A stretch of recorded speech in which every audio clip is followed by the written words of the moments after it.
Folks, we are back.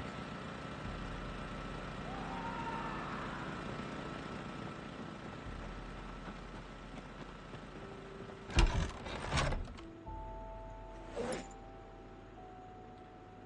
memory serves, I was kicked off pretty early last time by the whatchamacallit, the glitch with the sound audio buffer. That was a bit of a redundant sentence. It's been an interesting day so far today.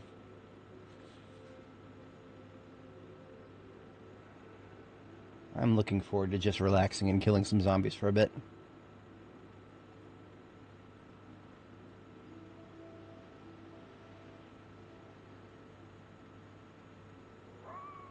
Normally this is the reading and sleeping thing is something I would do at the end of a previous stream, but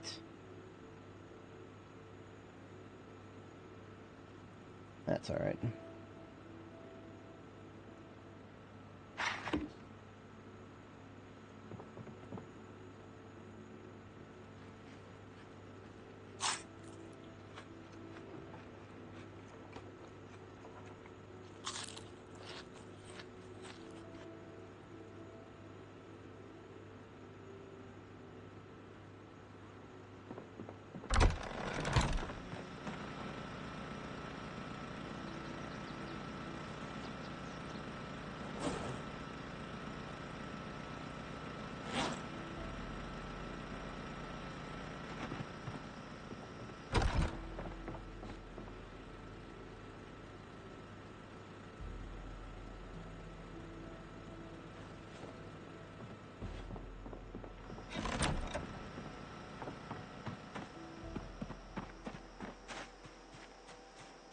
If we lose daylight, I'm going to do a little bit of foraging.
Single unit of broccoli, 10 seeds. Makes sense.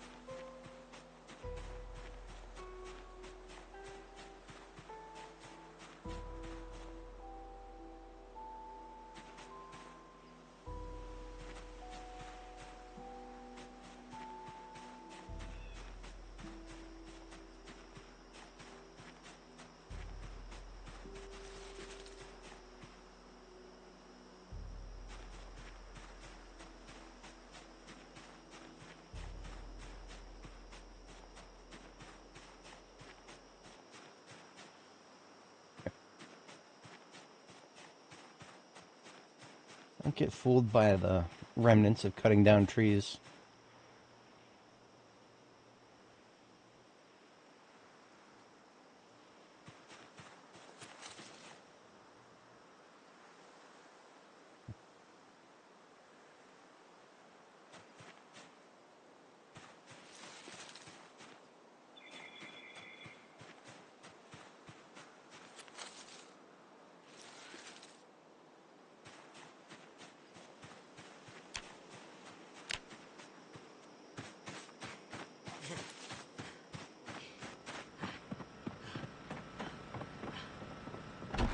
Foraging takes a lot of exertion these days, it seems.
Now, I could just fast forward through the night and just do nothing but read books.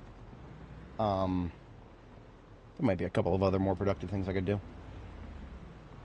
It all depends on how concentrated the zombies are back at the kill zones. There are still some logs here left over from when I did woodcutting before.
Okay, that's all the leftover logs in this area, I believe. I'd be remiss not to make some use of them if I can.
I wonder if I could find any sheets in one of these houses.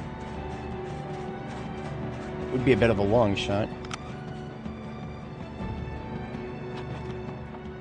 Chances of them still having curtains are relatively low.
There are still a bunch of planks here.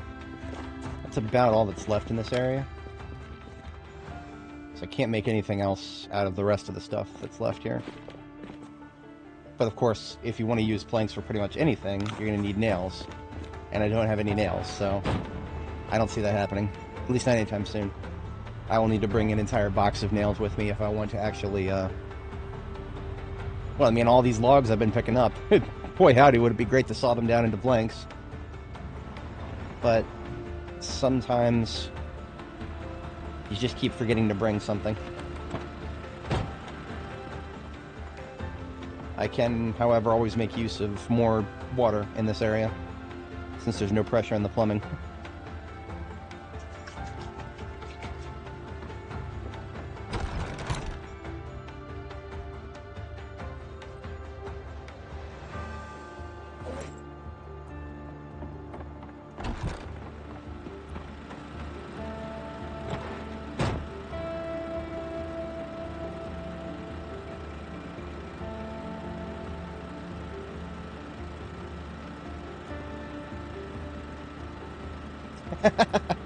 You know what? You're not wrong in the slightest. No, there's a lot of that.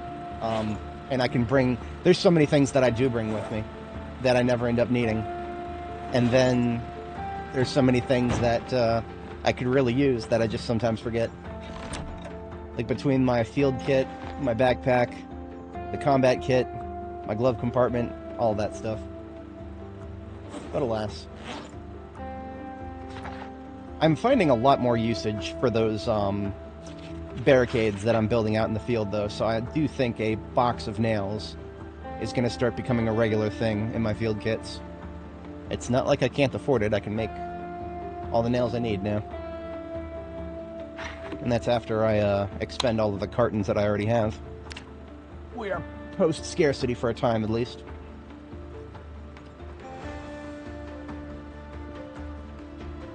Alrighty. Should still have food. Might need more.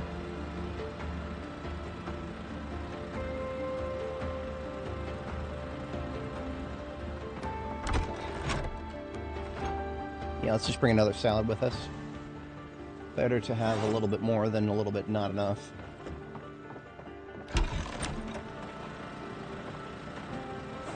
Probably after the Sanatorium, obviously, we go back to base and we situate how much ammo we have left. Because Louisville is on the docket. We've been to Louisville once before, but we never made it past the checkpoint because we ran into an issue where we got to the next level of aim, but we hadn't read the book for the next 2 levels after that. So it's basically, in my eyes, it's a waste of ammo to shoot a gun at a zombie if you have not read the book for that level of aiming skill yet, because you're getting like a small fraction of the experience for a kill that you would otherwise get. So I'm definitely I probably would have found another reason to call it before actually making it into the city proper at that point, but that was my impetus before. Now, at this point, I just want to make sure I have enough ammo for each of the caliber of weapon that I'm going to bring. And also, I've got some crops that are going to be dealt with by the beginning of September, so we have about 8.5 days or so until I am basically just done worrying about agriculture. I'm not going to do any fall crops this year. If I do any agriculture again in this game, it will probably be extremely small scale. It's just not ready yet. Growing seasons are... Yeah, I got opinions about growing seasons. All I can say is I've put more effort in it than it really deserves at this point. Where did I leave the biggest groups here? Are you kidding me?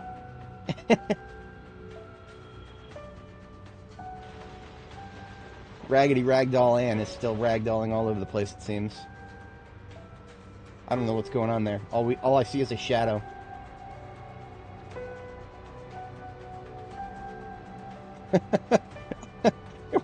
Apparently we've got a breakdancing zombie on the other side. I've got to go on the other side and see what's going on there.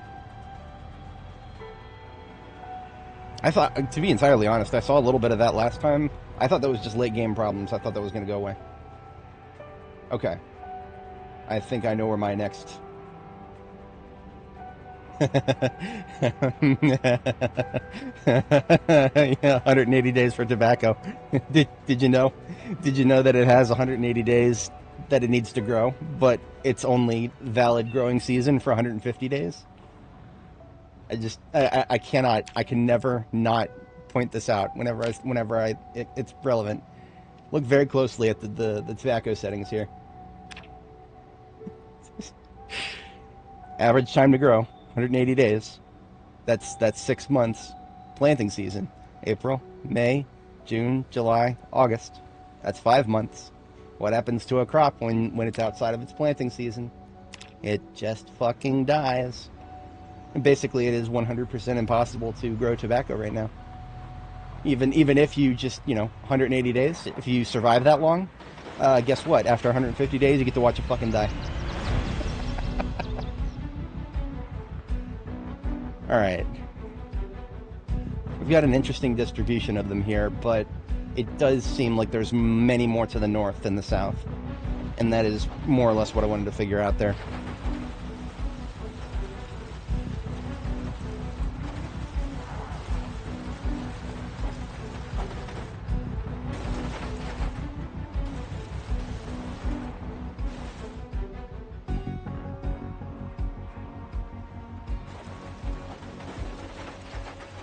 Okay. Now this kill zone right here, I don't like it very much because there's a lot of flanking going on, to be honest. We're definitely going to build another one somewhere nearby. It would be neat if I could make use of that rock somehow, but the rock also blocks line of sight. Alright, I didn't need to get out and deal with this asshole, so I'm going to drop the logs I'm carrying.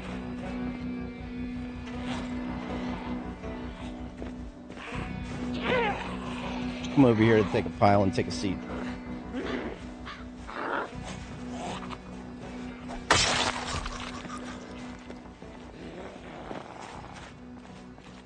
Yes, that is what I've been trying to do this run. Last run, I just tried to grow the tobacco normally, and it all died. September 1st, it all just fucking died because that's outside of its growth season. Now, I posted a bug report about that back in May. IRL May. So the developers have known about this problem, assuming they actually read bug reports. They've known about it and completely fucking ignored it for 4 months now. Going on 5. But, probably worse than that is the I have tried, I've composted them every single growth stage, and I have fertilized them. I don't know if I've fertilized them every single growth stage. I may have only done it after they got out of seedling. This particular growth stage, I fertilized them twice.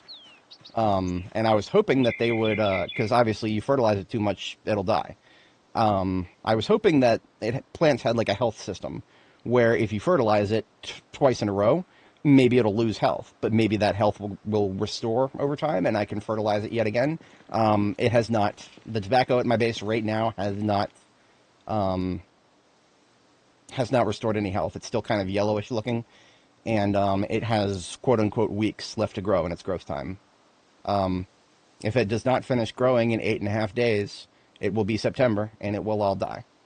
So, despite having composted it every single growth phase, and fertilized it at least 4 out of 5 growth phases, and, you know, I've already done it extra once this phase, so it's not looking good. I'm not a smoker. I'm just doing this as a proof of concept. It's not looking good. It is not looking good.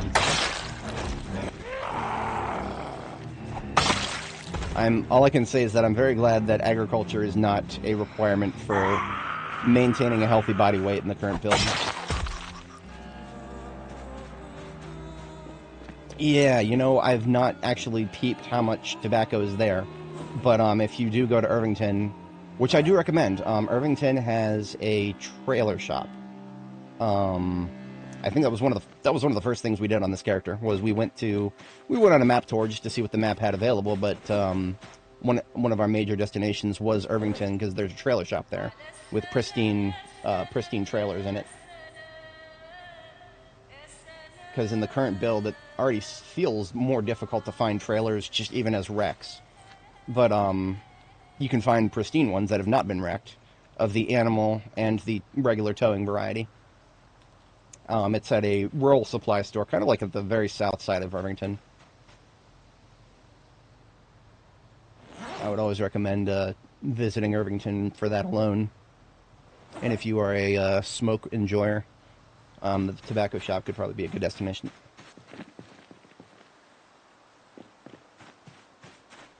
Now, if I were to use this rock for anything, it would just be as like something behind me.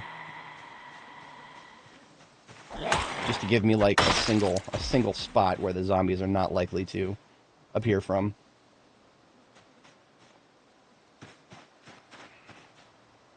But I don't feel very good about that. I may... Once again, bottom left-hand corner of the screen. What's going on there? I don't know what's going on there. That's, There's some ragdoll wackiness going on now. 100% correct. And honestly, foraging, I've only gotten my toes warm with foraging on this character just recently. We hit level 6 after we left for the Sanatorium trip here, and since then we've read the book for the next 2 levels, and we're coming home with like several veggies and mushrooms pretty much every time we just take a stroll around the local area. So, you know, if you want that in addition to some meat, easy peasy.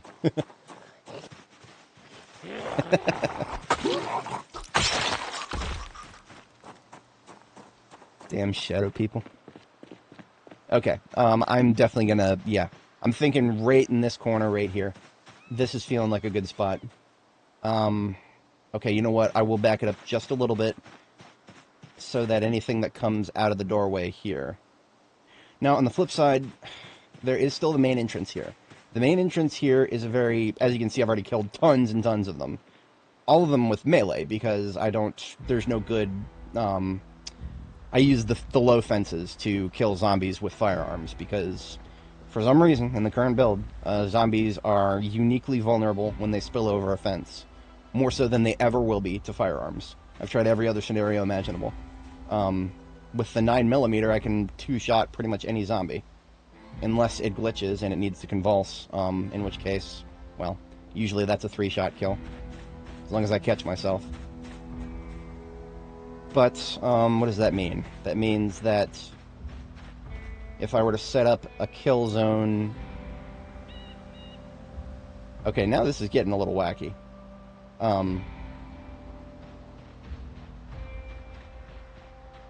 It's like somebody hung a zombie from the tree.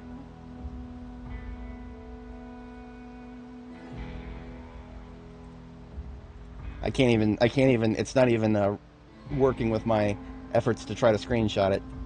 There we go. I feel like I'm gonna go insane if I don't capture that somehow. But anyway. Alright, I'm gonna go ahead and kill whoever's outside right now, so that I can build in peace.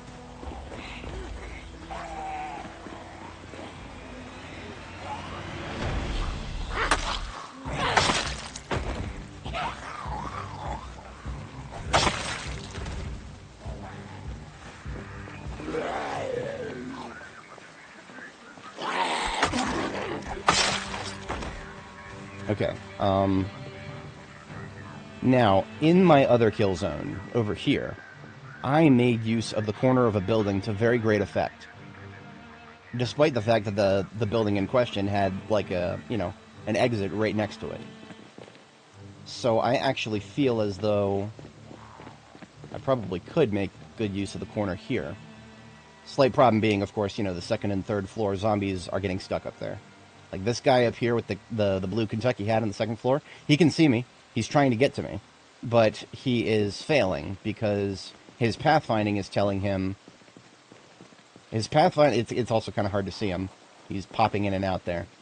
But, yeah, you can kind of see him popping in and out. His pathfinding is telling him to just fall over that window and come, flip out the window and land on the ground and try to rush me.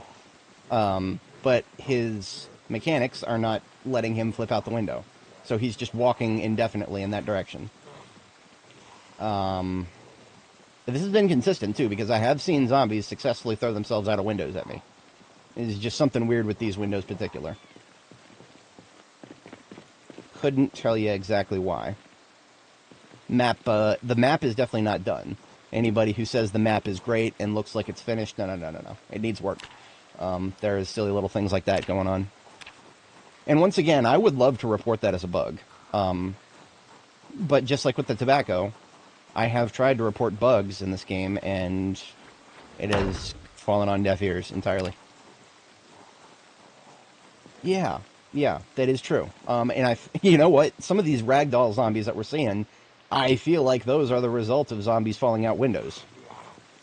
But, hey you. Oi. Very inconsistent behavior. Maybe the Sanatorium is has people in it who are so insane that even as zombies they don't know how to function. So I've got a much smaller pile of zombies here. I'm going to scrap their clothing, get some rags. That's why I'm building log walls, because basically you can build those anywhere where there's zombies. You just gotta rip their clothing up.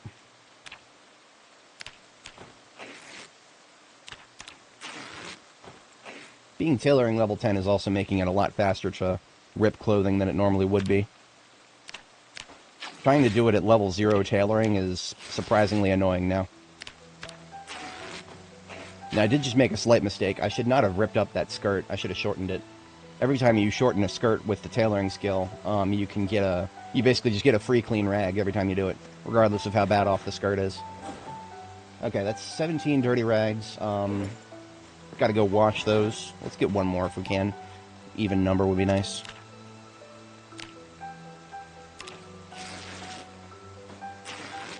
There we go. Okay. There is still plumbing in the, I'm gonna call this minimum security. Because these are basically just apartments with, special furniture in them, really.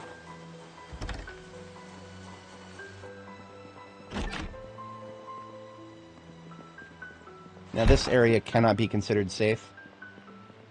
I can still hear some mouth breathers somewhere. I've given up trying to find them in this place. This place is really difficult to navigate and fully clear because, you know, there's a lot of places where there might be zombies that don't even react until you're right on top of them. I hate those. In my opinion, some of the most dangerous ones are the ones that don't react to any noise that the player makes.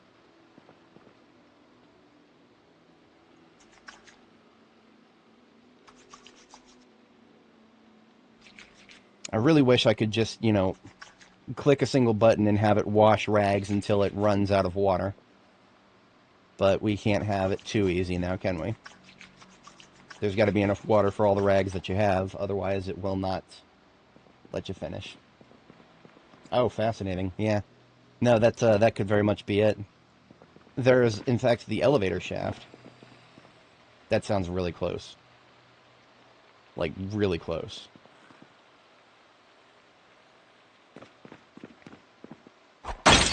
I'm just going to take the back door. There's, It's not necessarily that I feel that I couldn't handle that situation, but why put myself in it in the first place? I prefer wide open areas where I can see everything around me. And I was scared for no reason, but that's okay. We haven't lasted this long by being reckless.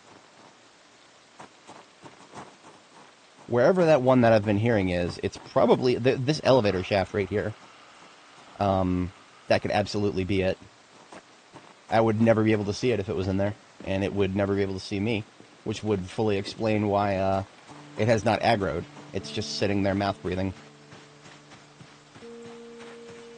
But in any case, I now have a whole plethora of rags.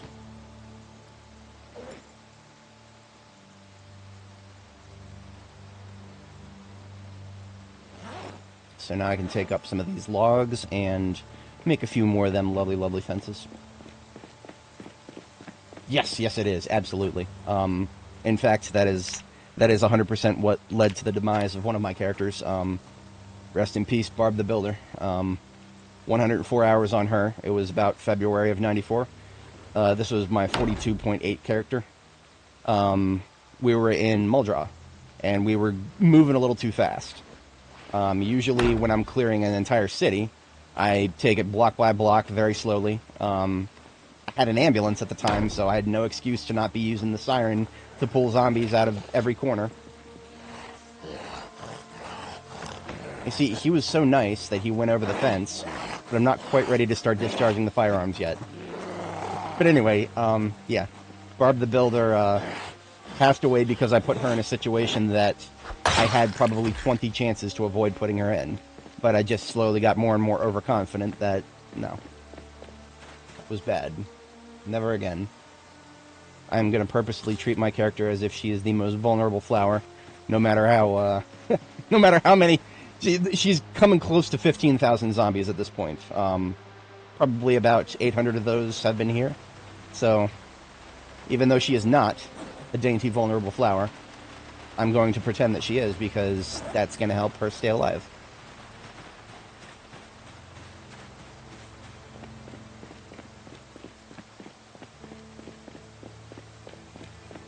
Now, having multiple fallbacks actually helped me tremendously last time. So I'm not going to skimp. I'm just going to put this one up and then kill those other two. Y'all come over here to the pile and take a seat. Oh, yes. Oh, yes. Spears, yeah, man. Especially in the latest patch, the devs are making them stronger. I'm only level 4 with spears. And as long as I don't have any noodles cutting my damage, I can almost 100% of the time one-shot a zombie with a long metal spearhead. It's kind of amazing. I have a feeling they're going to nerf that. Don't tell the devs how much I'm enjoying spears. To be entirely honest, I have not used spears very much because I do not want to assume that they're going to be as powerful as they currently are forever. I have used them a couple times to get out of pinches, but I mean, those are, you know, whenever I'm in a situation where I've got a lot of zombies in front of me, very rarely is it a situation that I can't run away from. Right, no. I mean, like, 0 skill is relative. I mean, I don't think I was reliably getting one-shots when I was 0. But it was pretty quick that I started. And I mean, right now I'm only level 4. I think by level 2 I was reliably getting one-shots. Now, that being said, we're talking about the best in slot for spears. Long metal spearhead right here. That is made with metalworking. And I have yet to find one out in the wild. I don't think I've ever seen one of those out in in the game world, like just spawning as loot. If I have, I've completely missed it, because it must be pretty rare. But that is all the logs we brought with us. I think I can make a single fallback with this. We keep getting these one-offs coming out and interrupting me.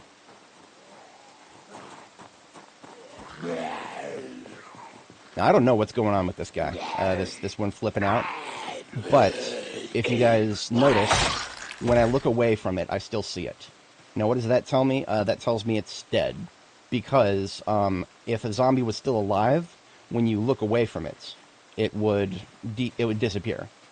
That's really the only way to tell the difference between a living and dead zombie that's been ragdolled at the moment. If it isn't moving all the time. Really? Screwdrivers? Like a screwdriver spearhead, or just regular? Because I mean, I've actually used screwdrivers in self-defense a couple times. No, but as spearheads, I've never done that. That would be interesting. Interestingly broken. Yes, okay, that is all.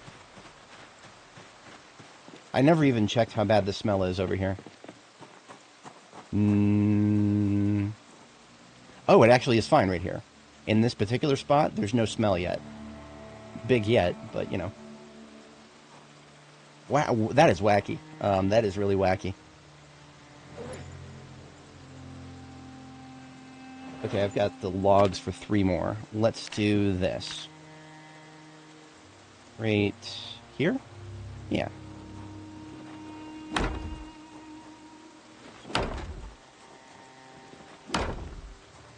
Okay. I would like to have one more, but I'm now out of rags. Oh, you know what? I'm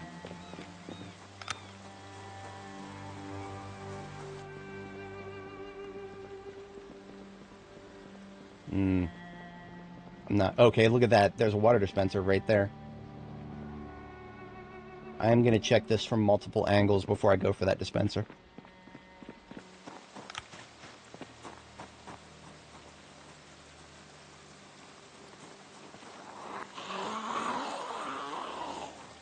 Okay. Zombie defeated by corner, once again. There you are. Why don't you die nice and quietly for me?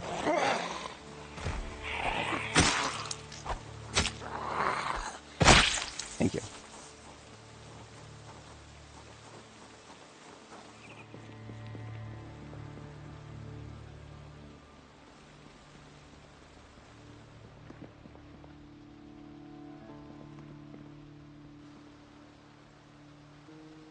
Okay, we got 10 liters in there.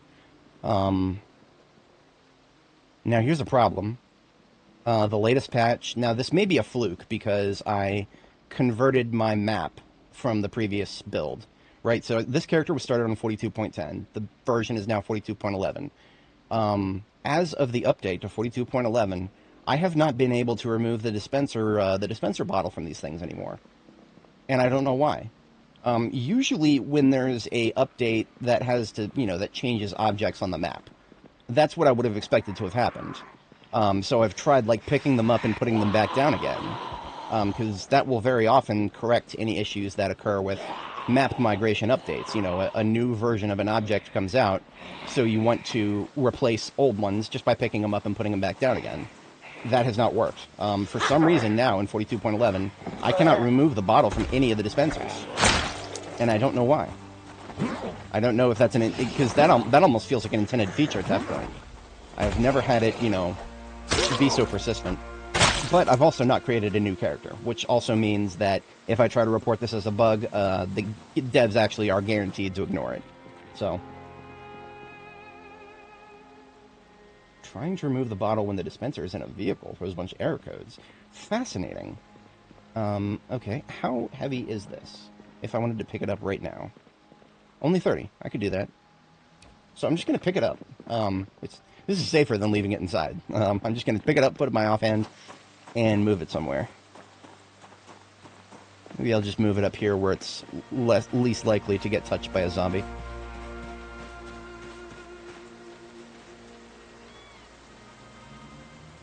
Oh, look at that, look at that. Okay, so it's in my inventory right now.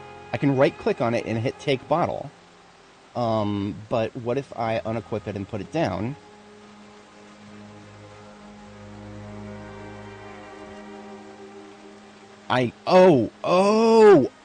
Okay. I was looking in the wrong place. But I don't think this was here before. At the very bottom of the list here, where it says Take Bottle. I don't think that was there before.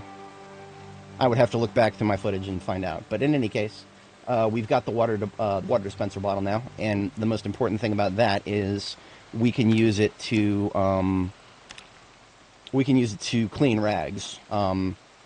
It's cheaper to use water from a container in your inventory to clean rags than it is to use like a water source.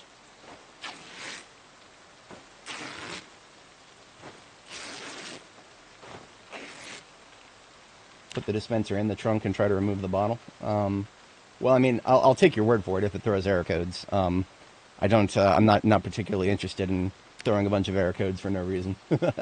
I'll take your word for that, for sure. But yeah, look at this. It takes 0.5 liters of water to clean a rag if you use the crafting menu. But if I put the bottle on there and try to use it this way, it will take 4 liters of water. 500 milliliters versus 4 liters. That is wacky. That is utterly wacky. I got nothing on that.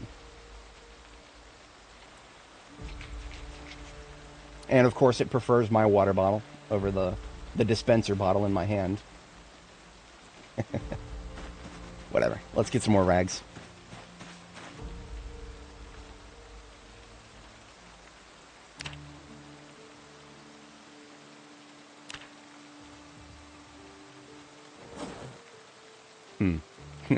I found a skirt, but I cannot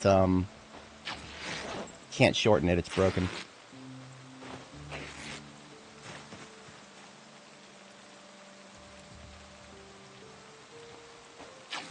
Yeah, I don't know. I want to assume that it has to do with I mean, if I had to justify it from like a game design perspective, or just just like maybe like a reality check, I could basically assume that it's like, if you're trying to do something in the sink, it's a little harder to control how much water you use. Like, every time you turn on the sink, it's kind of putting out a trickle of water. And but if you have the water in like a water bottle, you can squeeze it out in the right place on the rag to clean it. I don't know. It kind of, I got to warp my mind a little bit to justify that. It doesn't really make that much sense. I think it may also have just to do with the fact that the game is doesn't work very well with sub-liter fractions on the right-click menus. That could be it. Okay, we've got 4 rags. Now, do we have any logs left over in here? I don't think we do. No. We're completely out of logs. That's no problem. We can get more logs with the flick of a switch here. In fact, there are some on the floor. These little sprites right here, these are your most easy source of log. Just right-click on them, hit remove log. They used to just be decoration. Now they are actual log.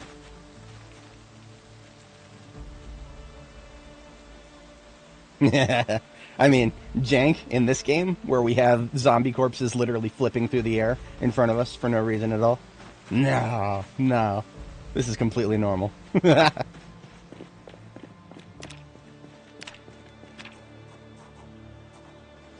Okay, I feel pretty good about this. It's not perfect. It does feel a little bit tighter than I would have it, but that's okay. Now, the best thing is, like, if I'm standing right here, and a zombie flips over the fence behind me, I still have a very clean shot at it, as if I was right in front of it without this interstitial fence. So honestly, that I feel good about that. Yeah, maybe in the future I would probably build. I would have built this little section like one further down, and then just built like two walls without a corner right there. But future considerations. We're doing great for now. I'm gonna go ahead and lure some more zombies outside. The vast majority of the ones in these two piles right here, I just lured them outside. They were never outside to start with. I went inside, discharged my firearm a few times, ran outside, and had some fun out here.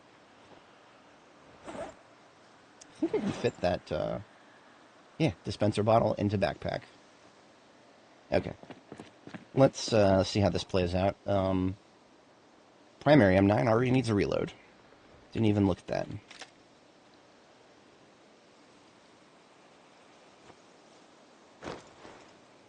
Oh, really quick. Just gonna refill my water bottle because I emptied it. This is faster than using the transfer liquid menu for me. Alright, here we go. For anybody joining, welcome. We are just about to pull some more zombies out of the sanatorium here. Before I do that, let's get something to cover up our face because the stench of zombie corpses is going to make us sick.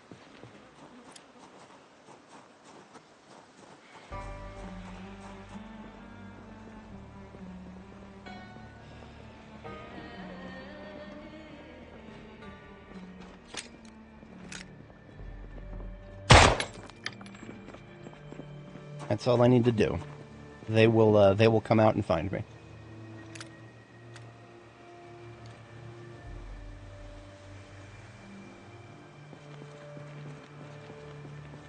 Assuming there are still, I'm sure there's still plenty.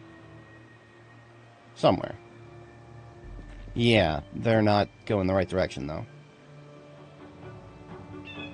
Now, there's another thing I could do that is a little bit more risky. Well, if only bombs were easier to make. Actually, you know what? It's a pipe bomb. Gunpowder, twine, iron pipe. I don't have the recipe. That's one part of it, is I don't have the recipe. Of all the recipes that I've collected so many skill magazines that I have 3 wooden crates full of them, organized. So that's 3 wooden crates. Well, sorry, that's 2.5 wooden crates full of nothing but skill magazines. And I still don't have whatever magazine teaches a pipe bomb. Which, okay. Now, once I actually get pipe bomb, I'm pretty sure that's one of the options. That's one of the options that I can add a long-range motion sensor to, or a long-range detonator. Yeah, I can do that now. I got electrical 6, but yeah. Okay. I didn't see any zombies come out, so we're gonna do something a little risky here. We are gonna use the siren. Wait a minute. Okay, there's like 2.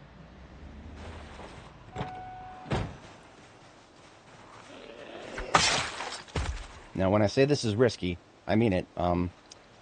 If we leave the siren running and too many zombies encircle the van and we can't kill them all and recover the van, we lose the van. I do not want that to happen. Ooh. Okay. Good to know. I have seen plenty of cars outside of police stations, but every time I've hit a police station in this game so far, I've kind of been beyond the point of checking every single car in the area. In fact, I may have even moved them out of the way for the sake of clean roads, but I never even looked in the... Interesting, yeah. Okay, I've decided I'm not going to leave the light bar running, but I will chill here for a second.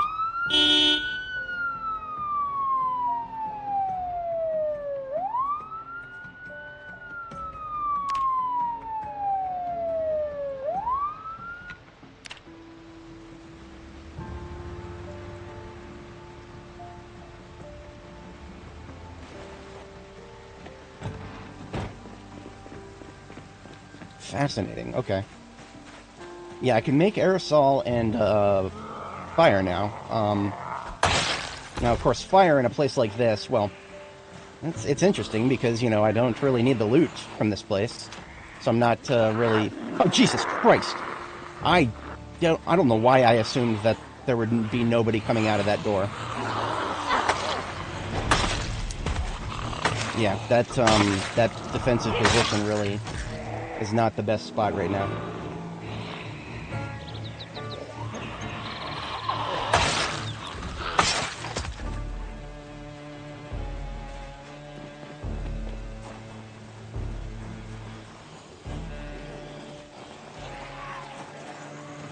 It's not the best spot at all.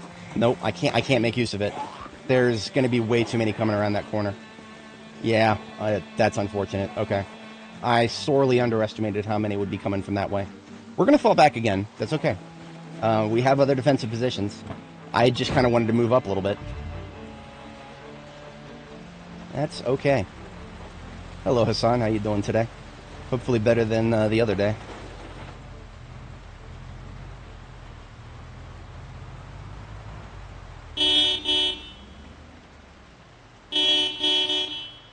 See, now what we've done in this area is we made a hole in the fence right here. Oh, this is the Sanatorium. This is a place where it used to house insane asylum people like 20 years before the game started. So it was nothing but like homeless people living here when the apocalypse actually happened in the game. But for some reason, there's a billion zombies here. I'm okay with that. But yeah, what we did is we strategically made a hole in the fence up there, which means any zombies that come through the fence are usually going to path in that direction and come at us from the direction that's optimal for our defensive position here. And hopefully what I'll be able to do is when these two guys get to me, I will be able to shoot them, and the sound of the gunshot will start bringing a nice trickle of chain reaction zombies. That's my hope right now.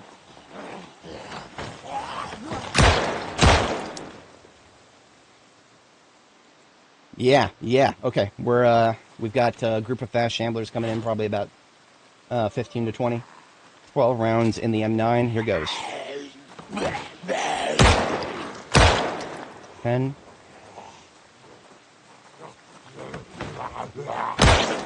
9. Oh no, I don't base here. This is 8-7. This is just outside of this is not far from Riverside. So I don't need to make any permanent bases. 5, 4, 3, 2, 1. Switching to backup.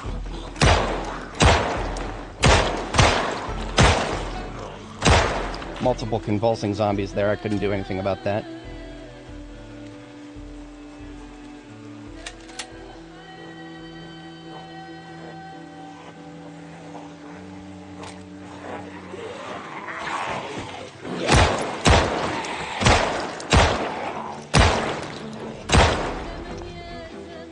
Oh yes, and we're not done yet. There are many, many more.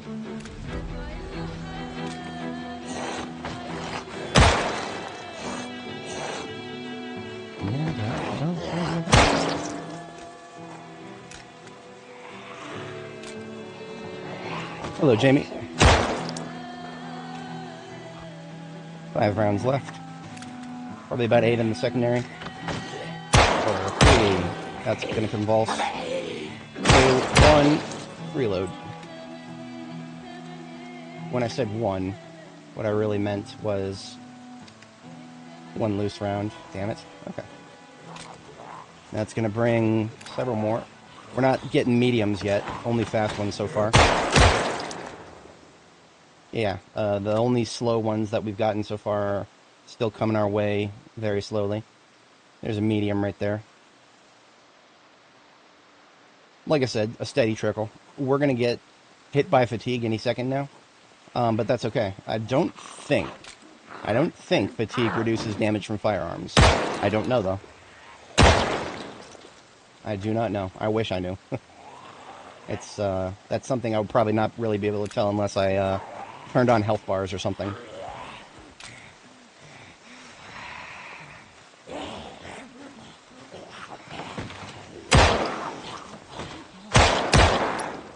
Lightning balls? No. That was just a particularly tanky one. 7 rounds left. Alright, you know what? I'm not going to risk it. I am going to go ahead and assume that I lose firearm damage when I'm tired, so I will go ahead and machete the rest of these folks.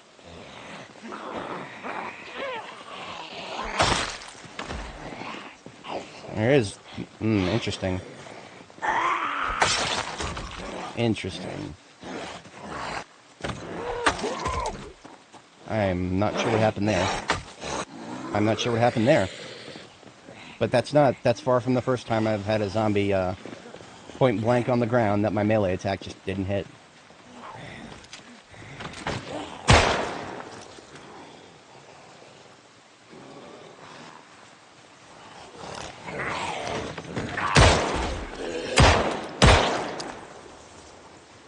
Three rounds left. Yeah, this corner position is only really working because the number of zombies that just originally spawned all the way up there, very, very small. Most of them are coming from the left.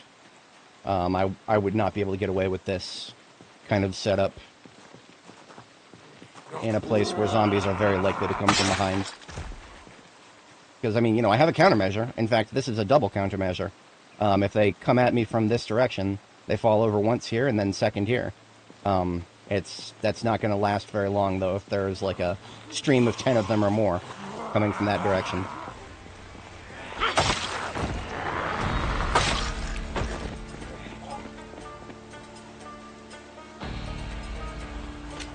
That could, oh yeah, ragdolls on the floor.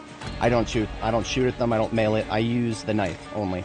If a zombie is ragdolled, I switch to the knife because I think, and this is just a pure speculation, I do think that the problem with ragdolls right now is minimum range targeting. I think the zombies in a ragdolled state, the game has trouble calculating weapon minimum range, and therefore anything that has like a long range minimum, like a sword for example, this will have a lot of trouble targeting a ragdolled zombie.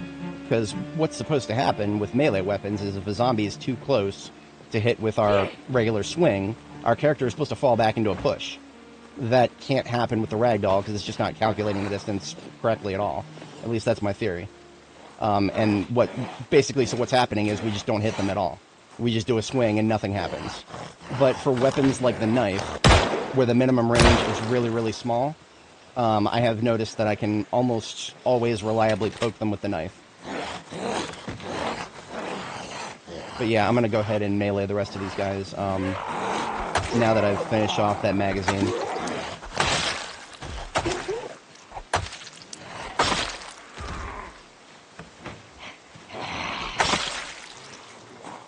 I can still make good use of the fence for melee as long as there's not more than one coming. More than one, and I'm gonna want to not do that.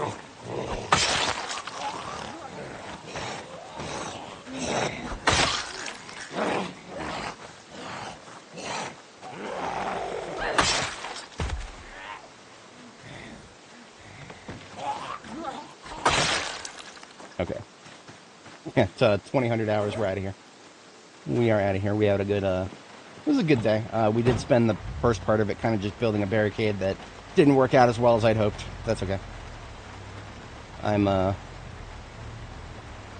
over it already. All that does is tell me that I definitely need to start carrying around a box of nails with me. Because if I had a box of nails, it would have wasted a hell of a lot less time to build that barricade.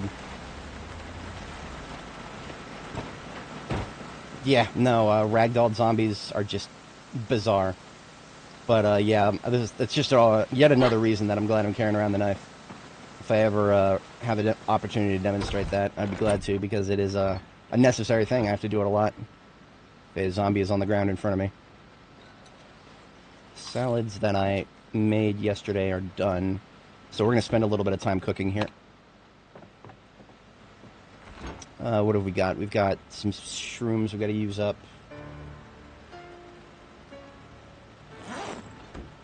Let's get rid of some of the stuff in our inventory. These empty magazines go back into the trunk. We've got 15 more magazines still full. The We started with a lot. We've slowly eaten away at them over the past couple of streams here. I found that a good ratio is carrying 6 in the backpack and 3 in the Alice kit. Trying to remember to replenish the Alice kit when I get a chance. Don't often get a chance, but when I do. Bandana back into the Alice kit, and then let's make us some, yeah,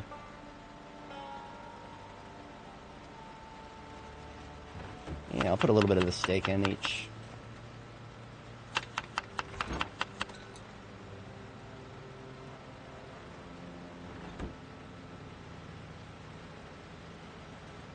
I would have to thaw another watermelon to use that up.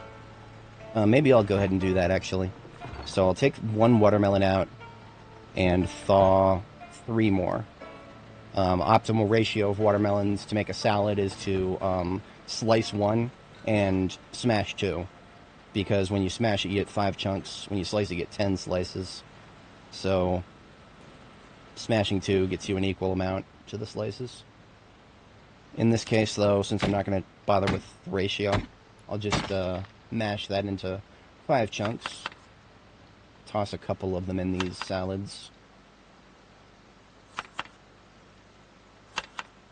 And eat the one I haven't used, and the ones I have used, let's toss those out. Friggin' leftovers, man. Level 10 cooking leaves you with so many leftovers. It is actually really annoying for me. I try to make optimal usage of things, so level 10 cooking has been a nightmare for me. Let's add a serving of broccoli to each of these. And then some bell pepper.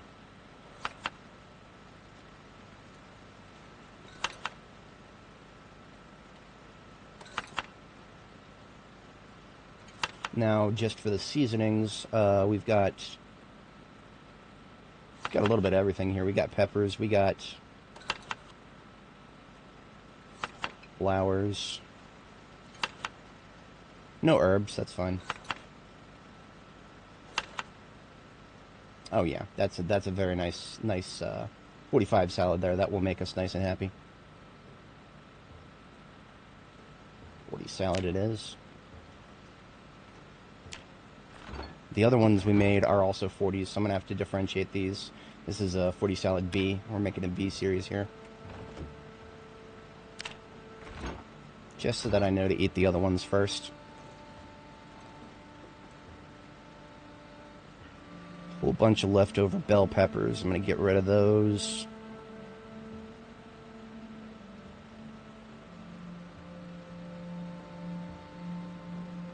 I don't know if I can use this black sage for anything. Cooking related, at least. It'd be cool if I could put tea in it or something. Tea is pretty hard in this game. Okay, that's all the maintenance I can think of, aside from doing some sharpening.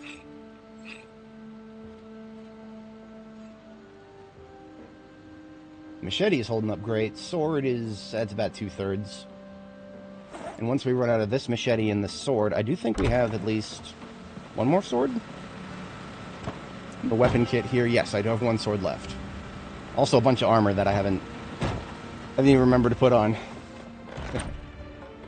Let's put the dispenser full of water in the kitchen here.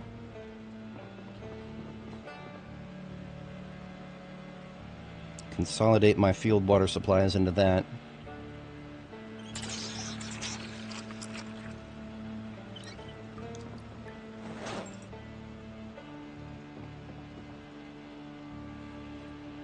Now what I'll do then is take this bucket and leave it outside, let it fill up with water. Then I can boil the whole bucket. It's great. So I recently, Joel from the Fun Pimps, the developers of 7 Days to Die, posted a Reddit thread asking, why did you guys like water jars?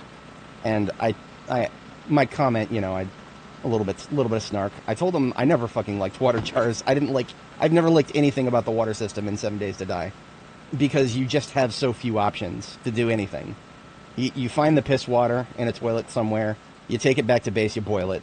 That's pretty much all you can do in the current version of the game. You know, you can put a water filter thing on your helmet and then drink out of a lake and not get dysentery, but it's like, you know, that's so stupid. That's so stupid. Realistically, there are so many options to get water. And Zomboid actually makes a bit of an effort to give you options. And 7 days is like, nah, you got like 2 options. That's it. Fuck you. And it's like, that has always been the problem I've had with that game. There are so many options to do things in an apocalypse, and the game only gives you like 2. It's doof. Absolute doof of a game. It's a shame. It's so much fun.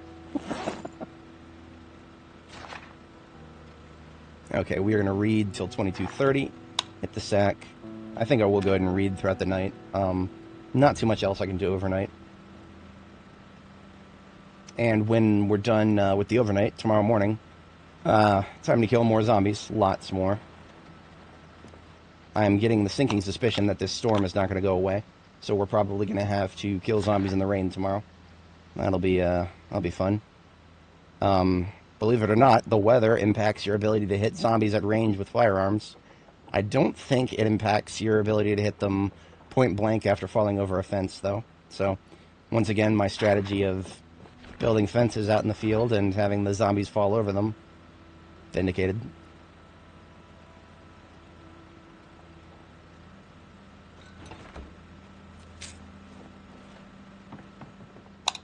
Alright, 4 a.m., second bedtime, hit the sack. Then we got some killing to do.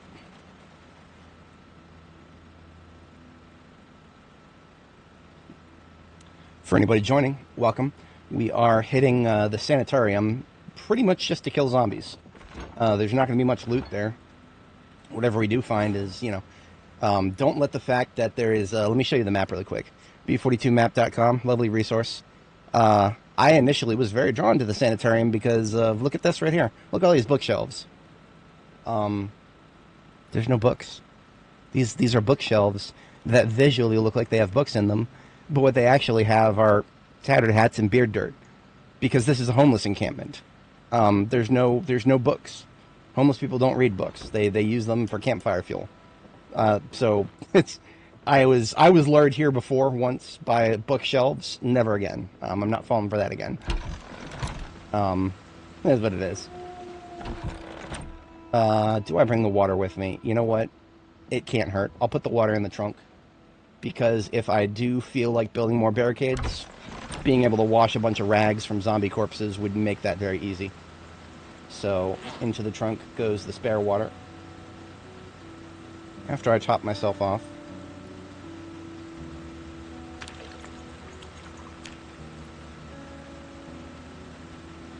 Okay.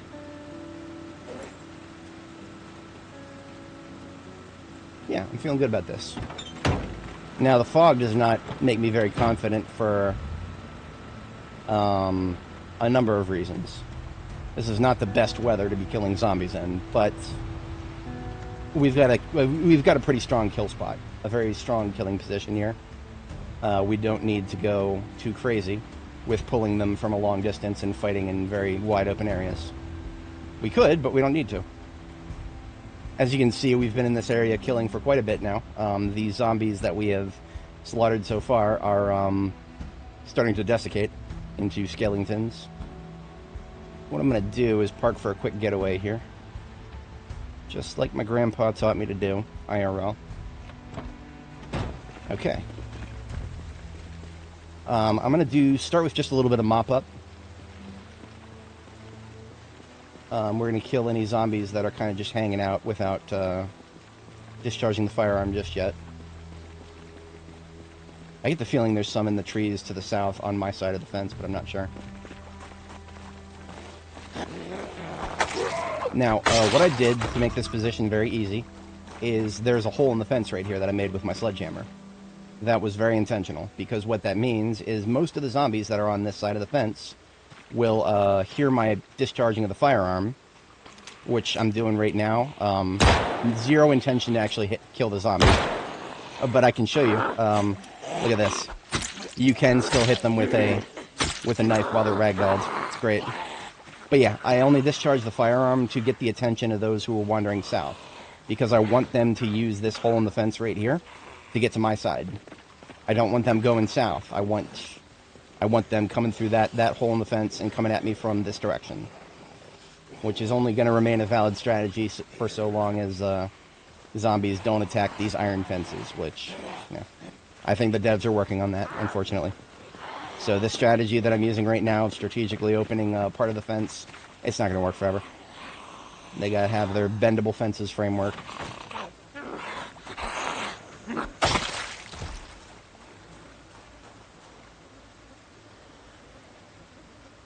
Okay, let's get the cloth on our face so that we don't get too sick too quick.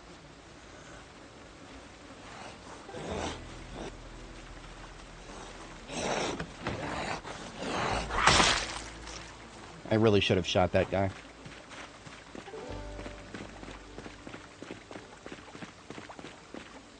If I shoot up here, though, it will be more successful.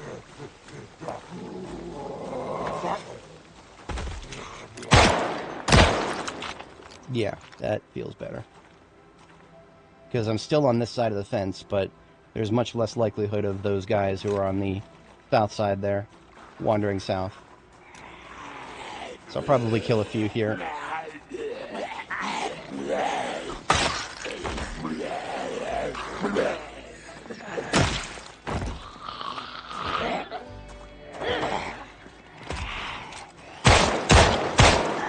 Four shots to kill a zombie that is on its ass point blank. It's unacceptable. I mean, my average for fences is 1 to 2 shots. Very rarely do I ever have to shoot more than twice when a zombie falls over a fence, and only when a zombie falls over a fence. No other situation is a zombie... Aiming level 7, by the way. Aiming level 7. It's so wacky. But, that's alright. I've complained about that so many times in the past that, whatever. Nothing I can do about it now. We are getting some killing in.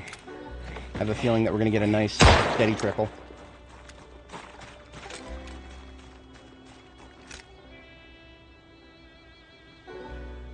If you've ever read the book World War Z, this is not very different from what they would do. They would just do it in much more organized fashion and much higher numbers. They would set up defensive positions. They would use really loud noise to start drawing them in. But they would, they would think in 3 dimensions. They would have very, very deep corpse pits for them to fall into after the first line started coming in. And then they would have elevated positions to fall back to once the zombie corpses piled up so high that not only were the ditches full, but the fucking ditches became mountains. Yes, they had fallbacks for that. Fantastic zombie lore in that series. A little bit questionable on its representation of the military, but I think the latter half of the book had a great representation of the military. Just a lot of folks that I've seen reviewing the book who have military experience themselves think that the early representation of the military was a little bit. Oops. I love standing on them because they ain't going nowhere. See, right now I'm not necessarily going for ammo efficiency as much as I am trying to use the sound of the gun to lure more in. There's still a lot on the other side of the fence. Now, unfortunately, I'm not in a very good situation to try to use the ambulance siren, because it would be very annoying to navigate out of here with the ambulance. I have a very narrow spot that I can drive in to get past all these corpse piles. But, that's okay. That's okay.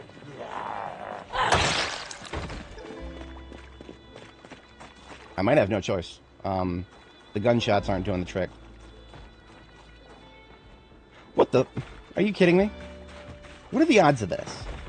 What are the fucking odds of that? Of all the space out here, they happen to find the one thing that I put down and start smacking it. That's wacky. I mean, I don't even really necessarily need it. I cared about the dispenser bottle far more than the dispenser itself. I don't like that on principle. I did not intend for them to break that. I just also didn't really, I didn't necessarily have plans for it. I'm going to toss it in the ambulance. It's fine.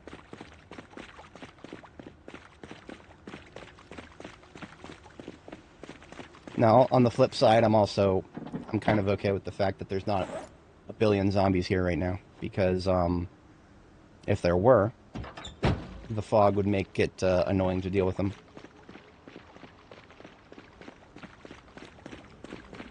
So what I'm going to do is go do a little bit of sheepdogging. Not the best situation to do it in, but it's okay. I should be able to get a nice herd of them following my ambulance, and then disengage in such a way that will leave them well positioned.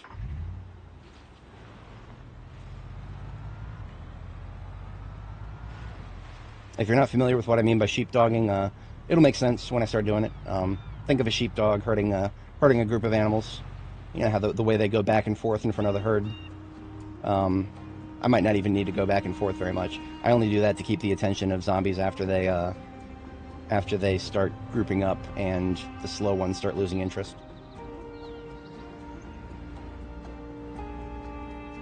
I'm completely phased out to the rag dolls that make no sense. I don't know what's going on with them, but I'm just going to ignore them. They don't seem to be a threat.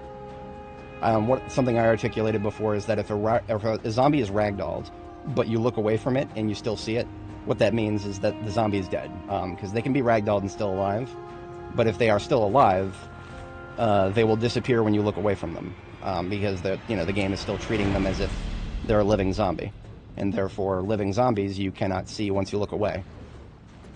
So that is basically your shit test. No, I'm not even gonna blow the horn just yet. I'm gonna wait to blow the horn until I'm in the corner up here.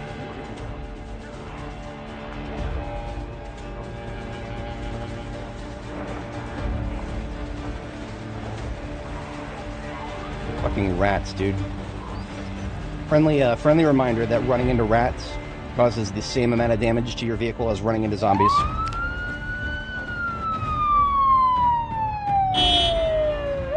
Now, I am creating a very interesting situation for myself going in this direction, because I cannot see very far. So here's where the sheepdogging comes in. The back line has lost a little bit of interest, so I'm actually going back a little ways to regain their interest. And kind of just going back and forth in front of the herd of zombies to try to retain the interest of the back line. It's not a perfect strategy, but it does help them group up a little bit more tightly if that's what you're going for. If you're trying to spread them out, well, that's actually kind of difficult in a place like this, because we only have a very small field to work in right now. And we're also they're starting to close in from the right.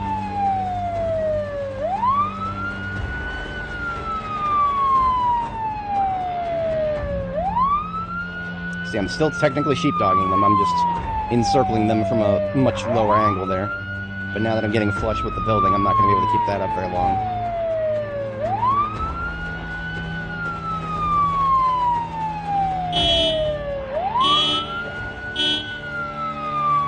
I don't know if the horn is actually louder than the siren.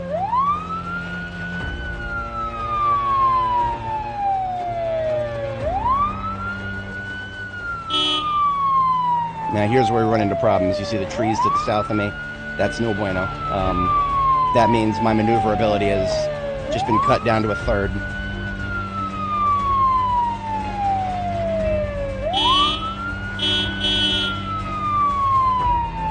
So here's what I'm going to do next. Set my cruise control for 5 miles an hour. That's the lowest you can set it to. And it is just barely fast enough to outrun a fast shambler. Actually, on the road, it is fast enough. It does not look like it is fast enough on grass. Interesting.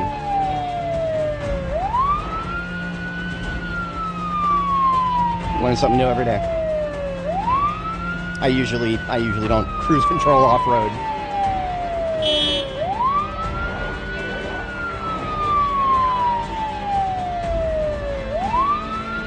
Okay. So we have successfully pulled quite a few of them away from that side and over to this side. But as you can see, we've still got... Most of them are fast shamblers. The slow ones mostly have lost interest. So I'm gonna try one more time to get the attention of the back line but I'm gonna have to fall back very fast. I don't want to be running into zombies with this. This is my good van. This is my princely van.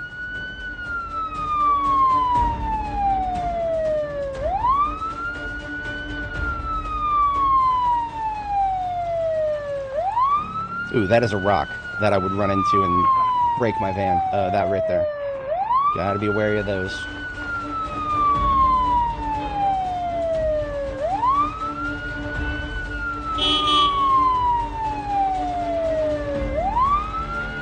Now, in a perfect world, this fog that we're getting is the kind that'll go away at noon. Sometimes fog goes away at noon, sometimes it waits until like 1800. So, we're going to find out shortly if it's the kind of fog that's going to go away at noon. Oh, I'm an absolute idiot. I'm an absolute idiot who didn't bring food with him today. It's not that big of a problem. I can go back to base and get some, but I'm trying to keep the attention of zombies at the moment, so emergency food it is. Prefer not to, but what can I do? Now look at that. We have successfully grouped most of them up. That's great. That's fantastic. Now what we can do is we can make the group very tight now, because we have a way to drive around the entire group.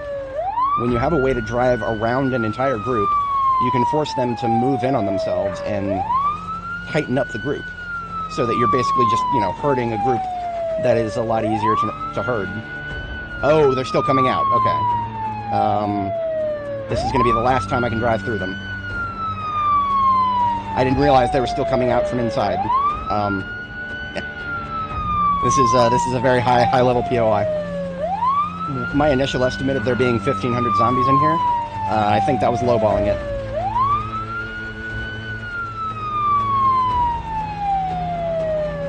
Alright, I no longer feel confident driving all the way around, so I'm going to come over here and circle back. We'll do a semicircle around the group.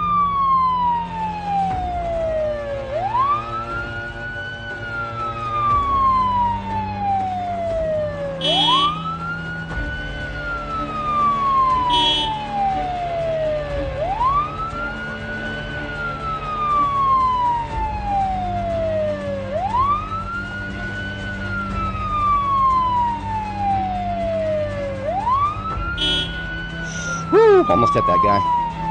Remember, windshields are a very finite thing. You cannot make more of them. I've already gone through most of the heavy-duty windshields in Riverside. Don't damage them if you can manage. I mean, unless it's a throwaway car. I don't usually use throwaway cars because why would I? I've got really good vehicles.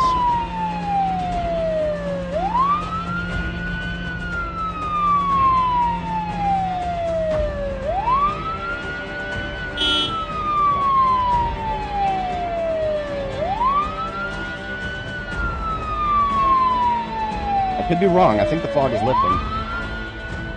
And just in time to see how many of them there are. Okay.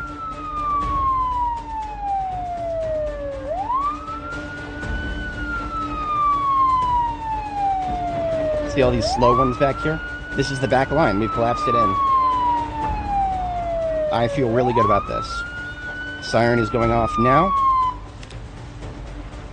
And now the back line is free to start losing attention. Because what's going to happen is I'm going to let the front line get close to me here, and then I'm going to fuck off very quickly. And what does that get me? That gets me distribution. The zombies that were in the front line are going to continue to fuck off in the direction where I was leaving until they lost line of sight of me.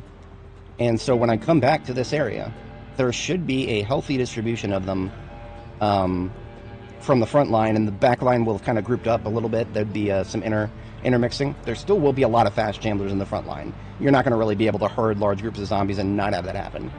But now what I can do is I can go back to base, get some food, because I'm a doofus and I forgot food. We're just going to refill on food, come on back, and see how the killing works.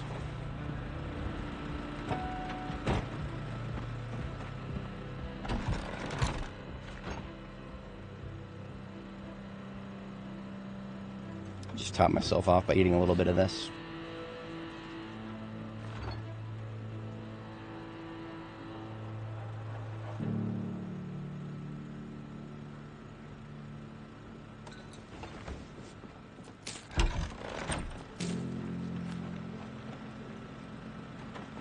And I think I was correct.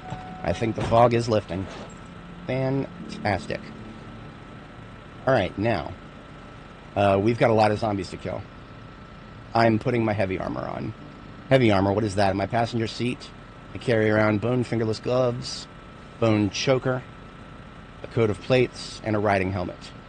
That fills the gaps in my protection levels and brings me up to a very healthy 30% or more on the entire body. Now, there's a gap. My arms are a little weak, because right now pretty much all I've got are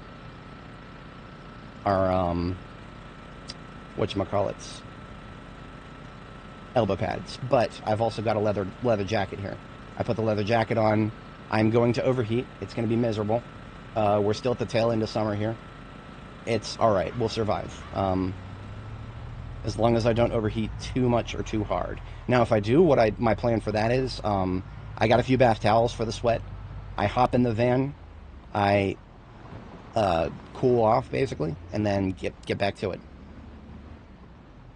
So what I'm actually going to do is leave the van parked right here and leave the AC running. When I get back in the van, it'll be very cold. And I will have some bath towels for the sweat, and we will deal with the fact that we are overheating. So it looks like none of the zombies followed us so hard that they made it through the fence, which is great. So here's what I'm going to do. We are just going to run up and shoot pew a few shots. Give me a moment. I'm gonna top off the magazine here.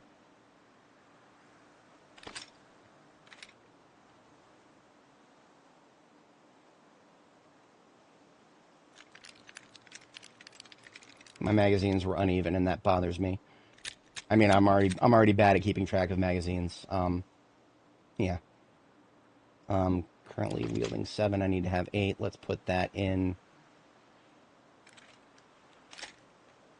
5 leftover rounds into the bandolier. How are my supplies holding up? Let's grab just a few more. The van's right here. We might as well.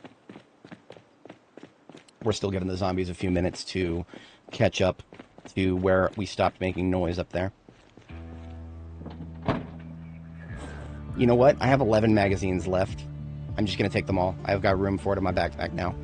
And you know what? I think I got room for the big iron too. We're going to take the big iron. That is basically all the weapons we brought with us. Now, I also have a half-mask respirator. So if the corpse pile gets too big, I can switch from the bandana to the respirator, and that will take the edge off. I won't be suffering from bad smell at that point. Now, what the thing that causes problems with that is being around bad smell for too long gets you sick, and it happens progressively. Your body starts increasing body temperature as an immune response, and that is going to compound with the fact that it's 60 degrees and rising outside right now. So.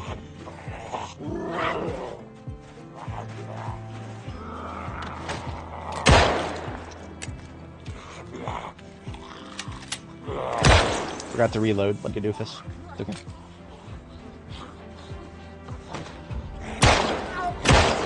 Now, just those discharges alone has brought more than enough. That has brought more than enough. What I'm going to do is just continually use the gunshots, but I'm going to fall back a little bit with each gunshot to kind of peel a nice group away from the rest of them.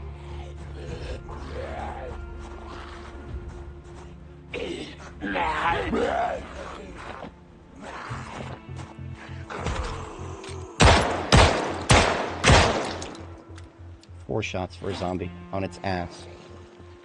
Pathetic.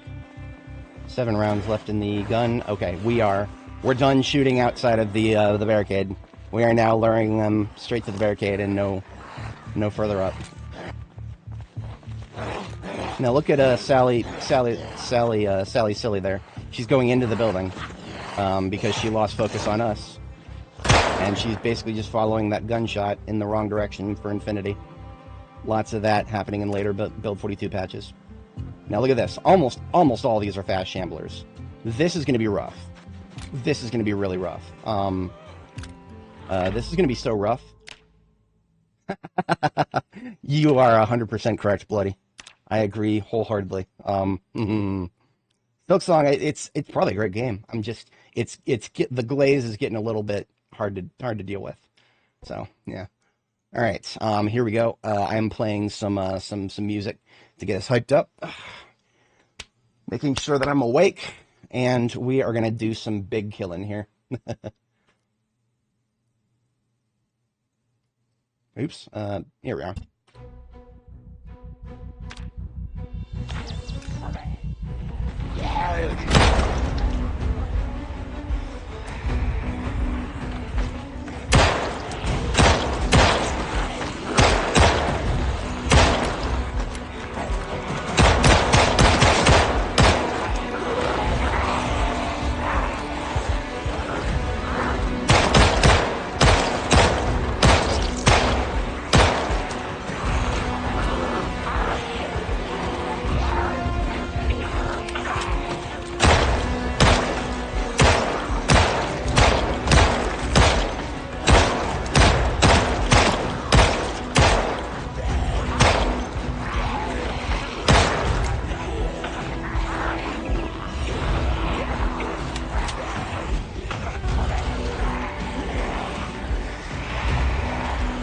Ooh, yeah, way too many.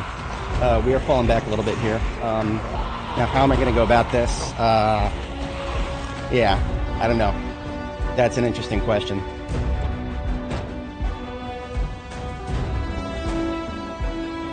I have an idea. It's, I don't know how well it's going to work, but it's an idea. Nope, that's not going to work. Too many trees. Shit. Well, okay, we're just going to have to improvise.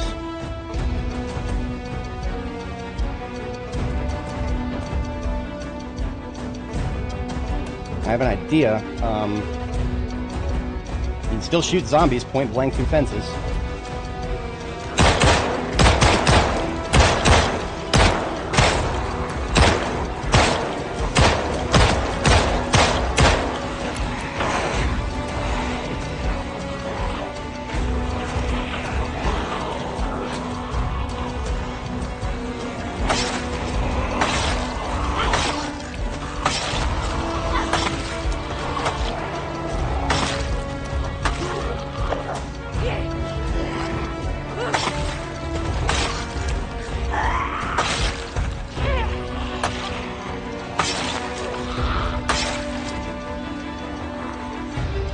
Okay, they're starting to come from the north now. That is the opposite of what I wanted. Not that I can't handle it, I just didn't want it. Switching to another blade because that machete likely needs a sharpen.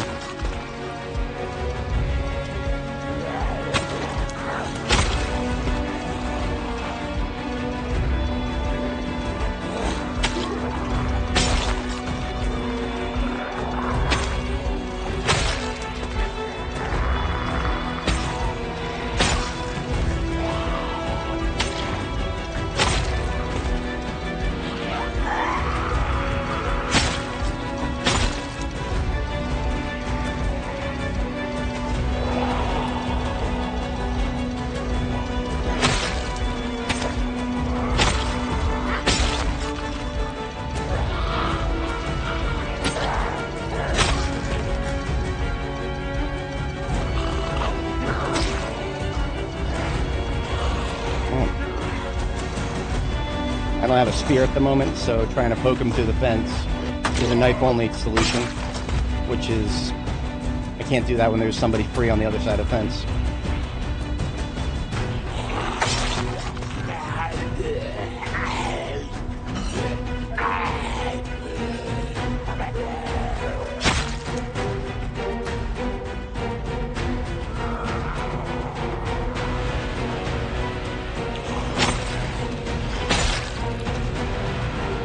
Yeah, no. The glaze is very strong with that one.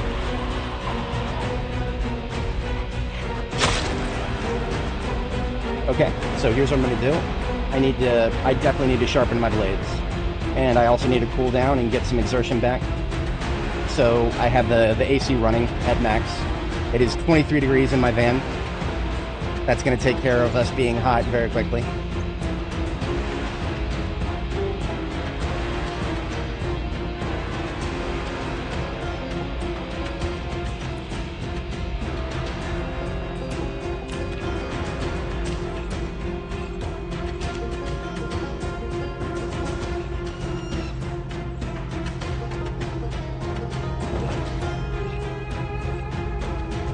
Okay, we didn't lose any trunk space from that.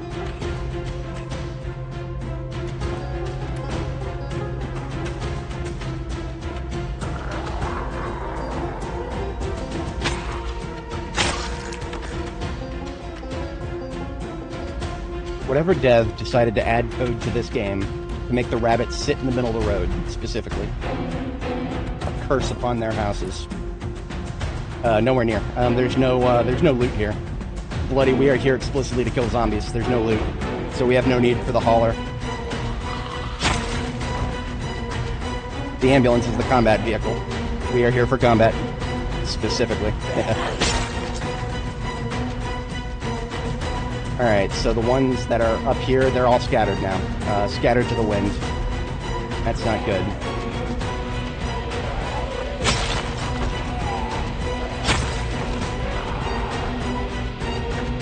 Hey, that's beautiful. Longblade 7, ladies and gentlemen. I was not expecting it to happen that fast. That is the power of killing lots of zombies.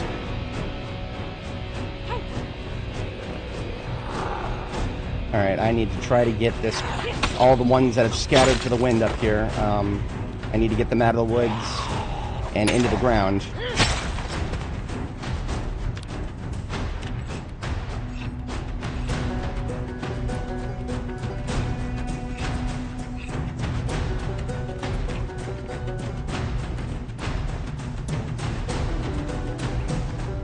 We are just about to be hungry.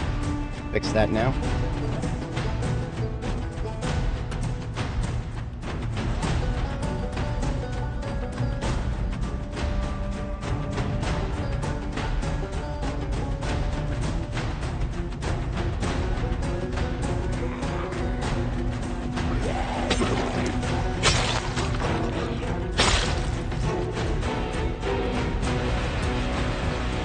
What do we have here?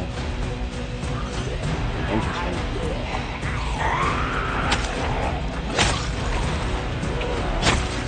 I don't know what's going on with this guy. But the firearm got him, so that's good.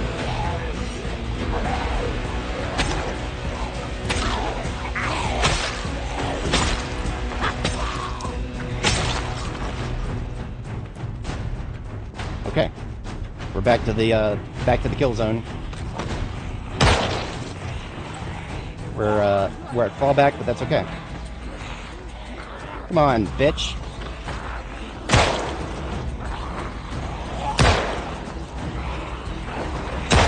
Gee, there's always got to be some fucking. Ugh. It's the ones from the woods that are causing real problems. God bless them all. Okay. Well, so much for that. We're not using the kill zone again. I mean, look at this. Look at this. Look at this guy. Where was he? I don't know. But he's causing me problems. Okay. Into this pile they go.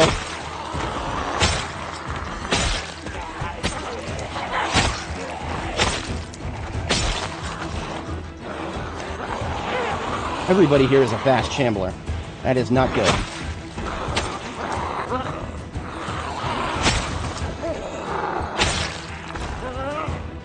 That was a mistake. But I got it. No. We're doing all right. We have not made quite as many cascading tactical failures. If nothing else, we have cleared local trees at strategic points to prevent zombies just from coming directly out of trees at us.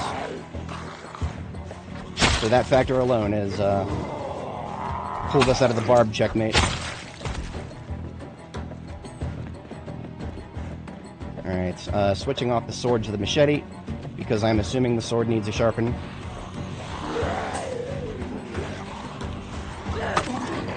I'm exerted. I should have been paying closer attention to that. So now, if it actually does need a sharpen, well, here's what I'm going to do. I'm going to use walk 2 and fast forward a little bit here. Because I need to recover my exertion, and I won't be able to do it very well if I have to run. Well, okay. We're going to run just a little bit because we're going to make it to the van. Then we can cool off a little bit.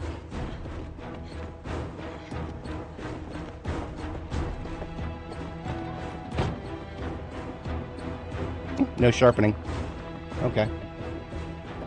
That's how you're going to be bad at game. Empty magazines get put away. Sword is doing alright. Machete's still great. And the best part about all that is the higher level I get with Longblade, the slower my swords will get dulled, which is fantastic.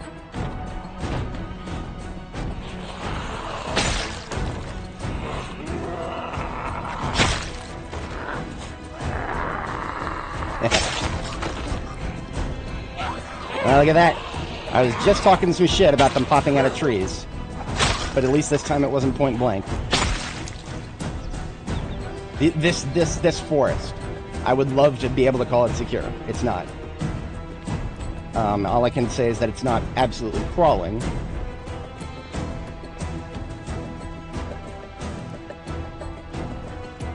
Interesting. Very interesting. If there are any more in the woods, let's pull them out.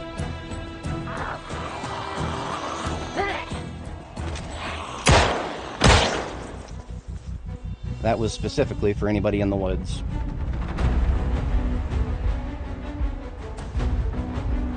Doesn't look like there's going to be very many, but...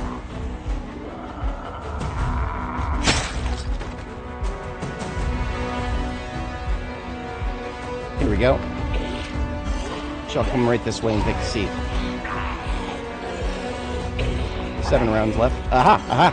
2 of them! They waited for the right moment. Fucking ambushing Zeds. They're doing strategic movements now. It's over, folks.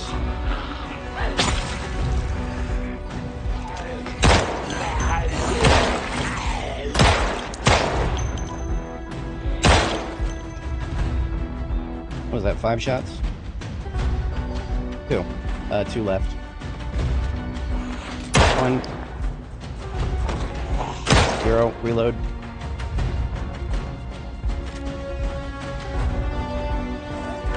Oh, Jesus. We're good. Yeah, look at that. 3 more out of the forest. You can't have nice things, ever.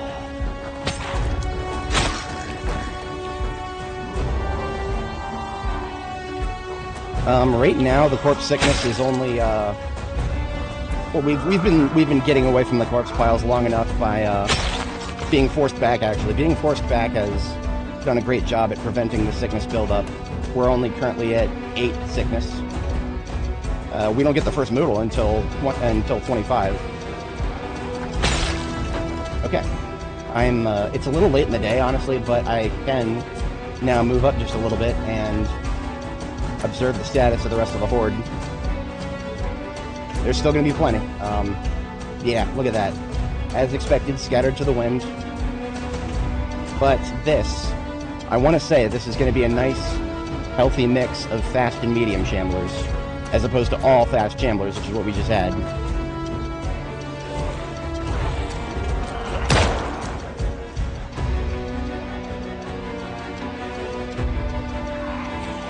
Oh, I know. Think this way, please.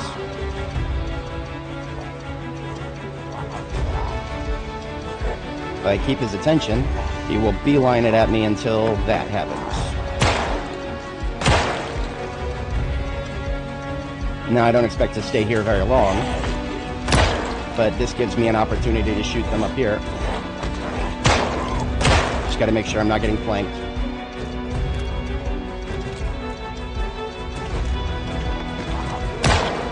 One north. This will be the last one I kill here.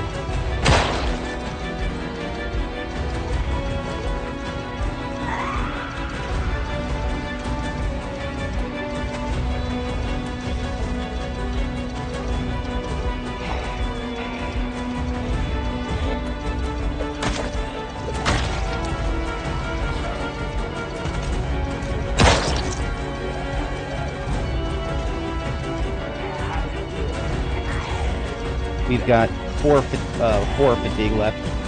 So that's about another minute and a half, maybe, something like that. 2 minutes.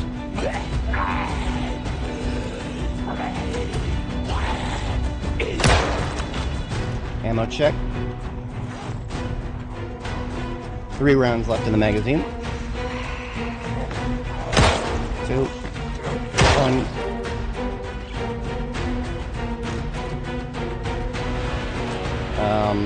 Fuck. Chamber, reload. Worst fucking time for a reload.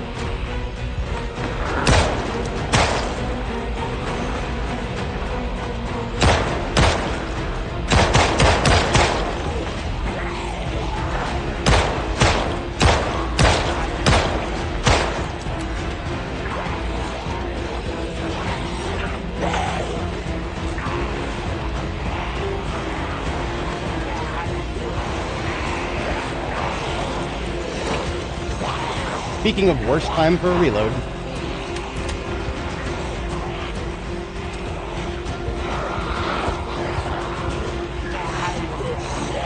You're skilled, but this is not a dance.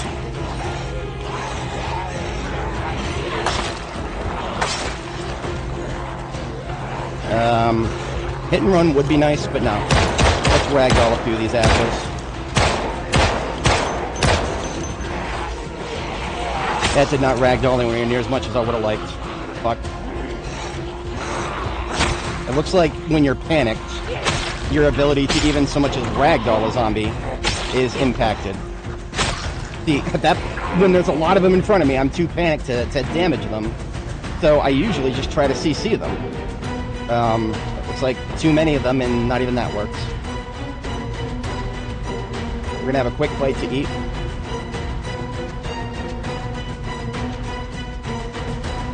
It's mostly the fact that these are fast chamblers that is causing me problems right now. That's alright, we'll catch them here.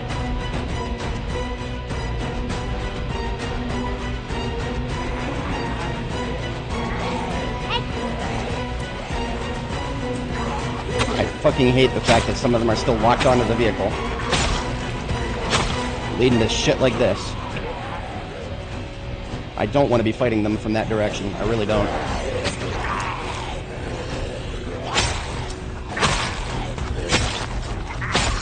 Okay. That got rid of the wave of fast chamblers on me, at least.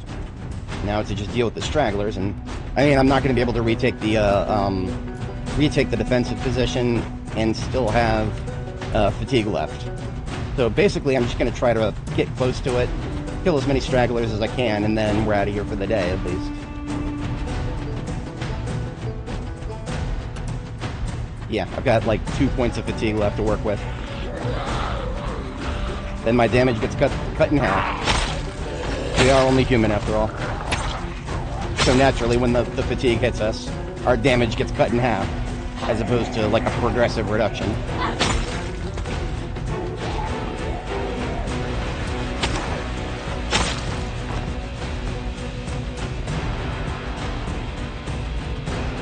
Every zombie I kill in this area is one less that's going to wander up into the woods, so...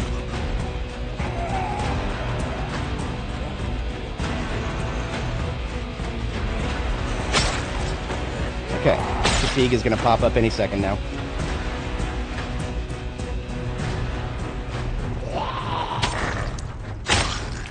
We're fatigued. I'm going to use the... I'm going to pull out the spear really quick.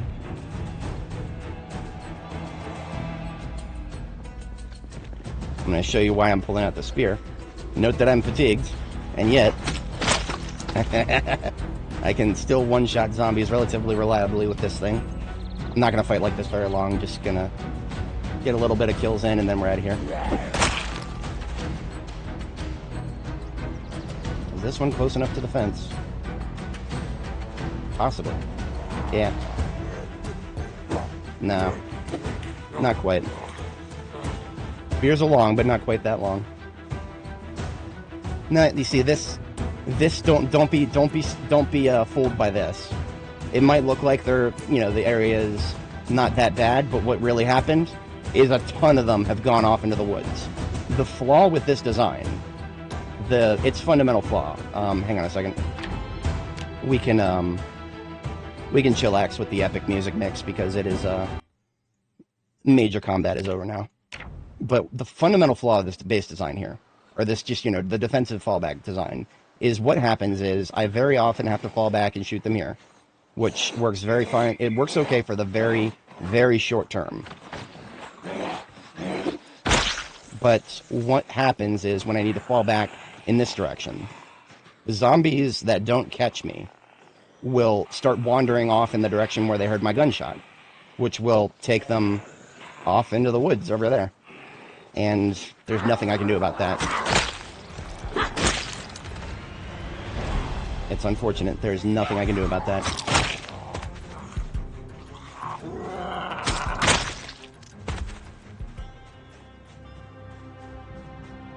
Yeah. I think I will spend maybe a little bit more time, not too much longer, but just a little bit more time just fucking getting him out of this forest if I can. I remember seeing one up here. So what I'm going to do is go into a nice open spot here and yell. Look at that.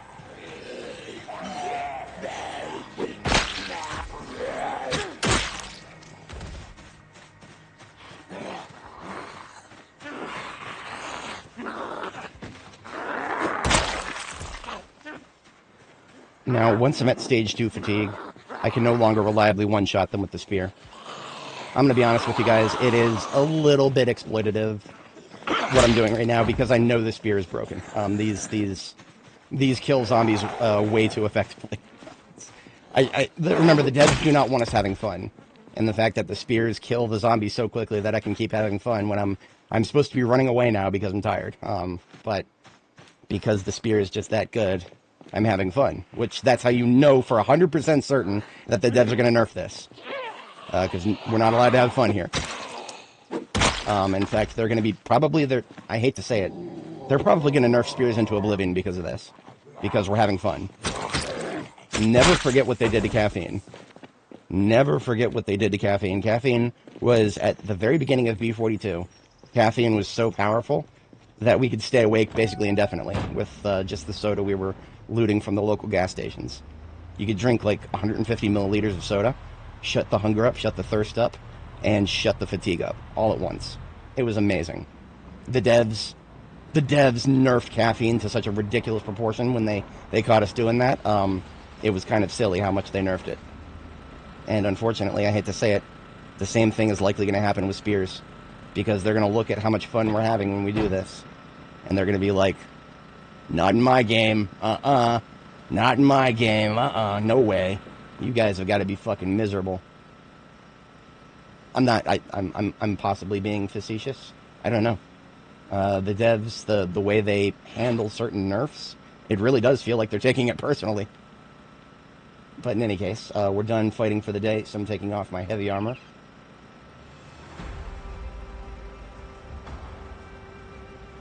There we go. Ambulance key still keeps falling out of my keychain somehow. Not sure how that happens, but it's still in my inventory at least.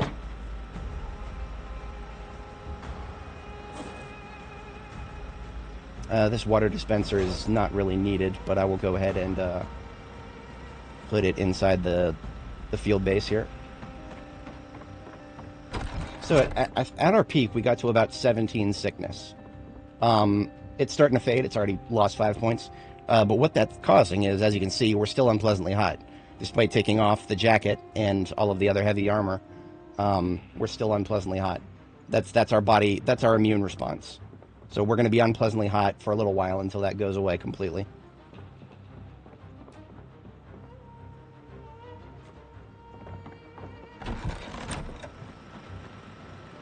Turns out I didn't need the dispenser bottle with me.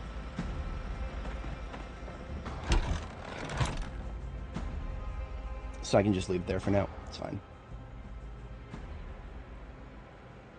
What is it? August 23rd. So we still got plenty of time. It's when we get close to the end of September. Oh yeah, the other base. Oh boy, that was a fun time. I was talking about this last stream, but it is relevant. It's actually very relevant to this stream. So I'm gonna pull up my video really quick. I'm gonna have my character read butchering while we do this. So where is it? Butchering 5. So we're gonna have the girl read butchering for a second, and I'm gonna show you guys what she went through yesterday. Or not yesterday. This is two streams ago at this point. So this is just a little supercut that I've been working on. The full clip is on my channel. It's the most recent video that I've uploaded that's not a live stream. So if you guys want to see the full unedited thing, it's right there on my channel. But this is like a short summary of what happened. At the outset, we were just doing our usual thing. We set up a field base. We didn't have an oven yet, so we were using a campfire. I'm usually very responsible about fire. I put it carefully on the gravel tiles, at least one tile away from the walls. Even though these are brick walls that shouldn't catch fire, I still kept it away from the walls. Now, that wasn't enough. Let's just take a quick look at my supercut and see what happened here.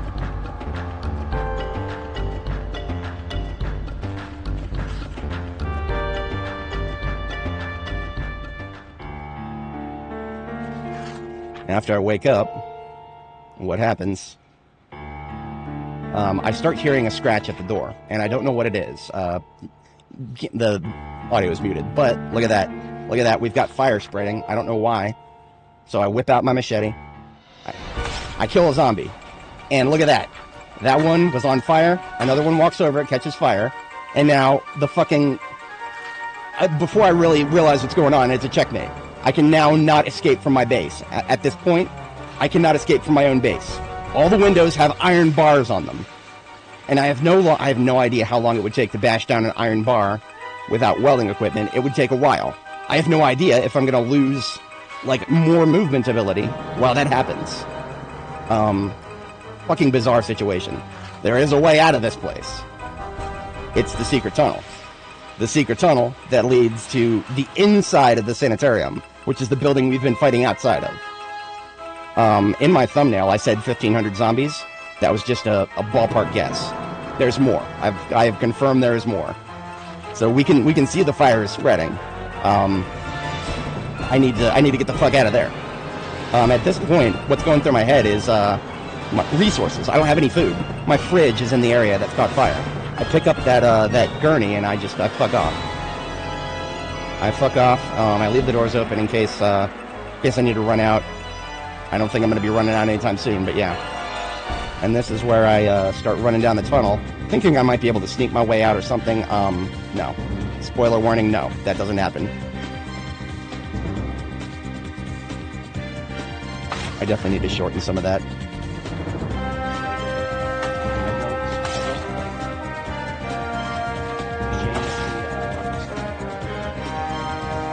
Yeah, I won't play the whole thing because that still needs some editing work. But basically, I start trying to fight my way through the tunnel, and it gets nasty. There's just a lot of them, and they don't stop coming. It's like Smash Mouth All Star. They start coming and they don't stop coming, and they don't stop coming, and they don't stop coming, and they don't stop coming, and they don't stop coming, and they don't stop coming, and they don't stop coming. This is the asylum that keeps on giving. The sanatorium here, it just keeps on giving, and I don't have food. My flashlight battery is degrading. It was bad. It was really bad. Yeah. A supercut for this whole playthrough would be difficult. I would need to optimize how I do supercuts. But yeah, this section, haven't even started on the editing for that yet. This is just like a chunk of it. Now, this is where I made the decision. I killed everybody in the tunnel. I started edging my way out into the Sanatorium, and they just kept coming around that corner. And that was where I was like, fuck it, no, I'm not doing that. Fighting in tight corners in this game, never. I would never put myself in that situation unless I had no other way out. But watch, I decided to try to wait out the fire. In hindsight, not the worst decision. But here's what happens. The fire is still up there spreading after all this time. This is like 23 minutes. And watch what happens next. The fucking fire somehow spreads down to the frickin' stairs. Now, what's going through my head here? This tells me what I'm looking at here. The right side stairwell is on fire. That's what I'm seeing there. The right side stairwell is on fire. If I try to walk up the right side, I'm probably going to catch on fire. I don't know what catching on fire in this game does to your character, but I'm so fucking terrified of it that I've never let it happen. 2,000 hours in this game, I've never had my character catch on fire. I don't want to start here. So what I'm doing here is I am making an executive decision to take the left side of the staircase and see what happens. Because as you can see, there is no way to tell whether the tiles directly in front of the staircase are on fire. I could be walking straight into fire right now, but I'm making that executive decision, and, well, I'm getting lucky. That's the long... I'm going to go ahead and spoil it. I get lucky. There's no fire here. I made it out of that situation purely on luck, because there could have been fire right up there, and that could have been the end of me. So that was, like I said, I was not exaggerating in that video title for the unedited. If you want to watch that whole sequence unedited, it's about 20 minutes latest upload. It was the single worst situation I've ever been in. That is not necessarily my fault. Yes, there are a couple things I could have done better, but by and large, there's very little I could have done in that situation without having, like, superb reaction time to, instantly navigate spreading fire. Which, again, that is a massive risk. Trying to navigate spreading fire that is actively spreading, good luck. Because how do you know you're not going to walk past a tile that's going to catch on fire? You don't. You really don't. It's all random as far as I know. If a tile can catch fire, you're subject to Murphy's Law at that point. But in any case, it's about 2200 bedtime for me. Just a little review on what we were doing recently. That was interesting. I have a drink of water.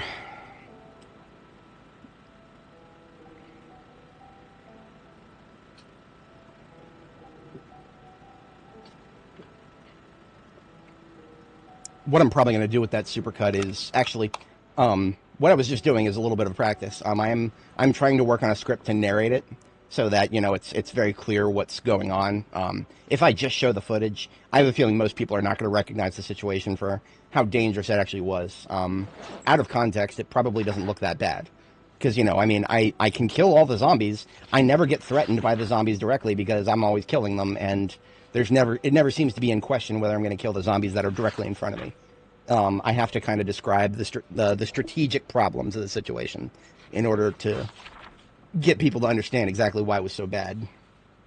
Because, I don't want to toot my own horn too much, but I feel like there are a lot of players out there who, put in that situation, would probably have made a very bad decision and died from it.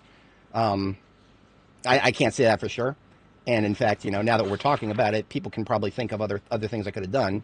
But in the moment, when you have no idea how the new fire spreading mechanism works, again, the devs have just recently changed that. I think 42.10, I think they introduced the new fire system. I don't know how much they changed, aside from the visuals and a couple things about it spreading. Now, something we learned from that I would be happy to spread the knowledge of for anybody watching. You may have noticed earlier on in this little segment here, if you were watching, it looked like the gravel was catching on fire. It may have also looked like the stairs were catching on fire. They weren't. Neither of the stairs nor the gravel were actually on fire. Now, did I know that? Did I have any way to know that in the moment? No, I didn't. But the stairs were actually not what was on fire. Not what was on fire. What was actually on fire, and this seems to be a weird fluke of the new fire system. When we go outside here, we can see. Look at the fact that the roof is on fire. You see how the roof is on fire up there? I have to scroll up a little bit. There we go. The roof is on fire. I think what we're seeing is the effect of the fire on a tile when it's actually the roof that's burning. Now, I have not tested. Does that mean that I can't catch fire? I don't think so. I'm not going to trust that. I think all it really means is that there's nothing on that tile that's like burning. It's just the roof above that's burning, and I don't know. Maybe the fact that it's showing things beneath it means that it's just demonstrating that something burning could fall on you or something. I don't know. I sure as hell would not want to walk underneath a burning roof IRL. That's even if it doesn't seem like it's yeah. I don't know if that's intentional or not though. So that's just kind of we've learned some things, but we also have some unanswered questions. I have yeah, no, that's accurate. I mean, that was because you see that's what we were seeing at the very beginning when we were looking at the when I saw the checkmate coming in on me, and it looked like the fire was spreading directly in front of me, right around here. Here it was, yeah. In this particular section, when it looked like the fire was jumping into the gravel, what it really was just the fire. I think this right here, this little tile looks like on fire. I think that was just the roof above it being on fire. But like I said, I was not going to put my character 310 hours at the time of this recording. She's now probably up to about 320 or so. I'm not putting 310 hours on the line just to find out if that's the case, ever. I'm going to play it as safe as humanly possible. Within reason. I mean, I'm not averse to risk-taking. I need to know more about the situation before I'm going to take risks. So, yeah. Not mechanic. Do new love stories water them down? They're a system. Interesting.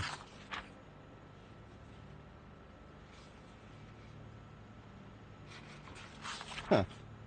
Do new love stories water them down? Yeah, it's hard to say. That's something I've been thinking about in my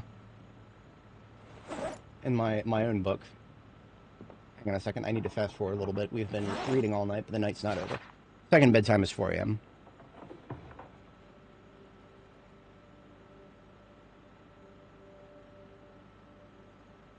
There we go. Okay. But yeah, I've been thinking about that with my own book. How much of things directly not related to the plot, like love stories, how much of that should actually be shown? That's something I've thought about a lot. 'Cause I'm not sure. There might be a happy medium for it. If there is, I don't know exactly what it is in the current era. Okay, I think that is. Yeah, that's all the character maintenance we can do for now. So if we sleep now and we get back to it, we should be ready to crack some more skulls. Oh, right. Yeah, I guess I didn't get the whole thing.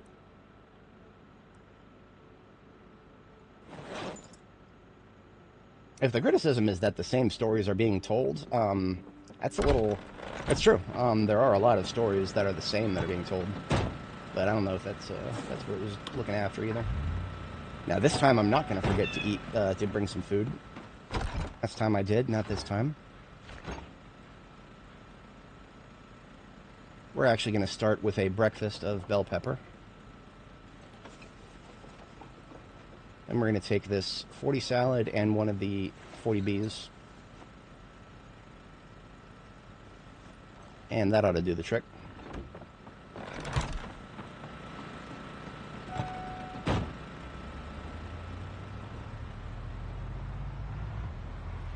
I hate fog. This is the second day in a row we've had fog in the morning. As you can see, it's reducing my frame rate everywhere, unless I zoom all the way in. Kind of annoying. I do have the game set to launch at a higher priority than my ugly face cams here, so if we do lose frame rate, it'll be on the ugly face before the game, by design. I know what's most important here, and it's not my face, it's the gameplay. Oh, you know what? Yeah. That makes sense.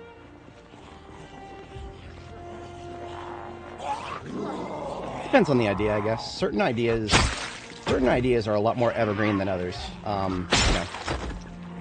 There are still so many things that have not been done with, like, a first-person shooter, for example.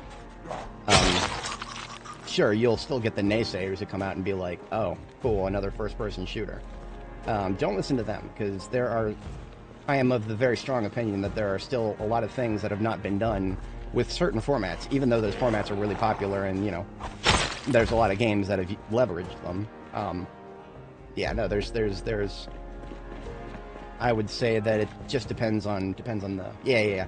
It absolutely depends on what concept we're talking about. Now, if we're talking about first-person shooters that use a lot of the same mechanics as Call of Duty, Yeah, that's a very, very different story. It just depends on how many of the mechanics are going to be exactly the same as a game that's been coming out every year for God knows how many years now. Fucking two of them in there.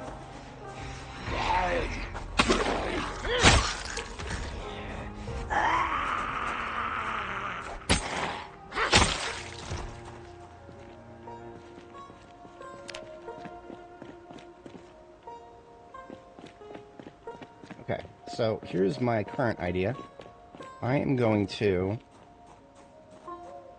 Ooh, you know, if I had a noisemaker right now, can I make one?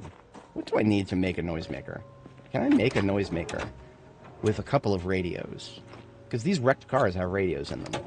I'm going to take the radios out. Yes, dark antimatter 100%. The frickin' tree zombies. They don't even need to be, like, all the way in the trees. If they're, like, hiding, like, there's... You know, the tree doesn't disappear until I'm this close.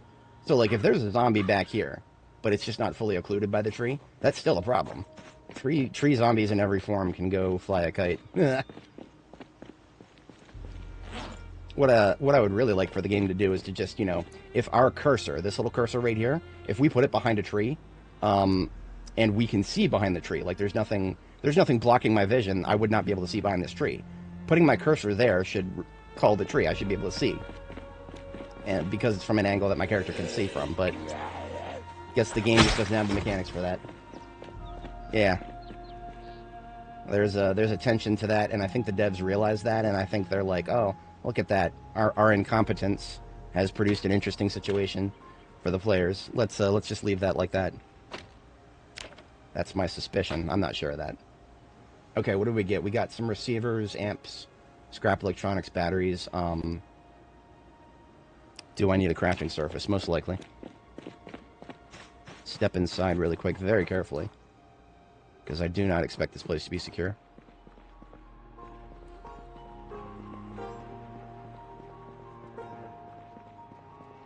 Facing in this direction.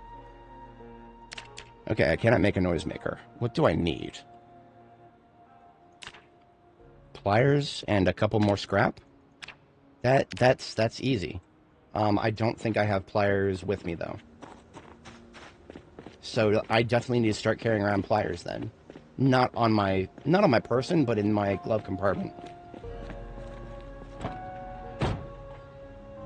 Yeah, I do not have any pliers in the glove. And the reason for that is I have been getting away with using medical shears for a lot of things that you can...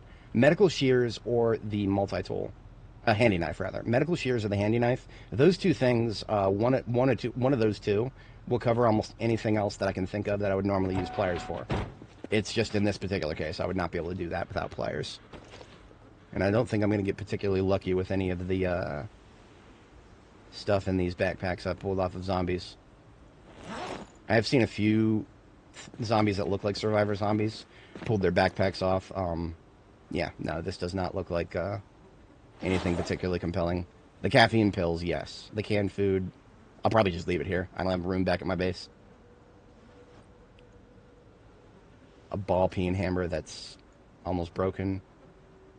Gold butter knife, why not? The rest of this shit I literally couldn't pay me to care about. I think that's the only one around here that is would have possibly had any pliers in it. That's fine. It was just worth taking a peek.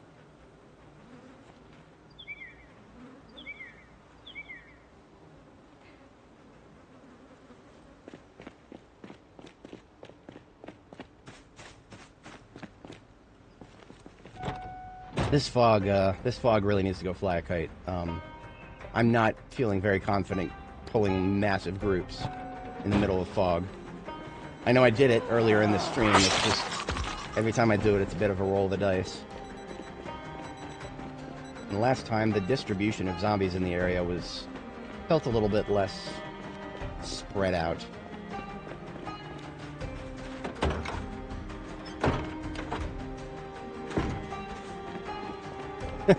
Actually, I've got one of every color back at base. I know that might sound a bit presumptuous, but I have started running out of space for even simple mementos like that. At one point I wanted to have a rubber duck of every color, and then I started realizing that I had multiple of the same color.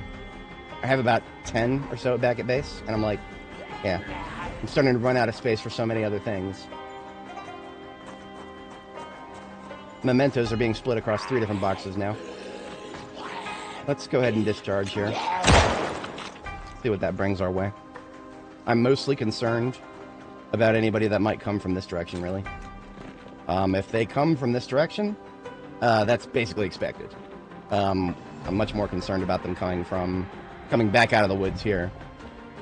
Because you see, remember, if I start discharging the firearm here, there's a lot who are going to be randomly in this forest here that are going to use that noise as an excuse to path down south and flank me. And I don't want that. No, it doesn't come naturally, people. Boxes are useful. Thinking inside of boxes, I know it might sound counterintuitive to the quote, but, you know, certain ways of thinking are very, very useful.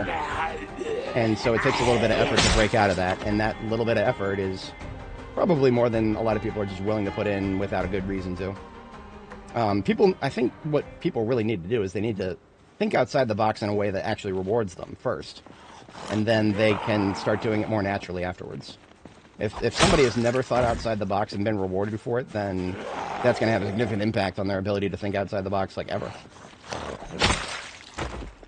At least that's my take on it. There's probably some people who are just not smart enough to think outside the box. I don't usually like to default to that line of reasoning.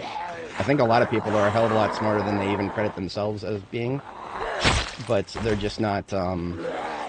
It's field specific. You know, people are a lot smarter when it comes to stuff they're familiar with. The age of the polymath is long past. I wish more people were polymath in this day and age. But people are just so specialized now. Colleges are not helping with that situation. Because, you know, you can go to college, get your liberal arts degree.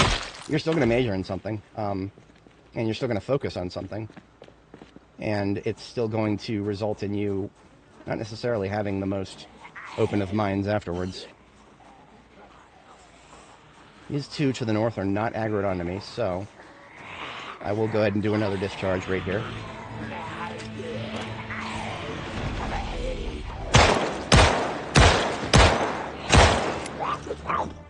Now, why did I not hit one of those guys several times in a row? It should have...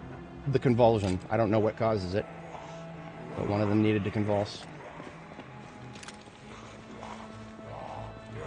Yeah, no, that's... people who play a lot of video games are going to get rewarded for thinking outside of the box for all sorts of random things. I mean, you know, you take a normie game, for example, Portal. Portal will force you to think outside the box a lot. And that, just playing that game alone is gonna make you look at things a little bit differently sometimes, if you make it through. I don't remember what the statistics were, but there are a lot of people who played Portal and never finished it, so, you know, don't be one of those people. Don't give up. It's not that difficult of a game. It's a lot of fun. I highly encourage you to give it a shot, because it's one of the easiest games out there that makes you think differently. And it's just got a great plot. I really enjoyed the chemistry between GLaDOS and Wheatley in the second one, even though they're complete and total polar opposites. Well, this is the part where he kills us. Hello, this is the part where I kill you. Part 6, the part where he kills you. Such a well-written series. I enjoyed it a lot. Alright, let's, 4 shots. I'm never doing more than 4 shots on a single zombie. It makes no sense. It really doesn't. Ah, there you go. Yeah, that's gotta be worth it. It's not going to be like a groundbreaking experience or anything, but I enjoyed it a lot. Like, I played through it once. I think I played through it twice. It's not going to, like, you know, you're not going to be, like, itching to play it again over and over, I don't think. You know, some people do. Some people will go in the workshop, they'll download the custom maps and have a lot of fun with that. I was never that kind of guy, but I did enjoy it a lot for what it was. See, now we're definitely getting a big mix of fasts and slows here. I'm perfectly okay with that. I am perfectly okay with that.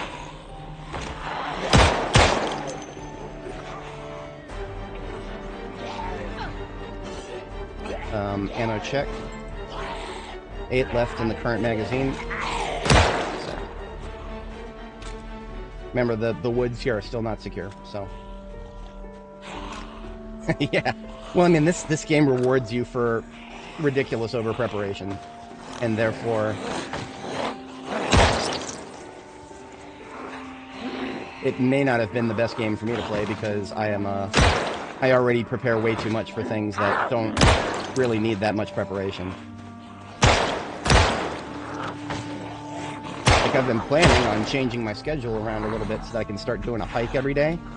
And so I've been rebuilding my external frame backpack just to do that. When I don't really need to do that. I live within 200 feet of a nature trail.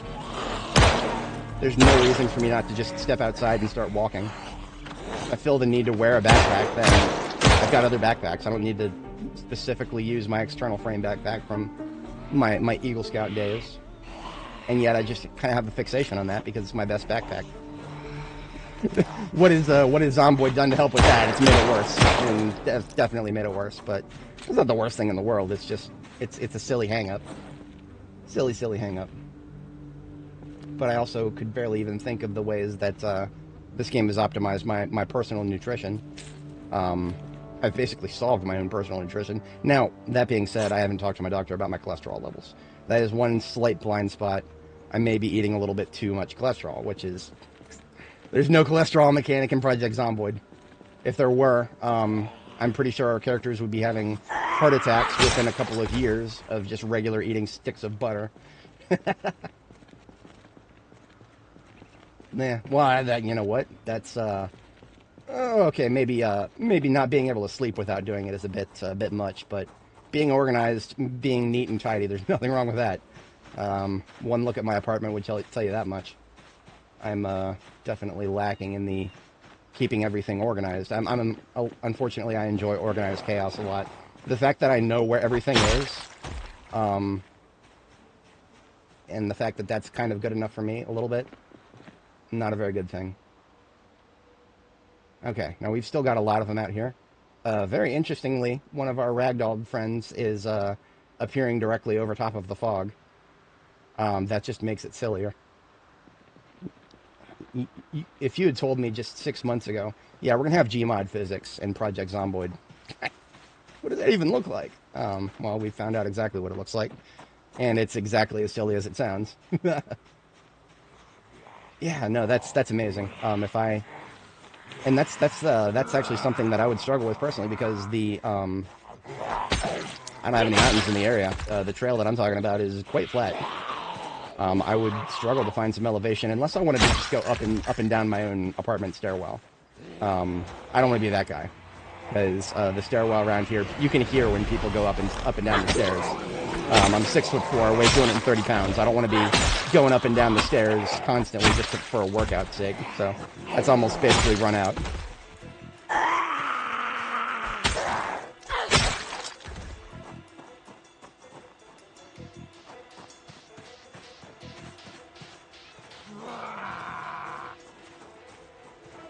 For anybody joining, welcome. Just as a quick recap, we're currently at the Sanatorium, killing zombies literally just for the sake of experience.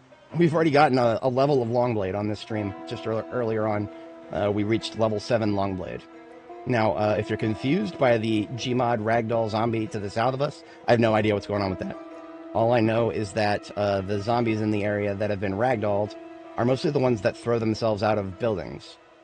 So apparently, zombies that throw themselves out of buildings have a chance to start doing that. Whatever that is. So when it comes to mopping up this area, if you guys were watching earlier in this stream, you would know that there were like hundreds, literal hundreds here. We have successfully gotten rid of most of them, and I'm very happy about that. Since we're just mopping up stragglers, I'm actually going to kill them a little closer to the trees than I normally would, just to leave it so that I can drive around in that field easily if I need to. I don't expect to need to, but just in case. There's still a possibility. I don't know how big. There is still a possibility that one of these doorways is still going to spill out another 100 or so zombies. And I'm going to need to herd them again, so...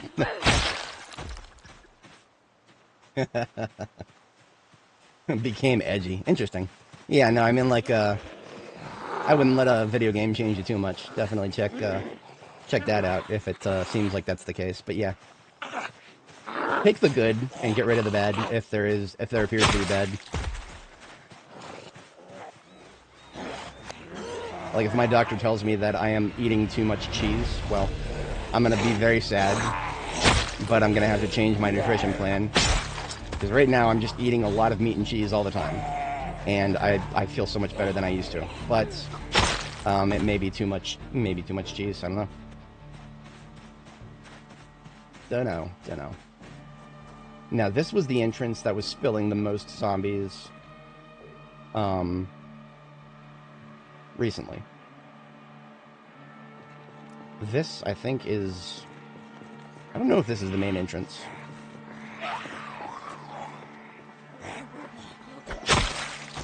But in any case, I'm not going to use the firearm just yet. I'm going to mop up everybody I can find outside, and then see what it looks like inside.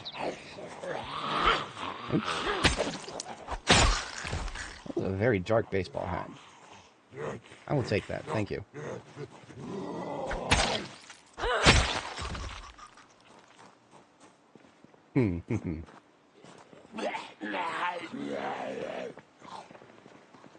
Well, sounds like an opportunity to make things really nice and neat. It might not be good to encourage this. I was so ridiculous when it came to planning my apartment layout that I downloaded a floor plan of the apartment and then measured it with a Bosch laser pointer to get the exact measurements, and then put it into Adobe Illustrator, and did the exact same measurement system for my furniture, just so that I could perfectly figure out where to put everything. Now, unfortunately, the flip side to that is I found a more optimal layout, but I'm currently so entrenched that moving the Exodesk is such a significant undertaking. I haven't wanted to do it for years. So it's great to organize things perfectly, but then, you know, then it becomes really hard to mess with perfection.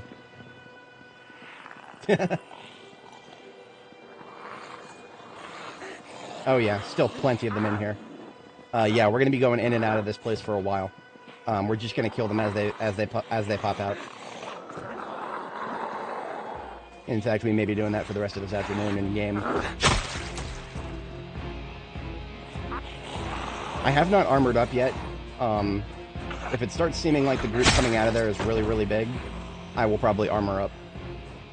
For the moment, I feel like being a little bit more foot mobile. The armor does reduce my movement. It actually cuts my combat speed a little bit too. So if I can get away without wearing armor for smaller skirmishes like this, absolutely.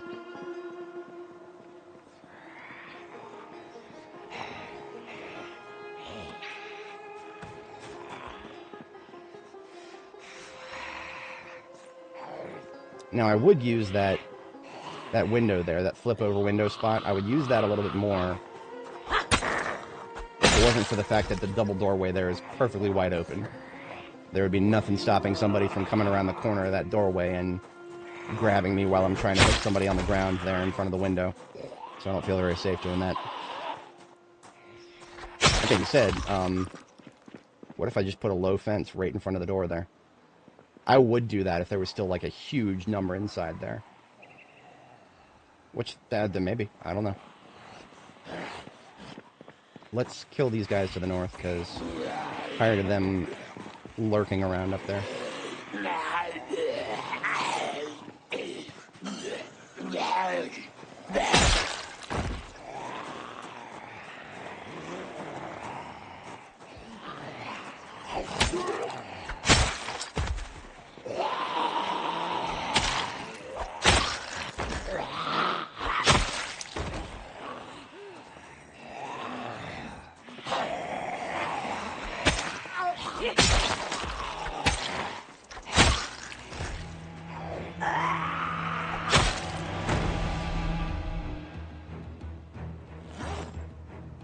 I left a lot of stuff lurking in my inventory there.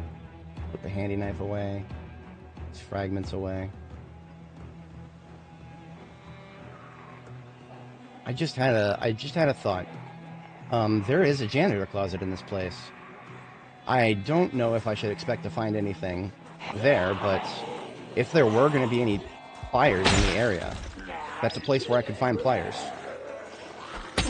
For anybody joining, if you're not familiar, I recently decided to try to make noisemakers out in the field, and I have all the materials for it except pliers.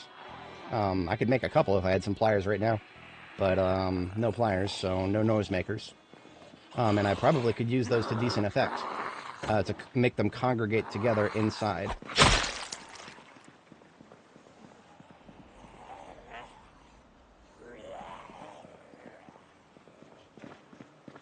Now, I don't know how good of a hearing you guys have, but I do know that the audio codec I'm using is very high quality. So if you guys can hear what I hear, there's a lot. Holy shit, my character just had stage 4 panic. So, okay, what that tells me, she was looking in the direction of the stairs.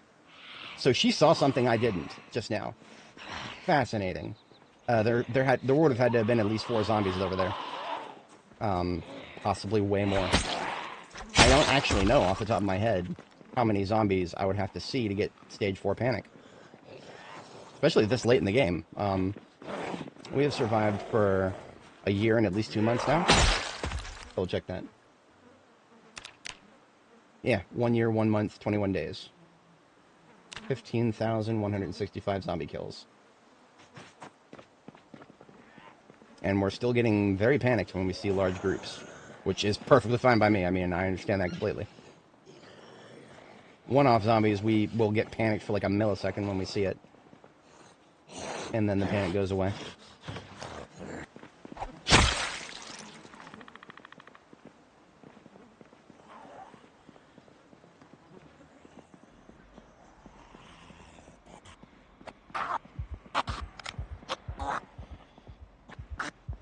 Y'all hear that? We've only been playing for 2.5 hours. That would be not anywhere near enough time for the audio glitch to start building up. I'm still hearing sounds. So if you're not familiar, this game has a audio glitch where the sound buffer overflows after a while, and you stop hearing sounds. That doesn't appear to be the case. I just heard for some reason that one zombie was cutting in and out for some reason. Now, what does that tell me? I don't know for sure, but I get the feeling, I get this sinking feeling that there is a massive number of zombies inside here. Everything that I'm experiencing right now is telling me there are lots of them right now. So here's what I'm going to do.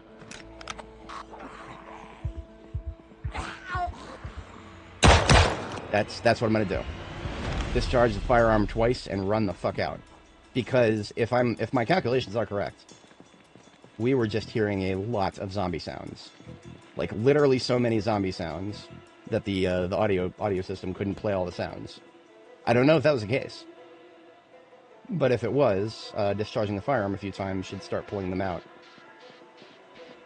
Right? There are stairs right there. Oh, look at that, look at that. Somebody just fell from the upper floor. Yes. Okay. We're definitely getting some zombies that apparently the ambulance wasn't strong enough to pull them out. So let's keep that going.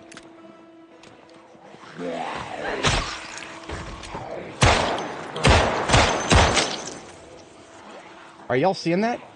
Yeah, absolutely. I was 100% correct. Look at that. There are still hundreds of them in there. Easily hundreds. And I need to have a very clean flank if I'm going to do anything with that. So I'm going to kill these guys over here, and again, I have no idea what's going on with Ragdoll Randy here. I'm just going to pretend he's not there. At the very least, its movement is so erratic that I'll never mistake it for a zombie. That's a silver lining right there. Yeah, I think she caught sight of a group that was, like, upstairs that, like, I don't know, Maybe there was a balcony or something that they were briefly visible on that I couldn't see. That's the only thing that would make sense to me. As we can see now, there are hundreds of them in there still. Probably they all came from upstairs. That's my guess. We are getting hungry. We are going to eat some of this here lovely salad.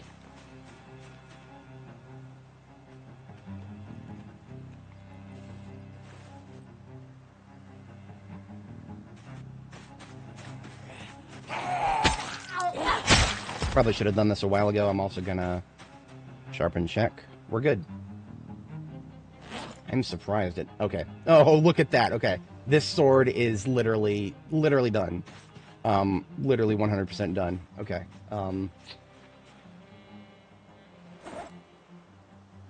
I have not staged a replacement sword.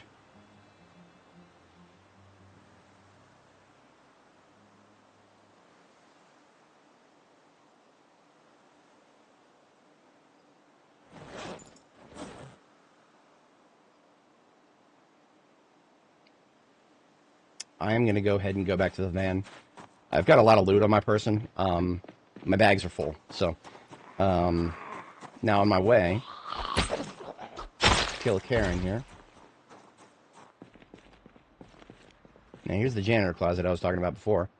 We got a plastering trowel, a can of cola, some cola, some honey. A fire extinguisher. A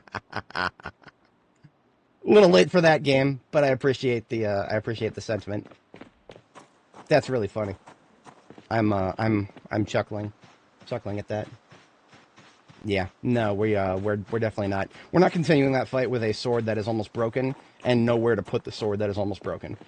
We are going back to the van and we're gonna get rid of the sword, and then we're going to. Well, we got a new one. The sword is not the problem. What is the problem is the rest of this loot. And get some of it out of my backpack here. I have confirmed that I do not have the capability to make any more of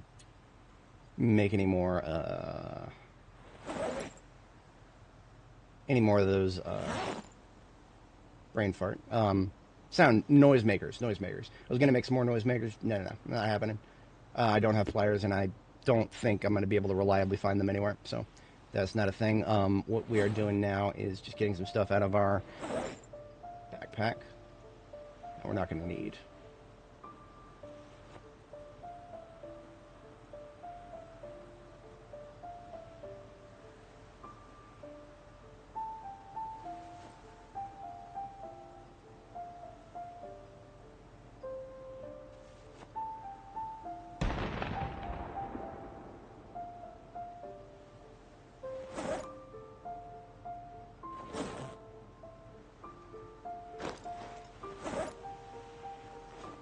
Okay.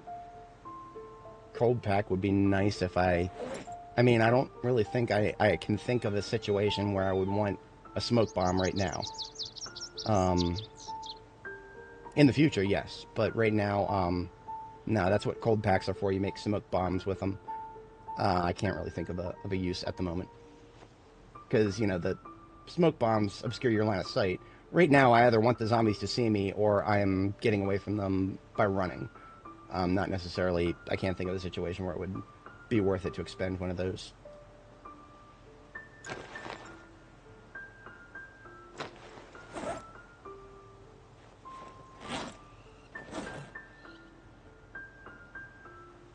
Some of this stuff I don't want to bring all the way back to base with me, just because that's how full my base is. So the stuff I'm not bringing back to base, I'm actually just going to put straight into the trunk. And that will take care of most of the backpack here. So, let's get a replacement sword out.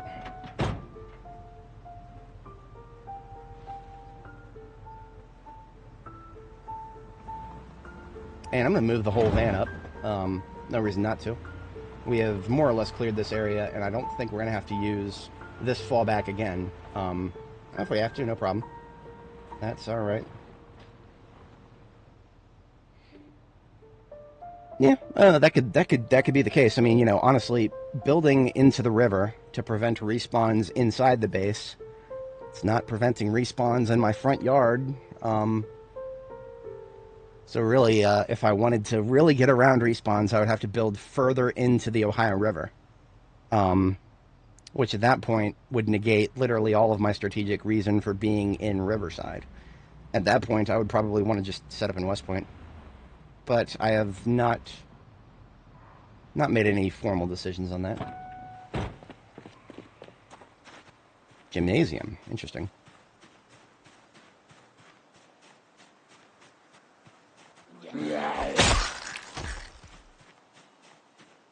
So I think I should use the machete before I use the sword.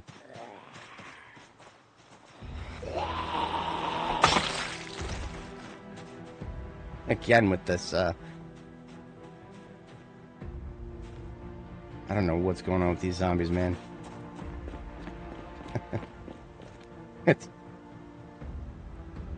It feels like they're getting a little worse.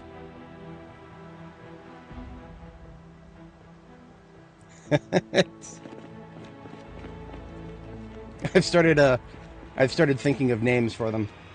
Which zombie, which ragdoll zombie are you feeling like today? T-posing Tim, backflipping Brenda, or I don't know. I got to think of a couple more.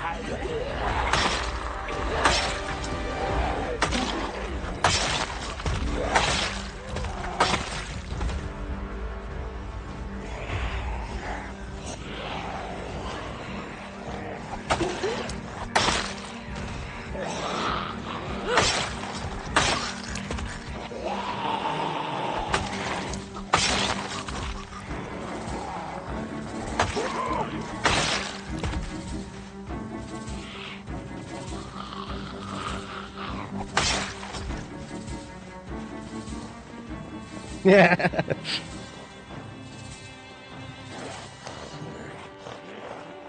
See, that's a meme right there. That's a meme I could make a 30-second video out of that. I could make a 37 video out of that. I could see Reddit enjoying that. Reddit really likes the videos that they can scroll past and have them autoplay and just have a chuckle at. Yeah, I could absolutely do that. That's one of the things I've been trying to edit down my worst moment there. I've been trying to edit that down. I don't think I could ever explain it in like 30 to 40 seconds. That's what I would have to do to get the attention of the subreddit. Abstracting Andy. Yeah, I tried Ragdoll Randy at one point, but that's too generic. We need Planking Perry or something like that.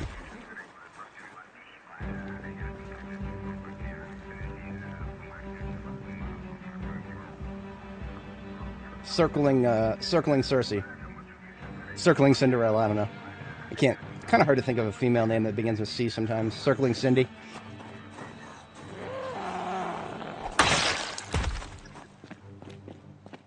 T-posing Tim. Yeah, I'm definitely doing that. I need something to help advertise my channel, right? Making something really silly and posting it to Reddit is a very easy thing to do. Sammy on stroke.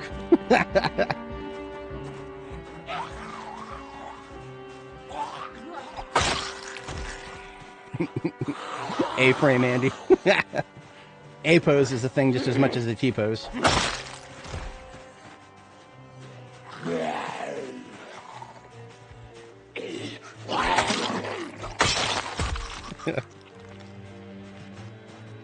Find one of the ones that's like rotating on a. Oh, here we go. Stretched Sandy. Oh man, we have fun here. I can't laugh too hard. I'll start getting lightheaded. Haven't been drinking enough water. Come on, let's go. Actually, that's going to affect my reaction time. I'm going to back up a little ways here and have the girl eat a salad, and then I'm going to drink some water myself, because, yeah, can't forget to drink water. No good.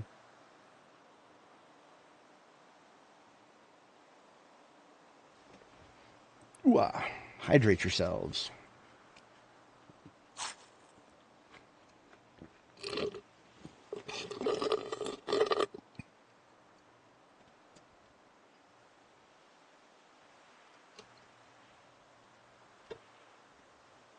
I do see a couple of really slow shamblers coming my way.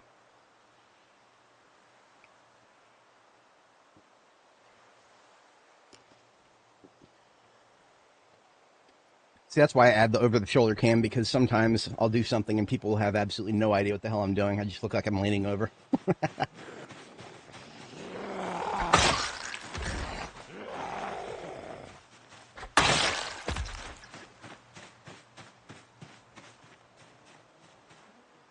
Yeah, at this point, I'm just going to get a few more kills, and then the fatigue is going to hit, so... See how many more I can get into this pile here.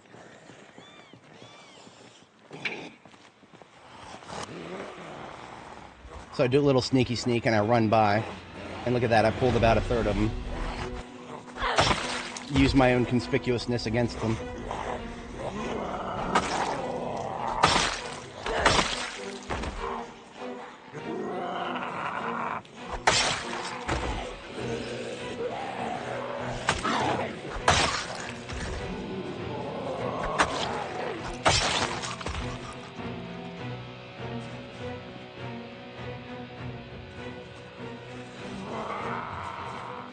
Look at that.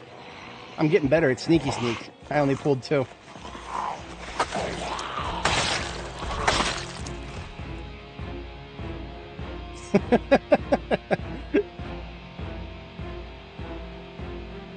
Okay, that is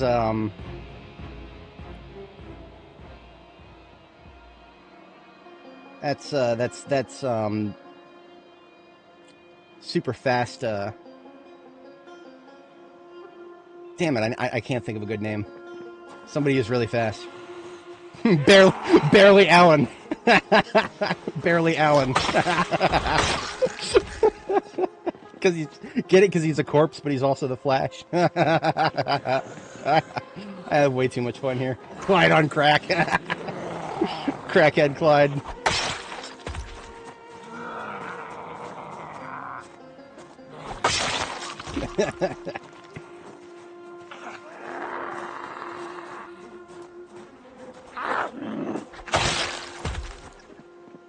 Oh, what is the time code for this? 2 hours, 2 hours, 40 minutes, something like that. Yeah, I gotta take a note of that.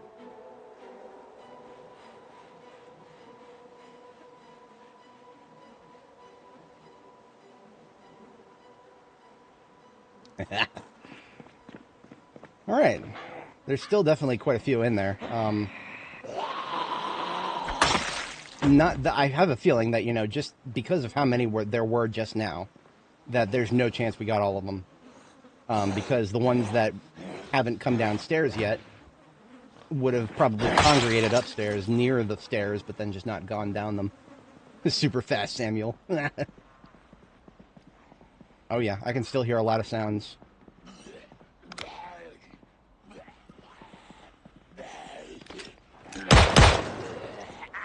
Now, I don't know how many of those I'm going to end up fighting, but I did my due diligence and discharged the firearm, and we'll see who comes out.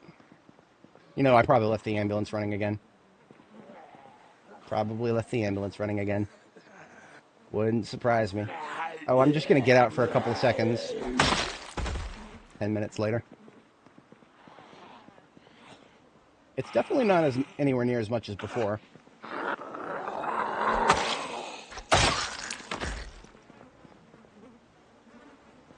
I wonder how many of these I can trick into spilling over the... Not enough, it seems. See, I can't dual-wield firearms, but the ability to switch to a backup and then have a backup for my backup feels pretty cool.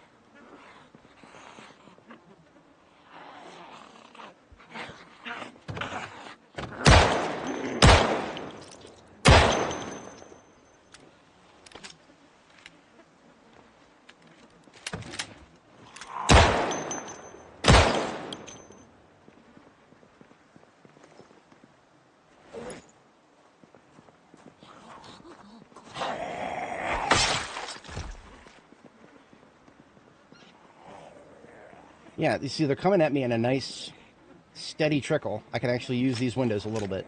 I feel a lot safer doing it from this side than the other side. Just because this side gives me a better view of both stairwells. Because the stairwells that I don't have a good view of is this one, and they're gonna be coming that way anyway. Now this is a bit of a problem over here. I have no idea how many are still over on that side.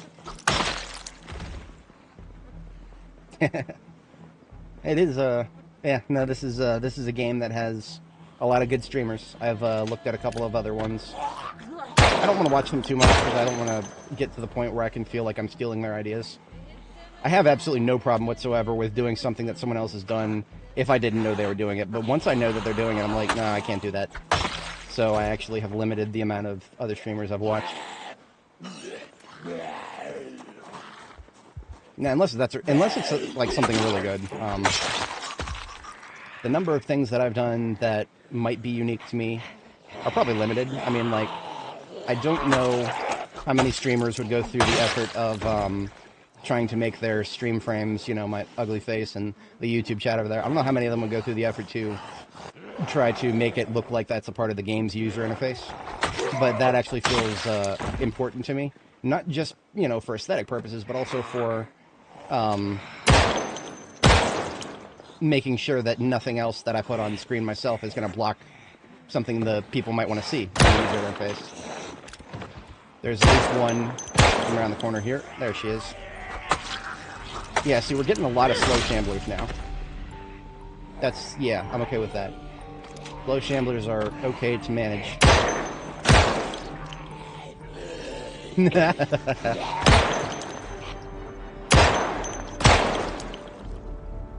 Yeah, despite being stage 1 fatigue, I can still two-shot them if they've fallen over a window. That's great. I haven't really had a good opportunity to test that and really confirm it strongly.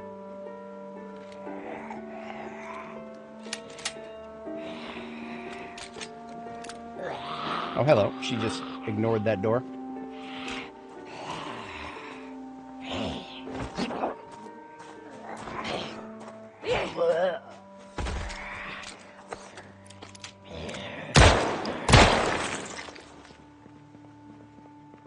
This needs a couple rounds in it. You know what? Go ahead and top this magazine up because I do have a little bit of loose.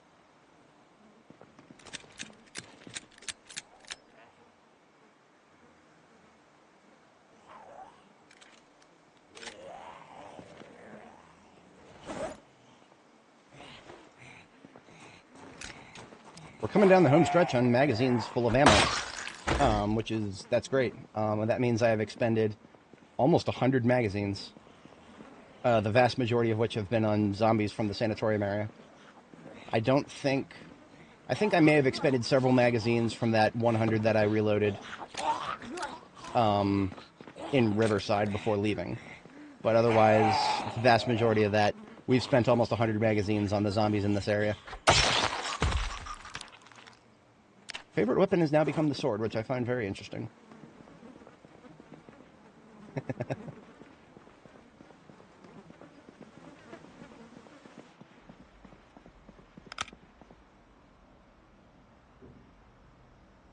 I don't hear any more zombies in this area. Now, that doesn't mean they're not there. What that tells me is they've probably not spawned in yet. What I'm fully expecting is to go up these stairs and see a bunch that haven't spawned yet. Okay, so this is why my character was panicking. These banisters, she was able to see them up here. I couldn't. I would never be able to, but she did without much of a problem. So, here's what I'm going to do. I'm going to peep the third floor very briefly.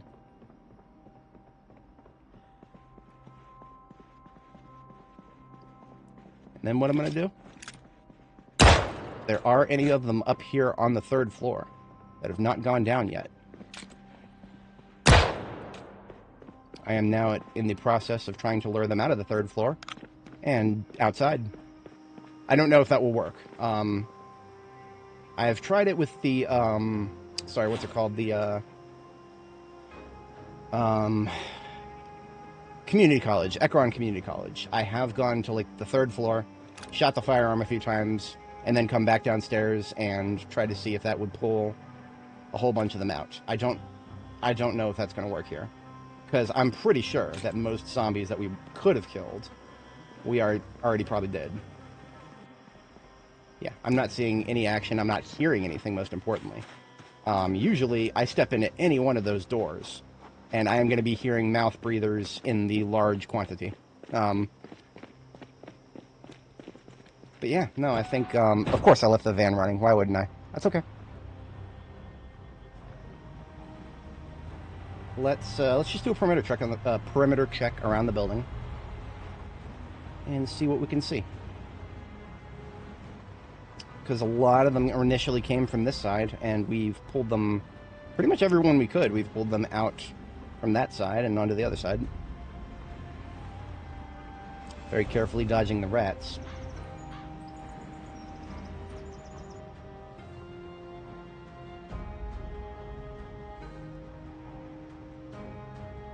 What have we got here? We've got multi-story push-up Pete. Push-up Pete. Yeah, no, he's trying to do push-ups. We've got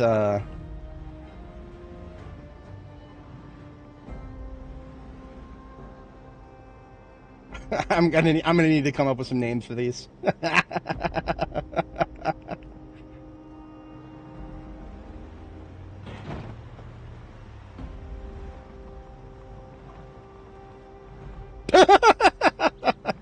I love that they seem to disappear if you get too close to them.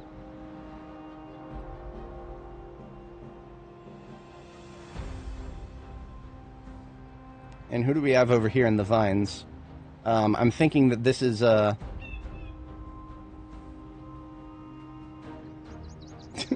vine jumping Vinny. Yeah, vine jumping Vincent. Vincent the vine jumper.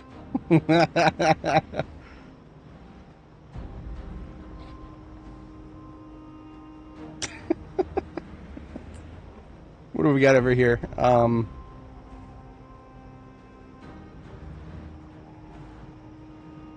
Mary the mega planker. He does look like he's in a planking pose.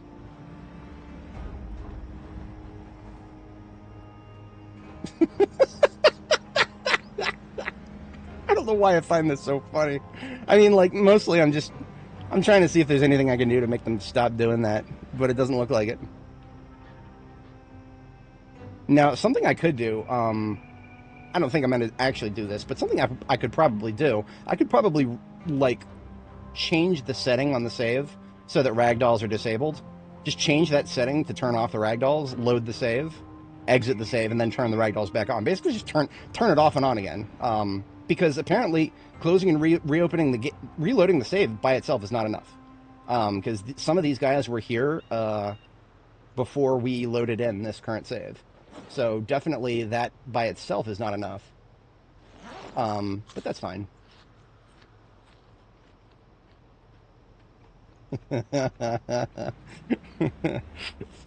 Clinton the cardboard cutout. Oh yeah, Clinton the cardboard cutout. Oh, somebody here has a backpack. I very intentionally led him to the edge of the group so that I could see that. Small, simple frame backpack, it seems. And, of course, very little of substance. A box of 223 rounds, some more caffeine pills, a beta blocker's cool. Candy bar, some canned food. Money. For some reason, the zombies here with... Oh, he's got pliers! Genuine YouTuber soy face moment. Noisemakers might be on the menu. Thanks, Mr. Guy, for that. Very neat. Yeah, that's really interesting.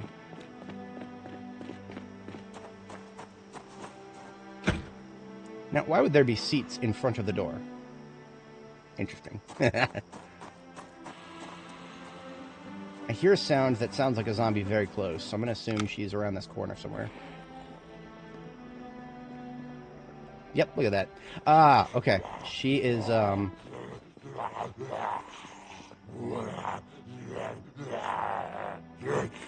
Samuel the Stuck.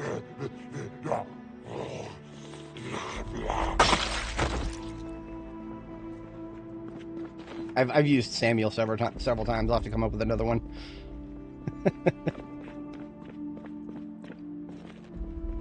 I can't even reach the door from this side. That's funny. Okay.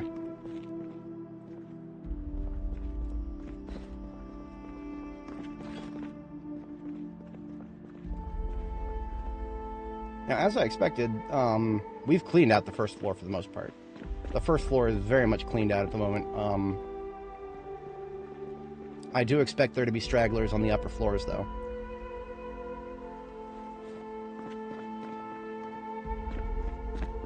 Possibly even in some of these rooms, because, like, remember, the windows are all open. There's nothing that would be stopping them from spilling in the windows right now.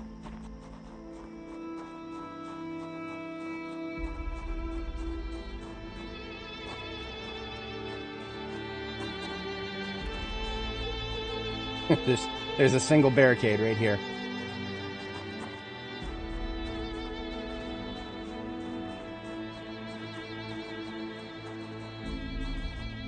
It's really hard to perimeter check a place like this. There's so many ways in.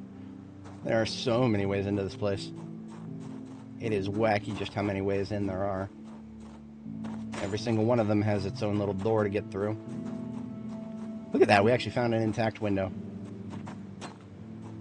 So some of these rooms have bookshelves. Now the bookshelf I just hit had some paper and pen in it. And what does that tell me? That tells me that some of these bookshelves might actually not be full of homeless people stuff. I have no idea, but we're going to take a peek. It does appear that the gunshot I discharged earlier has not pulled anybody downstairs. Now, if I see any more zombies in groups like more than one or two, I'm just going to run, because I'm now hit at stage 2 fatigue, so I have reached that point where I am no longer engaging in any sort of fight. I'm just running. But it doesn't really seem like there's much fight left to be had here. Yeah, see, most of the loot in this place is going to be like what we just looked at. Random trash crap. Highly unlikely to be anything of substance. Because, remember, this is a homeless encampment. It is not a sanatorium. It was a sanatorium. Now it is a homeless encampment. Yeah, okay, look at this. Look at this. Kentucky Herald for July 13th. I don't even know if I need that. But it's material, it's reading material on the bookshelf. So some of these bookshelves actually have reading material. Footlockers have always been weird. I have only ever seen footlockers have loot if it is a military, if it's a military loot area. There's nothing military about this place, so I don't expect to ever see that. Look at that, we actually get an entertainment book in there. A single entertainment book. It's a book, though. It's a book. A book. Like, this is basically what we're looking at. Those feel like residential bookshelves right there. As in, you know, bookshelves that actually have books in them.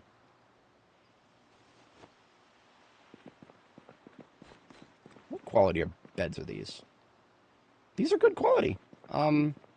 Okay. I don't necessarily have to run back to my base then. That said, I would like to sleep behind a door of some kind. And I think we may have one right here. Yeah. We've got this is an intact doors and windows in this room. I'm going to take one of those beds and put it in there, and that's where we're sleeping tonight. Because it does appear that, you know, if there are any zombies left, I mean, all I really care about is having a barrier between me and them. And that is what we will have if we take this bed with us.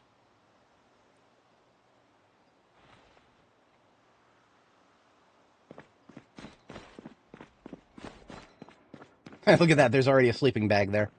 Like I said, homeless encampment.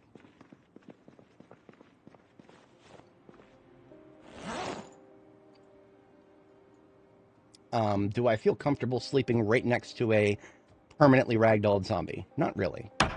But, like I said, it doesn't disappear when we look away, so that's how we actually know it's dead. So, gonna go ahead and sleep. Very, very spooky place to sleep in, but it doesn't seem like there's any zombies left in the immediate vicinity. Now, if I wake up and there's like 5 of them outside, okay. I mean, I am well rested at that point. I'm combat effective now. The only thing I'm concerned about now, we just saw nothing but a beer can and a bookshelf. That's what I was expecting to find in all the bookshelves here. Because momentarily we're going to go take a look in the library. library where there's a lot of bookshelves and there's going to be jack shit in them. It's going to be just like the bookshelf we looked at just now. There's going to be nothing in any of them. It's going to be like this. There's going to be some beer, and maybe that's it. Again, homeless encampment, not sanatorium. But can I take this? Damn, I can't. I would really like to take one of these exam light things back to my base. My medical equipment are not entirely full. A comic book here. Couple of entertainment books. You know, I probably left the ambulance running again. I'm really bad at this. I'm really bad at this. 2,040 hours, not enough. Where would I have parked? All the way on the other side, I think. Because I was basically trying to do a perimeter check, is what I was trying to do. And I still am. I checked most of the rooms from the outside looking in. Yeah, there's the van. Let me guess, I left it running.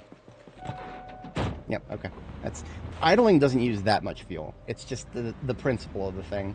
It uses some fuel, and that makes me sad. You know, I'm going to drink some of this beer, because it will make the hunger shut up.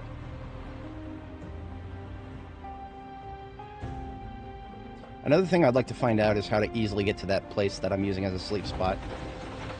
I don't think this is going to be the best way to get there right here. In fact, I'm most likely going to have to use the sledgehammer to make it a very convenient place to sleep. But we're going to find out. And have a little drink of beer here.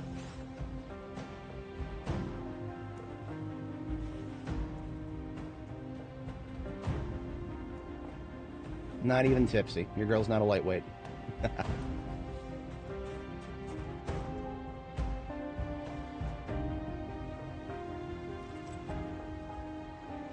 Okay, so some of these canned food items into the trunk, I'll replace them with soda.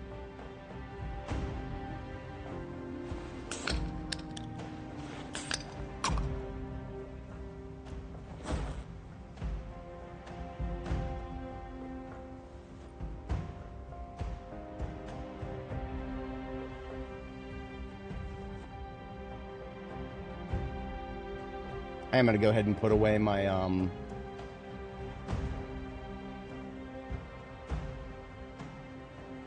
going to go ahead and put away my heavy armor. Because I do feel like we've killed enough zombies that I probably am not going to need the heavy armor again. If I need to come back and get the heavy armor, I'll be impressed. Because that means there are a lot of zombies hiding somewhere. They must be hiding somewhere very creative, if that's going to be the case.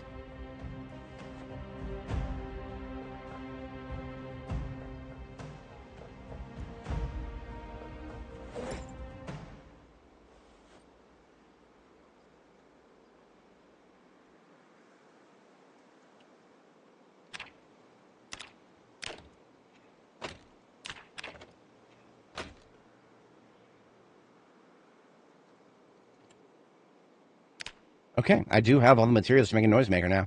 I just need a crafting surface. That's great to know. A little too late to actually use one. But, that's cool. I will go ahead and take the scrap electronics with me.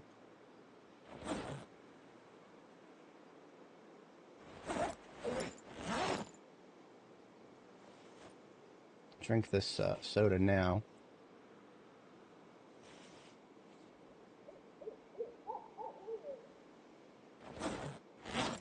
Okay, yeah, feeling good about that. Now let's see how easily I can get back to where I was. See, this is, I don't know what this was ever supposed to be, this little hallway here, but I do know that it leads all the way over here, which is quite inconvenient.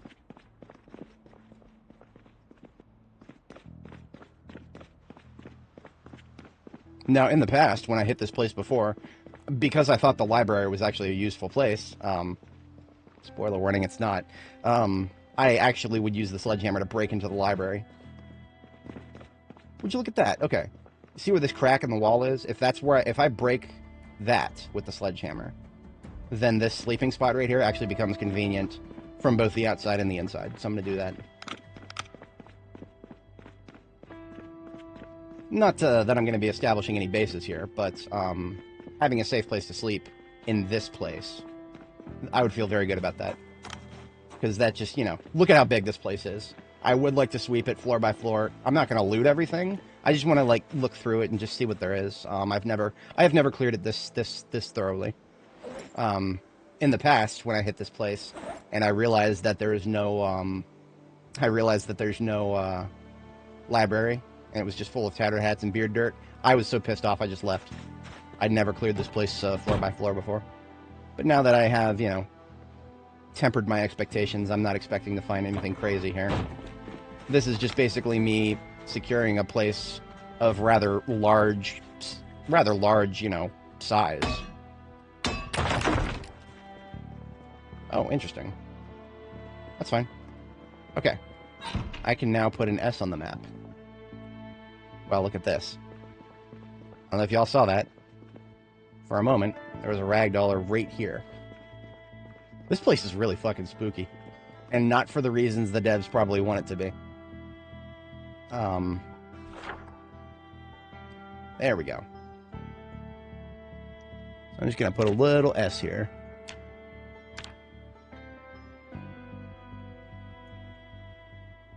And I'm going to give it a... I'm going to leave the color red and put a little circle around it just to indicate that there is a place to sleep, and it is behind a door, but nothing more significant than that.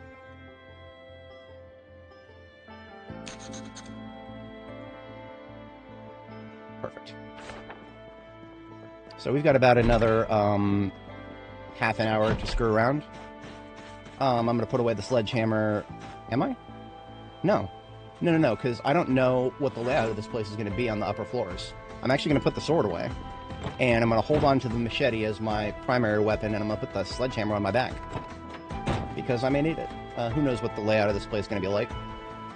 If I'm, you know, certain military squads, you know, foot patrols that are exploring urban areas, they'll bring sledgehammers with them. This is not a meme. This is a thing. They'll have somebody in the squad with a sledgehammer, and that's gonna have to be me because I'm the only one in my squad now.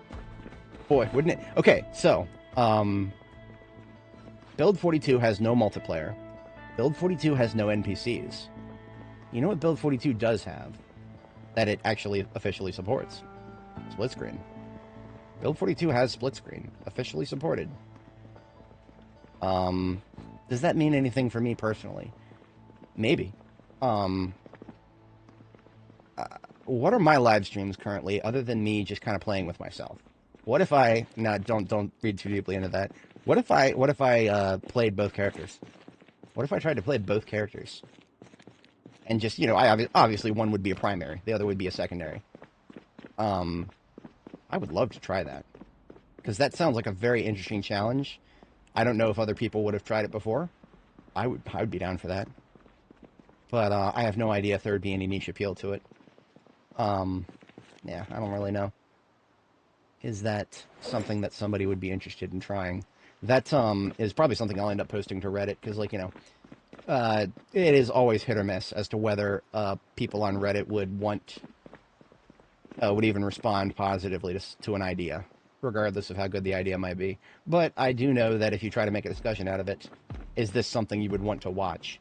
I could probably see that actually, you know, getting a little bit of traction.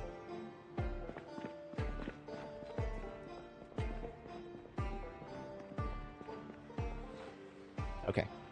Just heard a zombie. Don't know where, but we're going to start being real careful now.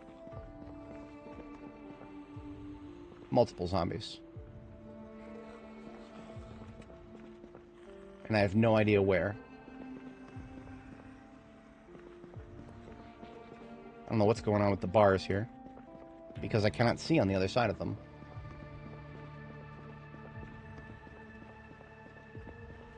I am entering extremely unfamiliar territory here. And this is not the best of ideas, because I have not looked into these windows from the outside yet. So actually, that's how I'm gonna run. I'm just gonna bail, and all I'm gonna do is just look into the windows from the outside. That was an aggro sound. Somebody has seen us.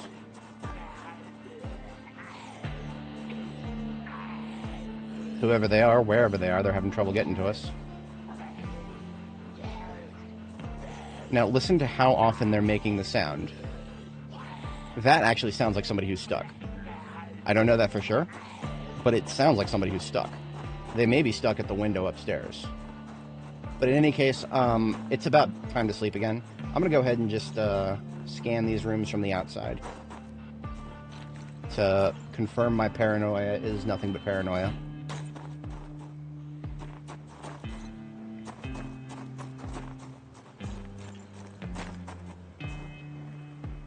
I am still hearing noises, but that's most likely going to be on the second floor of this, whatever this area is here.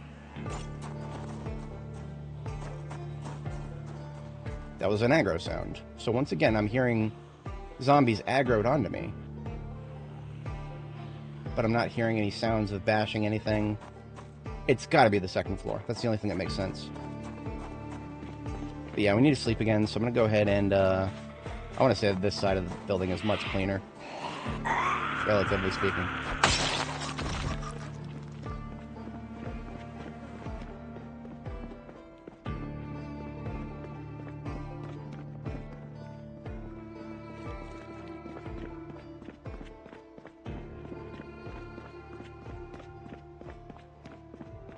I feel like I should try to mark this somehow.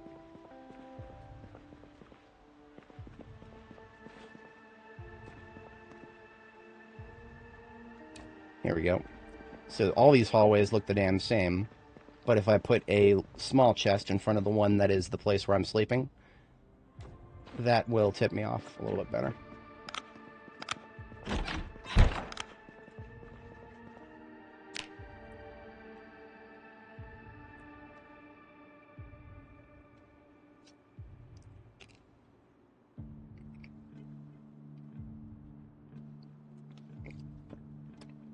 Which part would that be, Bloody? I was doing quite a few things there. Is it sleeping out here in the field, or was it going in that area where there were a bunch of noises? Because both of those were not the smartest thing, but I at least have, you know, safety countermeasures for the...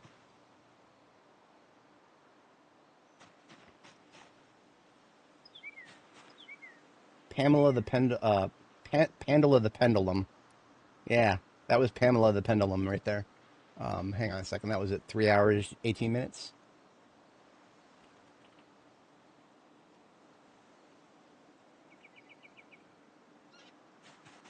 Oh, you know, really just for, to be entirely honest, something I'm looking for now is just furniture. That's the only place that I would probably, the only thing I would ever probably want out of this place would be furniture. Look at that, there's a wood stove here, that's cool. I don't care about that, but...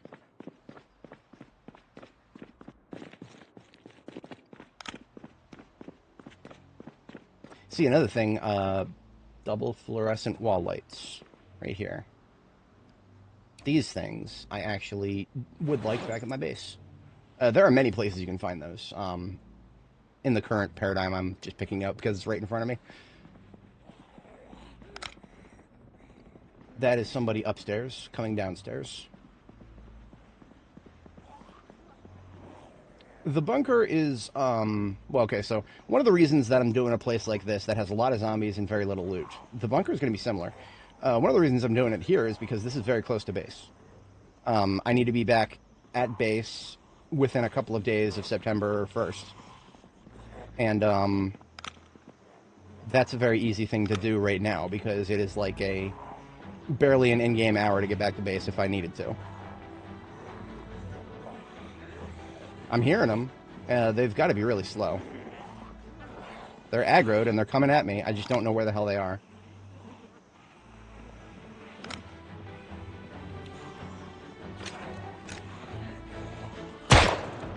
I don't know who I just hit, but I just hit somebody. And anybody I didn't hit will be aggroed now. So I'm just going to back out here and let them take their time coming to me. I put away all of my food. You know what? There's an answer to that. There's an answer to that. I can forge now, and forging is not a meme. I'm level 6 forging. Look at that, berries. It's You got a big, nice, wide open field here. It's hard to say no to that. I would unironically eat some blackberries IRL from locally sourced areas if it was relevant.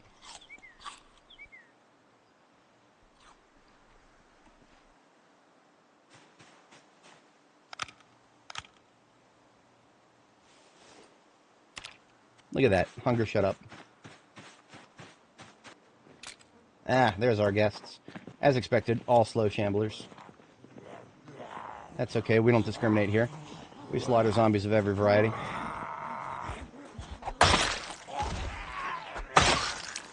Because, see, if I wanted to just kill a lot of zombies and I did not need to be tethered to my base, I would absolutely have gone to Louisville by now. After I deal with the September crops, I will no longer be tethered to my base in the slightest. In fact, I will be so untethered from my base that just for the sake of maintaining my weight and proteins, I will take a cow with me. I will take a cow with me. Maybe even a cow and a male calf. Because then I would have a self-replicating supply of everything out in the field. Yeah, I'm not going up there while there's a zombie that close to the stairs. See, look at this. I can target something. I don't know what it is that I can target, but I can target it. Did I just fucking kill it? Where'd the sound go? I think I killed it. That is hilarious. I have no idea what I just killed, but I killed something. I never even heard a death sound.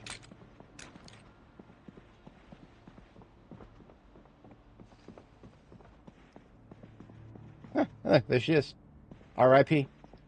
We're going to call her, Wanda the Invisible Woman.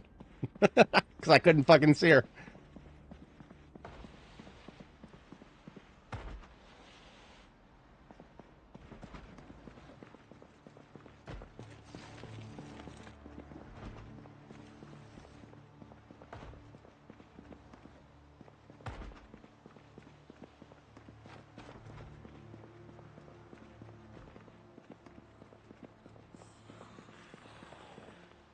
Okay.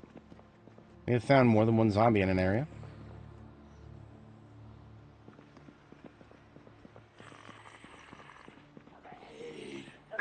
See, this is where I was expecting to start seeing them on the second floor. Because this is far enough away that they never would have been pulled by pretty much anything else.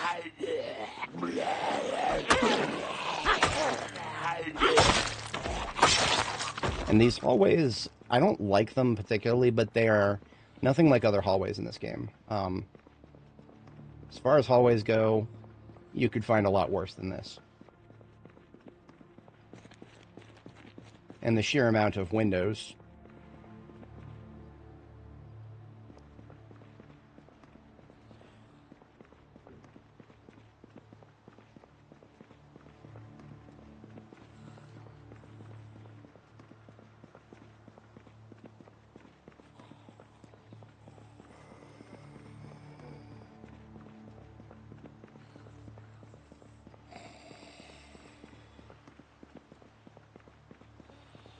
Forgive me, I don't have a lot to say while I'm listening very, very carefully for zombie sounds.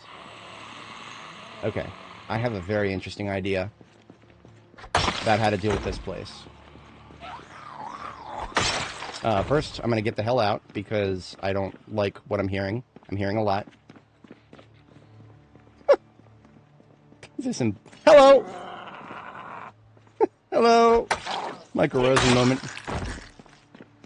Would you believe it?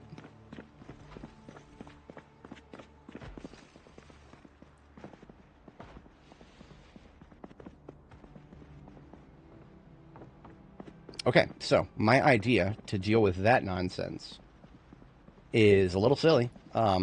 Possibly more than a little silly. But it might work. First, I need to quickly gauge what carpentry resources I may have in this area. What have we got? We've got that. We've got that. Specifically, I need nails.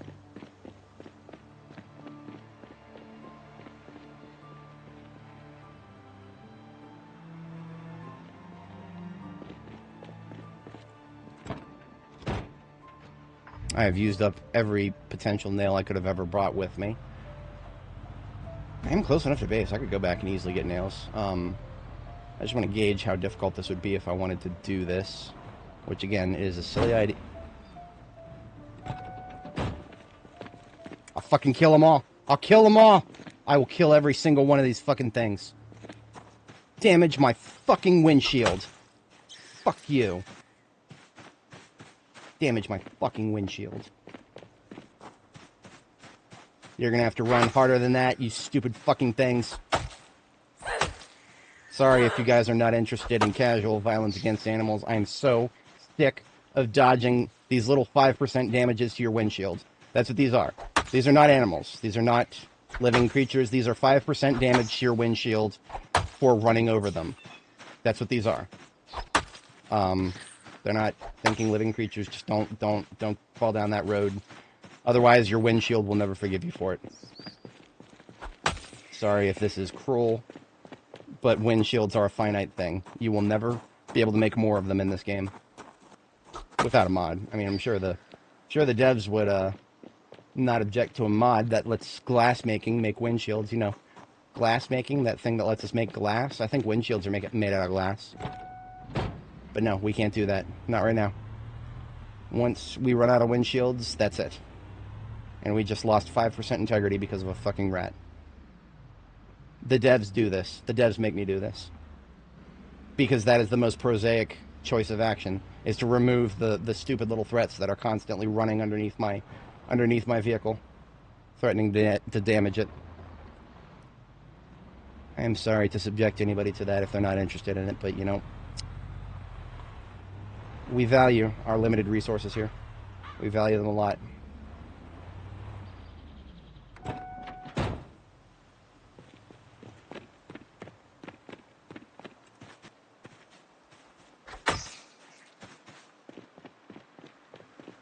Anyway, what my idea was, and it's really stupid, is to just build a stairway to the second floor.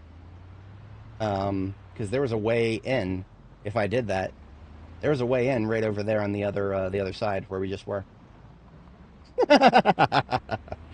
Yeah, I did. That's kind of sad. I'm gonna go ahead and do what I did last time. I came to this place. Last time I came to this place, sledgehammer, and bust open the walls in front of the library, which is right here. Generally speaking, right here. I don't know. Nah, this is the morgue. Oh, look at that. This is the morgue, and this is also the way to the basement. This is where we were attempting to go upstairs to. In the tunnel experience.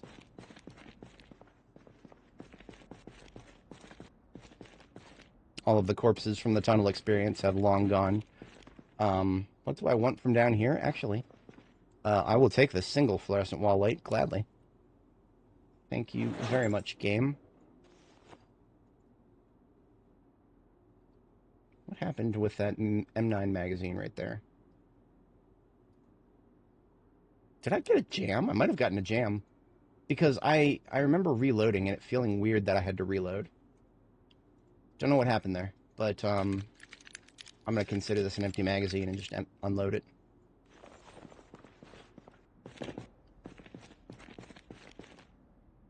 Well, we know where that tunnel leads. Nothing over there for us.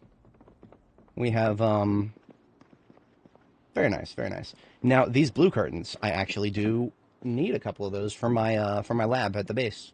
So we are taking a couple of these blue curtains. Now, these rails, these curtain railings, I don't think I need any more of those. I actually think I'm fine on those. But the curtains themselves, yes, please. Juxtaposition. 10 out of 10. Very, very nice. Very nice.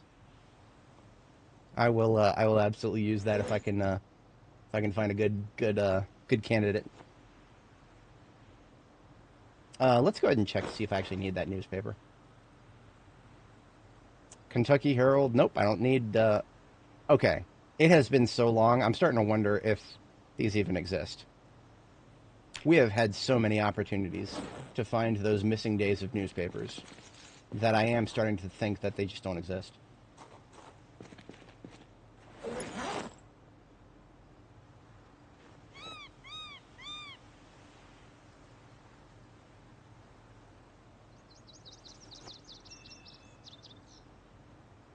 This leather jacket can also get put away now.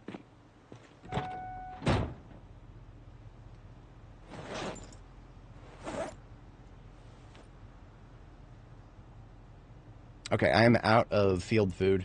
I'm going to stop improvising with food. I'm going to go ahead and stop by my field base and raid the fridge because, you know.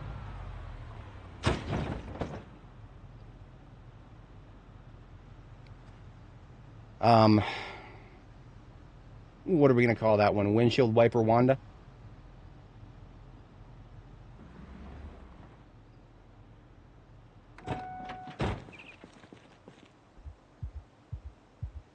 Whoa, whoa, whoa, whoa, whoa. Why did she just get panicked? Why is my panic at 100%? This zombie is alive. Hang on a second.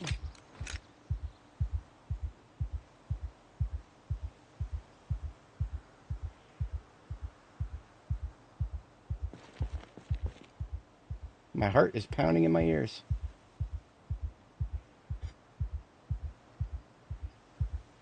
I'm not going to waste ammo on that.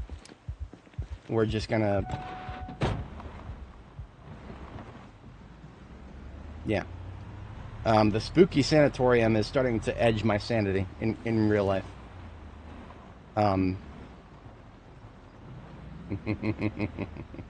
Speaking of small animals that cause 5% damage to your windshield. Keep running. Don't make me get out of this van again. My windshield has taken now 10% damage. Remember, we have not hit a single zombie yet with this van from the front. We have had somebody bump into us from behind, and that was actually terrifying, but we did not lose trunk space because of it, so I'm not mad about it, but yeah, no, that was annoying. I'm going to go ahead and wash that blood off and pretend it never happened.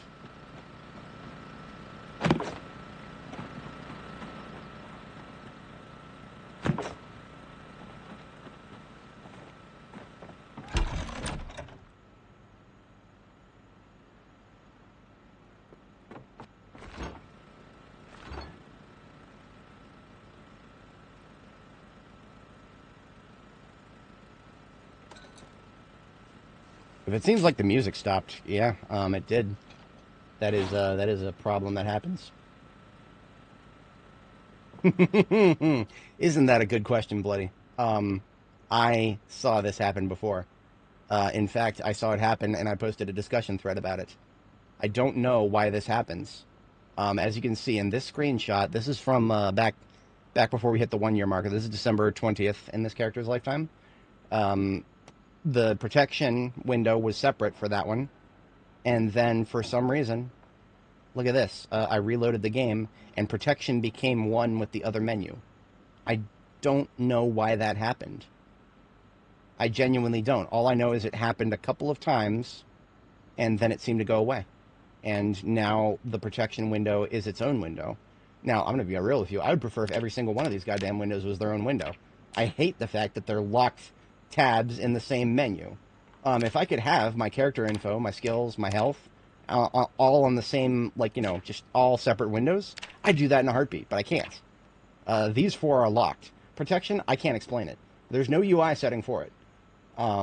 It's just a thing. I've got nothing. I can't explain it. But, that's okay. So I do have, this machete is going dull. Let me see if I can sharpen it and see if that does anything. Okay, it's not dull yet, so I can still use it a little bit longer, but this machete is on its last leg. When it goes bad, I will replace it with a sword. I will take this 40 salad and this 60 roast with me, so that way, when I finish eating those, I will basically be... I will need to do some more food crafting out here.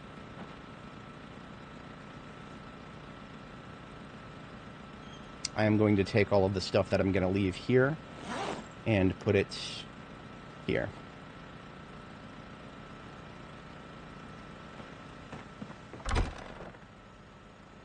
everything in here, this canned food. Again, I have so much canned food back at base. I literally do not have a place to put it.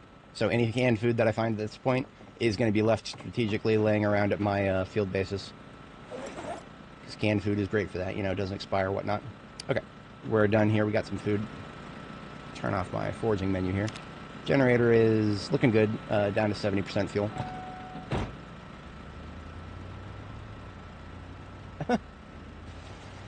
Yeah. You know what I wish? I wish Steam would not leave comments disabled by default. I think a lot of people... I didn't even know this at first. Steam leaves comments disabled by default on reviews. If that was not a thing, I feel like there'd be a lot more parlance, just in general. Because I think a lot of people just assume that it's a thing. But no, it is off by default. You have to go out of your way to click the checkbox to allow comments on reviews. Which, I mean, you know, the reviews are a great place for discourse. They really are. That should not be a thing, in my opinion. It drives engagement. But Valve has kowtowed to some really weird developer requests when it comes to reviews. I fully endorse developers being allowed to respond to reviews, if for no other reason than the simple fact that developers who respond to reviews in very petty ways, they out themselves for the not good developers that they really are when they do that shit. So I'm actually perfectly okay with developers being able to respond to reviews, because then we can see, and we can also see the slimy corporate ones who literally pay an intern to go out there and reply to every single review. We can see those too, and I think that's a great thing. Personally, I'm in full support of that. I would love to know who is such a cynical corporate fuck that they're willing to pay some intern to just respond to every single fucking review and specifically tell them, "Oh, hey, go to our website and submit a ticket here." Fuck you, dude. We're putting in reviews on Steam because Steam is the best place to do it. The Euphoric Brothers. That sounds like a funny name.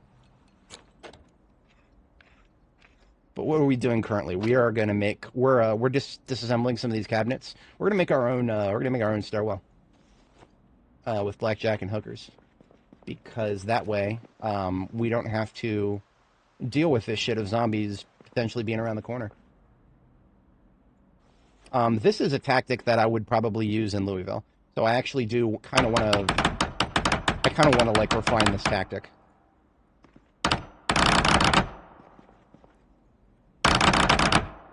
What do we need in terms of nails? We need a lot more than 2.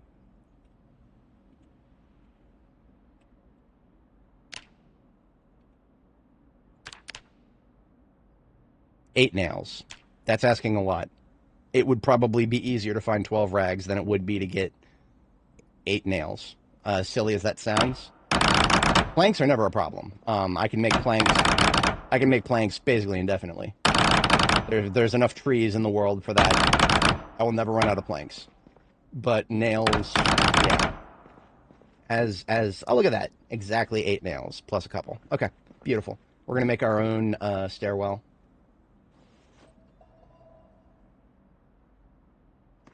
What is that? That's 5. This is 6. Backpack in the offhand.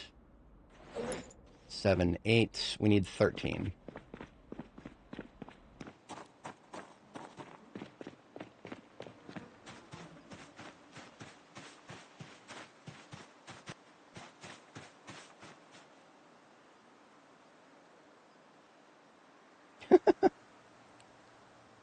That is that's certifiably wacky, if I do say so myself. For anybody joining, as a quick recap, we have eliminated all the zombies that I can find immediately. Now we're just dealing with stragglers, and I don't like stragglers at all. What we're doing here, more than anything, is we're using this place as a trial run for how we're going to deal with Louisville. Louisville has a lot of buildings with high-level floors. How am I going to clear that place building by building? Can I clear that place building by building? I would like to find out. And this, you know, this is a multi-story building in a place that's relatively easy for us to access. I'm sorry, a multi-story building with lots of zombies in it that's relatively easy for us to access. And therefore, this is not a bad way to find out if this is a tactic that I can actually do reliably. Now, where would I build this? It doesn't really matter. It really doesn't matter. Because, you know, once I get up to the second floor, all I've got to do is sledgehammer my way in. So actually what I'm going to do is build this. I'm going to build this in a place that's even easier so I don't even have to sledgehammer my way in. I saw a stairwell. It's like a fire escape. And that's where I got this idea from. Because all the stairwells inside the building, I hate them. I hate them a lot. Because they are like, you know, deep inside, away from all the natural light. Terrible. I don't like it. But what you can't see from the outside here, you cannot see from the ground level. There's a like a fire escape sort of thing here. And the only way to find out exactly where it is to try to build a stairwell and see where it goes. Now, look at that. I cannot build it right there. That tells me that's going to be because, look at this. See how there's like 4 tiles there where I cannot build a stairwell. Now, when you build a stairwell, you get a free wooden floor at the top of it. So what I'm going to do is build the stairwell here, flush with the wall. And I think because this little tile right here, because this tile at the end is red, I think that's the beginning of the fire escape. So if I build this here, I should have an extra tile going straight to the fire escape. Let's find out. Look at that. Ladies and gentlemen, we have very easy access to not only the second floor, but the third floor now. No clipping, Noah. Alright, so here's what I'm going to do next. I don't need to do this, but I'm going to do it. I'm going to destroy that railing. Make it nice and easy for myself to come in and out of here.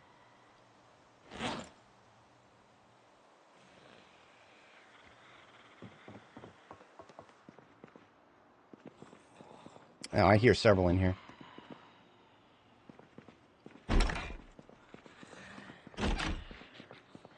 So here's what I'm going to do. Anybody who's in there is now going to be able to get to me down here. So if they can hear me, if they can get to me, if they're not stuck behind a door somewhere, have at it, folks. Come on down here and fight me in the open. Fight me like a real zombie. You see, I basically what I'm trying to do here, I'm trying to verify that this strategy is not a non-starter. I want to see if it's possible to clear upper floors with stuff like this, making my own stairwells with blackjack and hookers. I feel like this is not a bad theory, but it's not panning out immediately, at least. Now, what we've learned just a little bit ago, if there was a zombie here, I would be able to target it. I have learned that recently. The new targeting system will show you things that you and your character cannot see. And that I find to be amazing. So that's how I know for sure there's not going to be a zombie in my face when I cross that stairwell. Okay, explain to me something. How do you get into this room right here? Look at that. There's no way into this room. What is this, a secret room?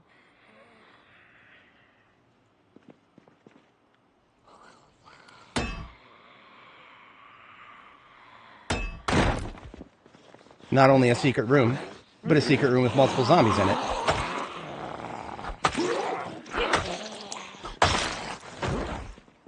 That was a bit of a hairy situation. Fascinating. That is fascinating. That's probably just a silly map dev issue. Yeah. There's probably supposed to be a door there. And the devs just did an oopsie. That's my guess. That's my guess. Okay, now, I need to step away very briefly. Like, I don't know, a minute and a half. So, I don't hear any sounds of zombies that are aggroed. So what I'm going to do is, this room has intact doors and intact windows. I'm just going to take a brief sit down here. And she's going to read Butchering for a minute. Now, if a zombie does show up, I will be able to hurry back because I will hear the sound of the door being smacked. So we'll be safe for a minute. I will be back in less than 3 minutes, but that's my standard BRB. Back in just a moment.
Alrighty, we are back.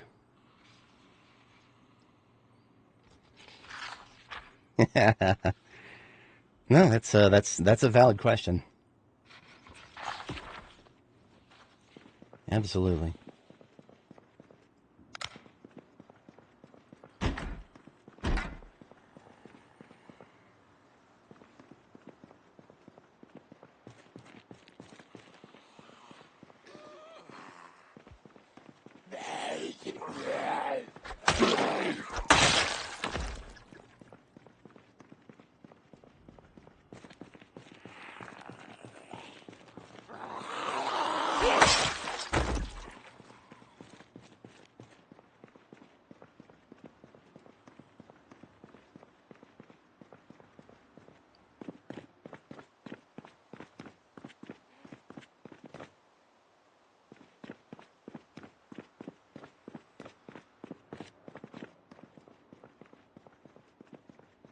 I do particularly enjoy how this is labeled as an exit, and yet there was no way out until I made my...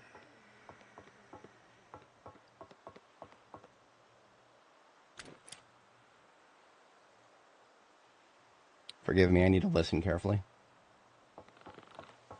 There's definitely one on the other side of this door.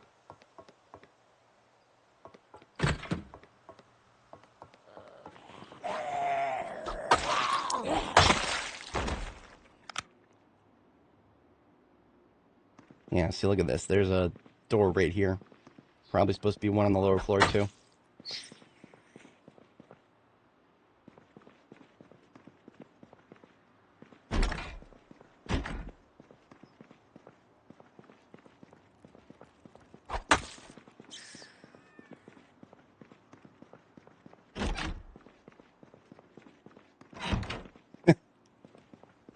Depends on the mod. Minecraft is one of those games you can make it hard, but the default game, not really. No.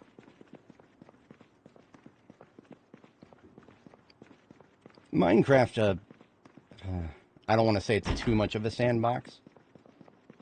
Feels like it's a little too much sandbox for my taste. I'll put it that way.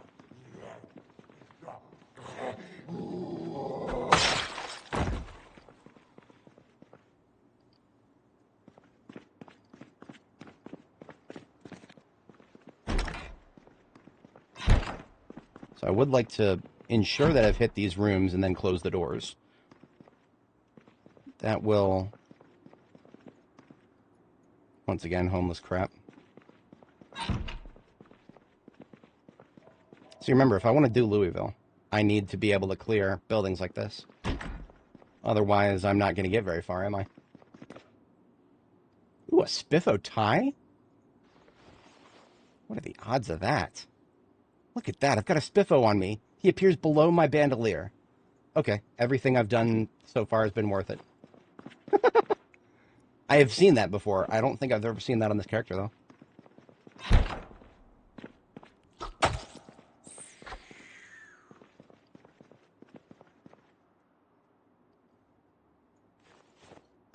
Now, why am I over-encumbered? It's probably because of the book. I need to drop a little bit of weight. The M36 is not doing me any good right now, so I'm going to go ahead and take that off, too. It's the sledgehammer that's causing me to be so overweight right now, more than anything else.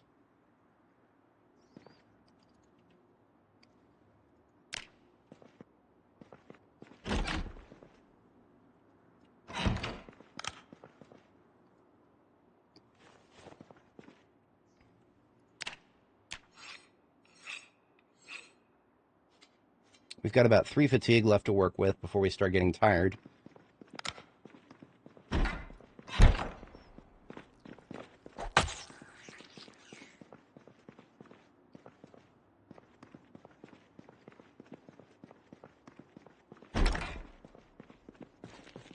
Now, look at this.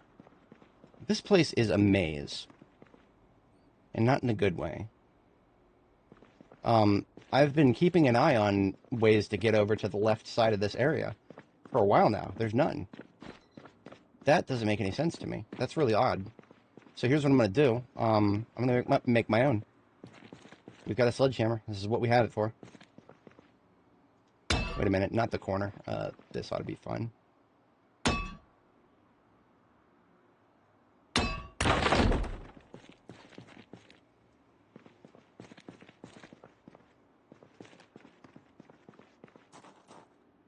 Hell? Oh, it's a shower.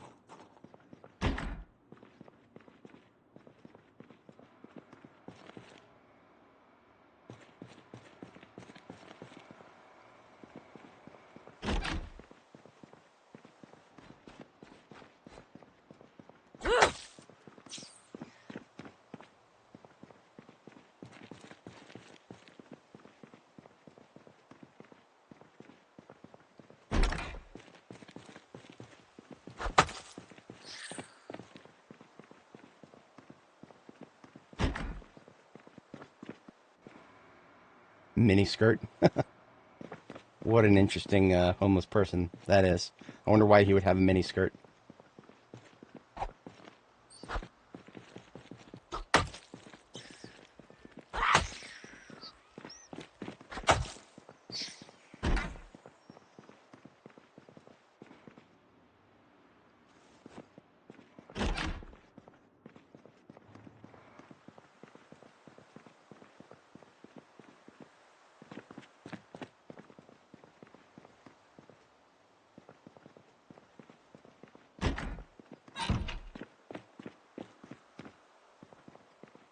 What is here?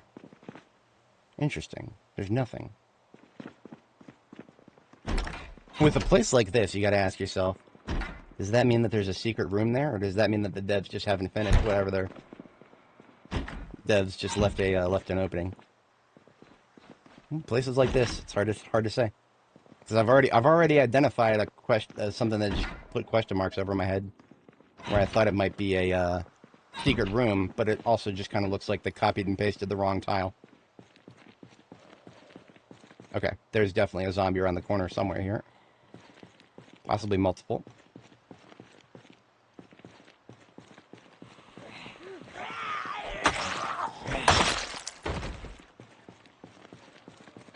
Okay, we've been hit by fatigue.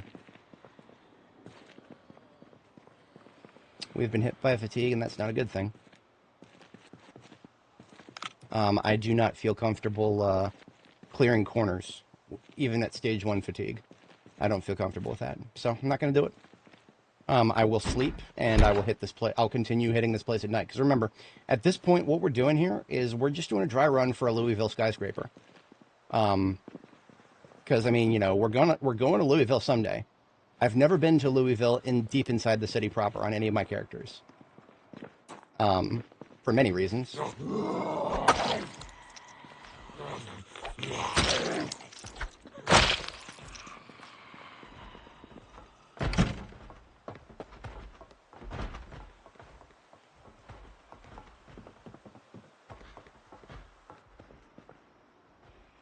All those sounds we're hearing, where did they come from? I don't know. I have no idea. And to be entirely honest, I have no interest in finding out while I'm fatigued. So I was considering sleeping upstairs somewhere, but no, we're not doing that. Not when there's random zombies backfilling and hitting things behind me. Nope. No, I've never been to Louisville. Because remember, I only play this game vanilla. Vanilla, you cannot start in Louisville, and I have never felt the compulsion to undertake the risk reward for going to Louisville. I have never been in a state where I have felt like the most prudent course of action was to go to Louisville, ever. And I'm still hostile to the idea to an extent, but I'm literally running out of libraries on the map to check for Welding 5. I would love to have Welding 5. There are several other books that I have not found the level 5 book of that I'd really like to have. Specifically, Longblade 5, Welding 5, Pottery 5, Glassmaking 5, Aiming 5. Aiming 5 is a rather serious gap. This is the first character in a long time I've ever had who has not found Aiming 5 surprisingly fast. Maybe the devs are nerfing that. Maybe I'm just really unlucky. I would have no way to know. All I know is, you know, I have hit the libraries in several cities now. I have completely cleared every single potential book source in Riverside, which, you know, that's hardly saying anything when it comes to the big skill books. But what if we hit a dozen survivor houses? More than a dozen survivor zombies? Okay, what have we got here? We're going to call this Hopping Hank. Hank the Hopper. Bunny Hopping Bill? Nah, Hopping Hank, yeah. And now he's Vanishing Vincent. This place is quite spooky. That's all I can say. This place is quite spooky. So, my proteins are low. I can fix that. That's what we're going to do next. I'm going to go back to my home away from home out here, and I'm going to fix my proteins by cooking up some of those rabbits that I've killed. There is a dead rabbit in the freezer. I'm going to take that out, butcher it, and get some rabbit meat, toss it into one of my dishes. Watermelon and rabbit meat probably is not that good, but we're gonna make some of that, and that is going to restore a lot of proteins for us.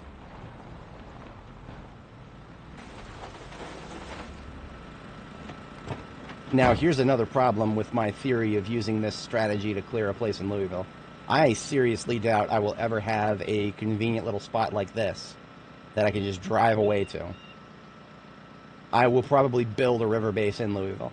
That would be one of the only choices I can think of. I will probably build a river base into Louisville.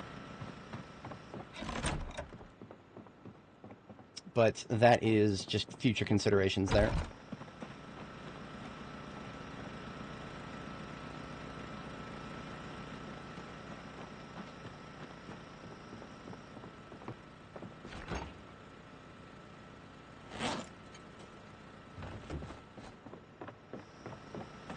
Farmhouse and Valley Station. Interesting. May consider that.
I don't predict I'll get very much rabbit meat out of this.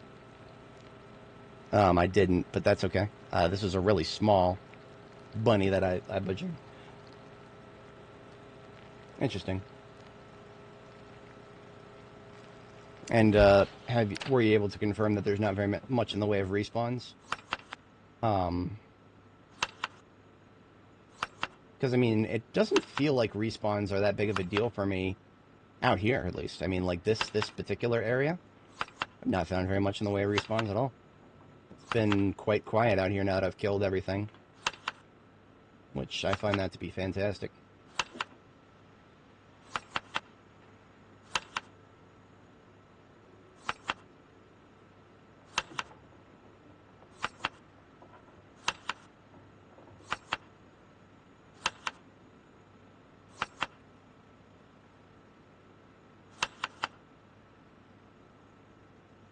Okay, so there's a salad with rabbit meat in it. That's what I'm eating next. Get rid of the rest of these watermelon chunks, and then I've just got to top off the rest of these salads.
These are all 45 salads. I need to rename them really quick.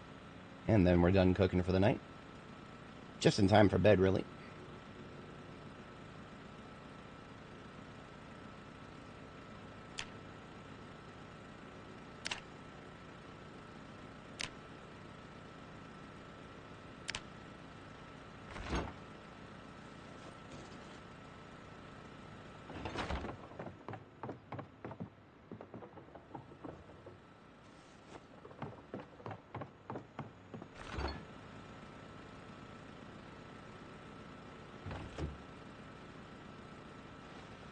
Can also make a roast, since I can get rid of bell peppers more easily that way.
Alright, so I'm going to go ahead and eat this entire salad.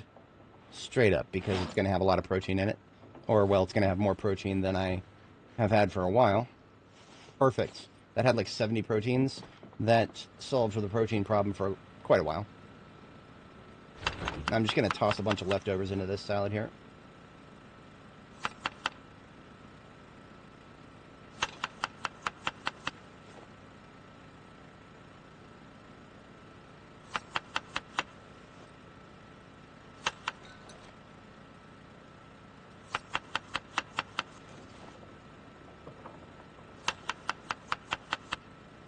This is just a 16 salad, but this is fine to eat when I get hungry next.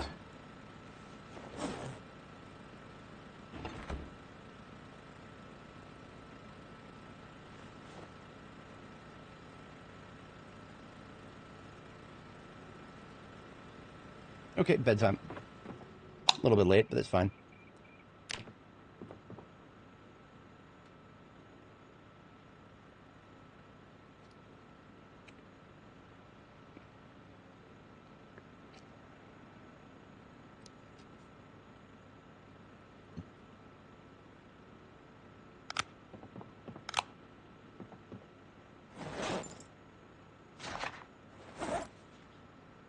Oh, I've had this roast the whole time. I completely forgot about that somehow. Whoops. That's alright, I guess. How have I completely forgot about it? Okay. That one's actually a couple days old now, so I need to make sure I eat that fast. As soon as I get hungry next, definitely eating that.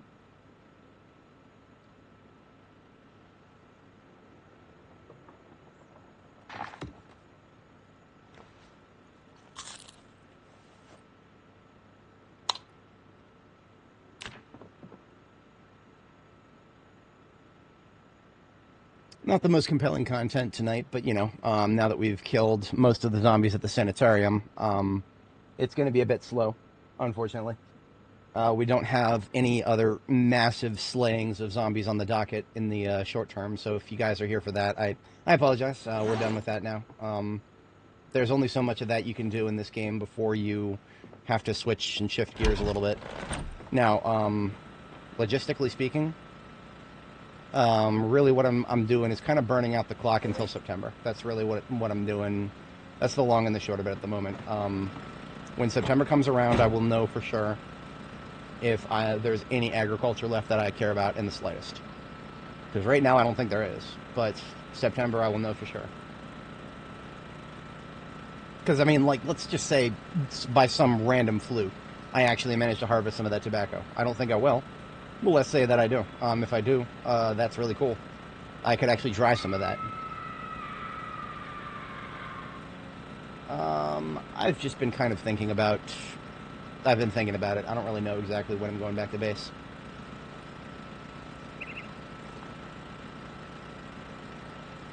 But soon. Soonish. Sooner than not, probably.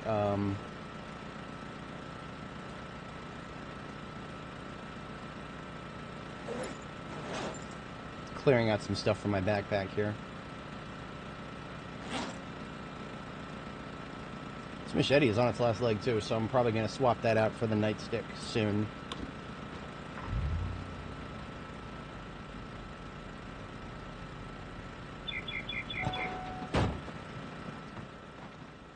Now here's a question. Can I clean rags with tainted water? So if I can, that's great. If I can't, that sucks.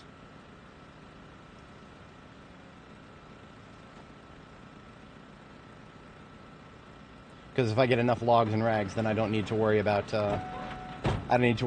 getting nails to make another stairwell. I can make log stairwells quite easily.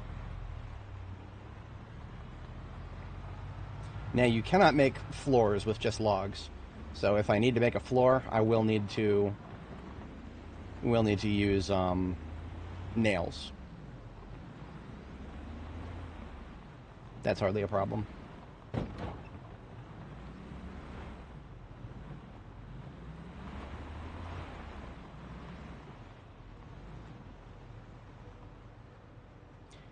Had a feeling there'd be one or two stragglers up here. Nothing major, but worth wiping out. Hello.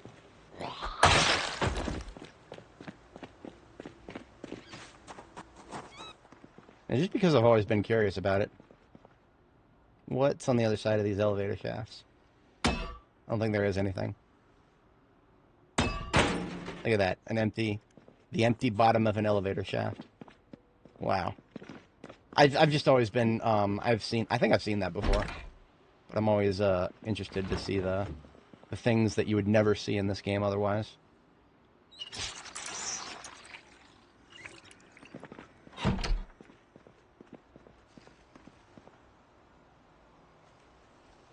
That's the sound of a zombie clawing at a door somewhere.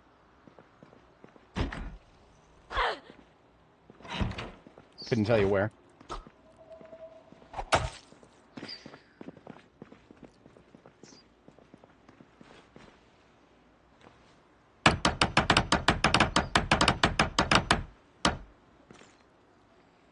Screws. Screw you too, I guess.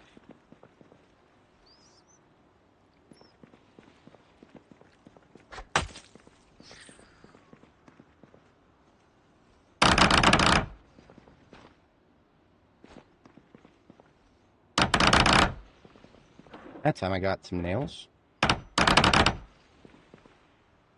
3 nails, okay. Oh, that whole bucket of water I'm still carrying around, okay. Let's just put that in my offhand then.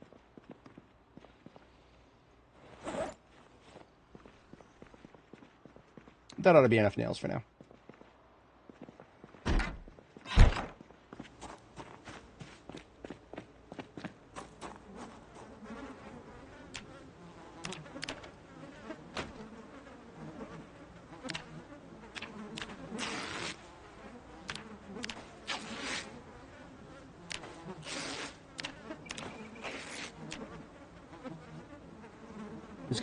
Who's got a skirt here?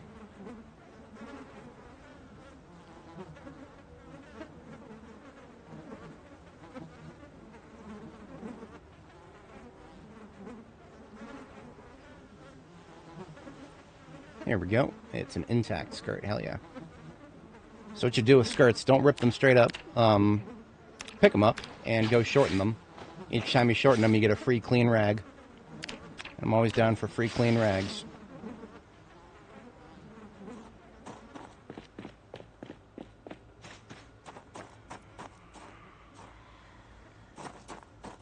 One inside one of these units, looks like. Sounds like ground floor.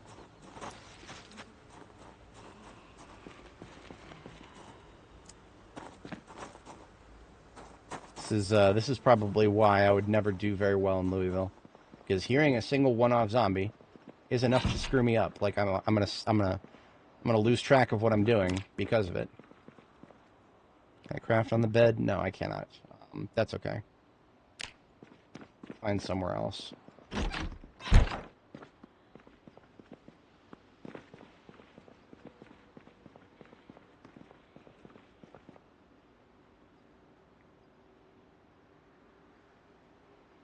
Shortened skirt.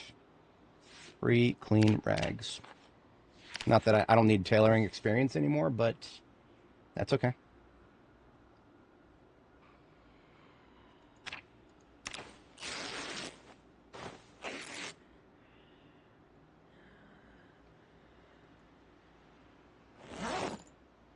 When it comes to dirty rags, I can wash 5 at a time with a sink. I'm going to go ahead and do that. Highly doubt I'll ever use this sink again, so.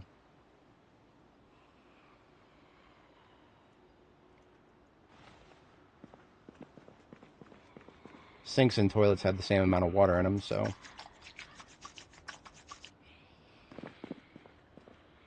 Yes, it is driving me nuts that there's a zombie, like, right in the other room. But it still has no idea that we're here, so.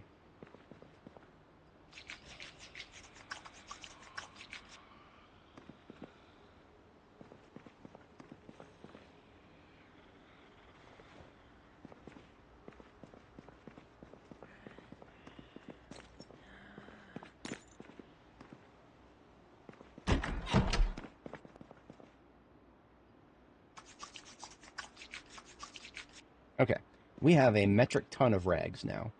We could probably make a couple of stairwells just with those. What was the cost again? 12 per, and we have 26. Yes, so we can make 2 staircases out of logs now, assuming we get all the logs. That is actually a that's a bit of a tall order there to get 12 logs all at once. That's 3 military backpacks full of logs, is what that is.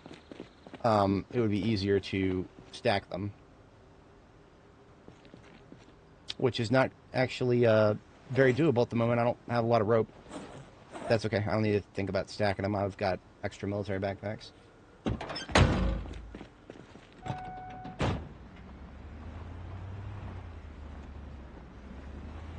So I do not expect to have water problems in Louisville. I don't expect it to be too hard to find a tree here and there. So really, it comes down to what am I building if I am building stairwells of my own, How do I build them? What's the smartest way to go about it? Those questions are yet unanswered, really.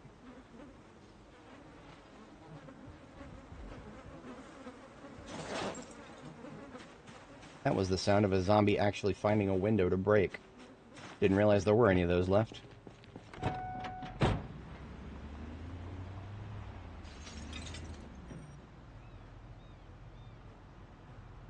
Odd. That was an odd sound. That sounded like somebody, like, walking over glass. I don't see anybody walking over glass. Yeah, I don't know what's going on there.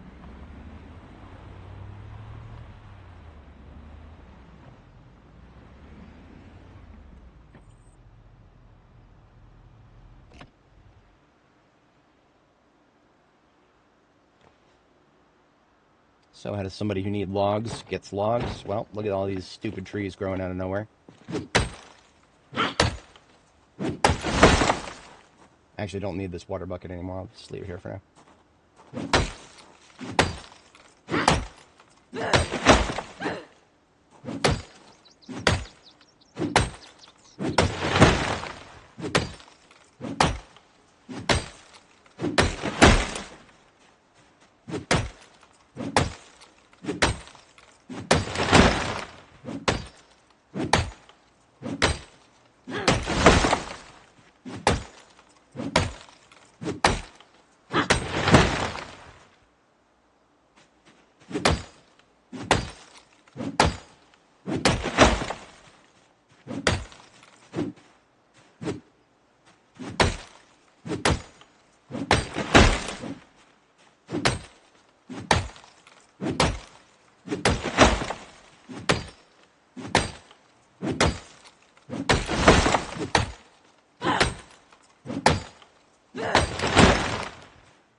Almost axe level 5, but I'm not going to get much closer with that.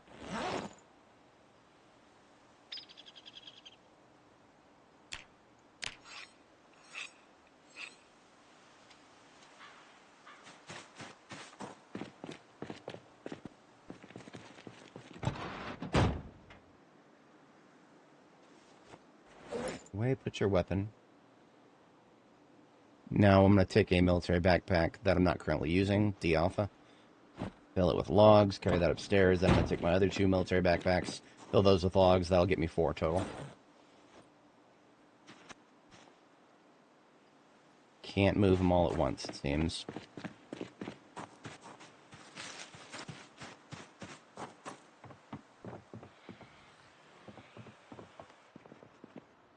There's a part of me that wants to build a door there.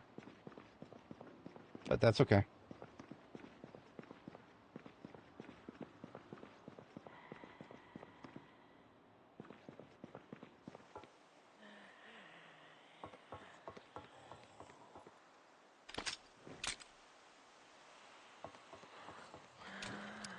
There's absolutely one up here somewhere.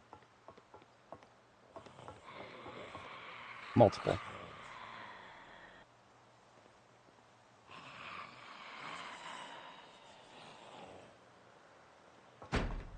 Well.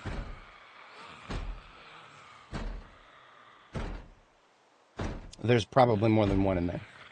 Which is why I don't think it's a good idea to open that door. I don't have any maneuverability if I do. Yeah, no, fuck everything about this. I'm not doing that. I'm gonna let them break that door open. I'm gonna build. I'll build that thing somewhere else.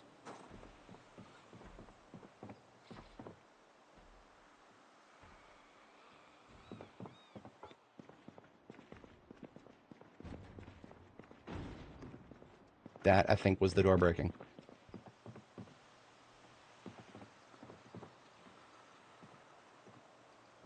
Hey!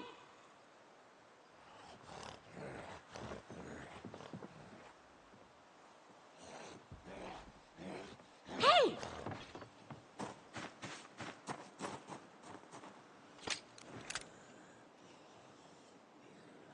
We're learning things about stairwells here. See, where I'm aiming, theoretically, if there were zombies on their way down the stairs, I think I would be getting crosshair. Hey! Let's see how much attention we can get. That'll carry farther than our voice. Remember, they should be able to have a very clear path to us if they broke that door up there. But also, I have noticed they do dumb things with railings. Sometimes they will just think that they can get to us by walking into a railing and not even falling over it. Just like, I don't think there's anything on this floor.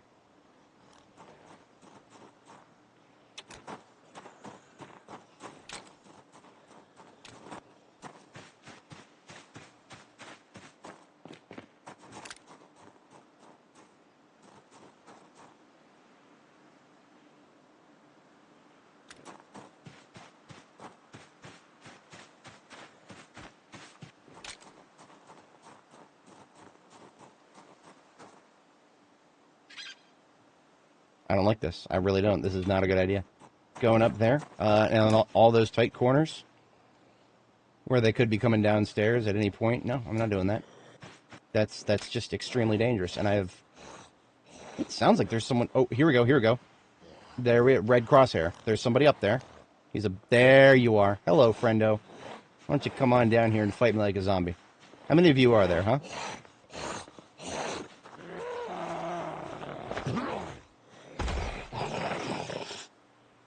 Why don't you tell me? How many of you are there up there? He doesn't seem very talkative. Sorry. I just had to assert my dominance over these fucking assholes that are making my life very miserable right now. He might have been the only one. No, there's definitely more than one. Yeah, there's definitely more than one, but I think they're all inside.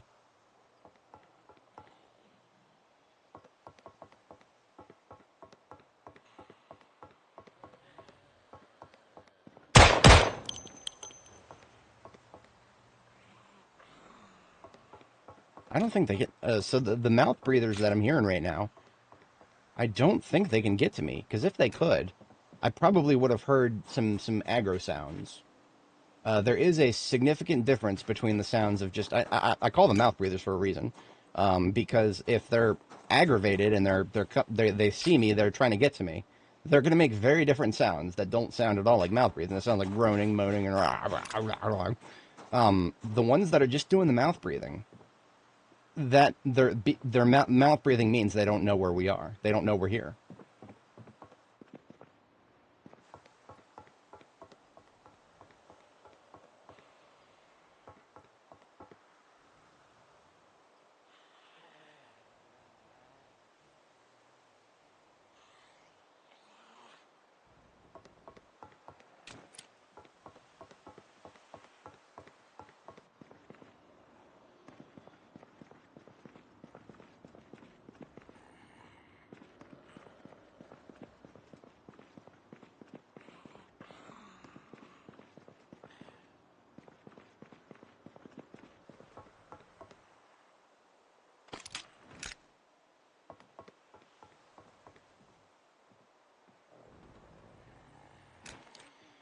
I think I found them, guys.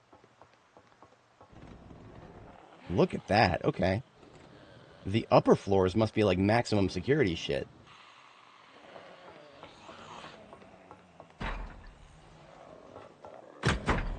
Okay. I see. Okay. I cannot shoot them.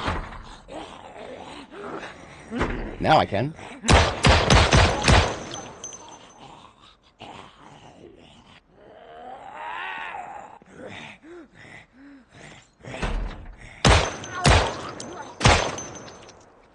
Okay. Fascinating.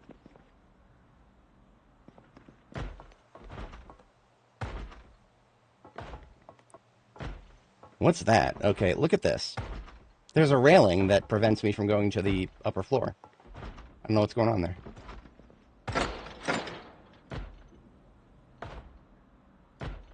I'm going to be real with you guys. There's a part of me that wants to leave that intact. Because what's going to happen is there are other zombies in here. They're going to fight their way out of wherever the hell they're at. And then they're going to, Okay, so here's the thing, guys. I am in a very unstable situation right now. There's a part of me that wants to, like, I don't know. It looks like I should be able to go up these stairs. But there is this railing in the way. If I were to jump this railing, I would die. Like, no questions asked. This is the 4th floor here. I would not accept that death. Like, that would be a situation where I would roll back the save. However, we've been at this for 4 hours and 30 minutes. If I had to roll back the save, we would lose all of that. So I don't... There's a part of me that wants to stop what I'm doing now and back up the save. Just to preempt something really fucking stupid from happening.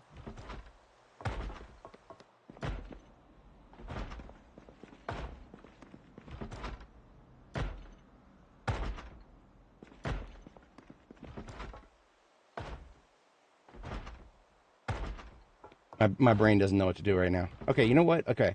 If we were to, like, let's just say we fell through the floor right now. We fell through the floor right now. I don't think we would instantly die. I think we would, ideally, I mean, you know, perfect situation, I would land down here, as opposed to just falling all the way down and dying. If something fucking stupid happens, if I sustain some kind of stupid injury because of this this buggy broken game, I'm not gonna accept that. I'll open debug mode and remove it, because fuck that. So here's what I'm gonna do. I'm gonna destroy this railing right here, because this is what's preventing me from going up those stairs. Because I think that was just a map glitch right there. Yeah, it looks like these stairs are traversable like they're supposed to be.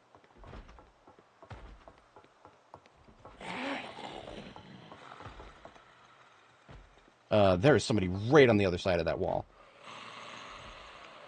Multiple somebodies.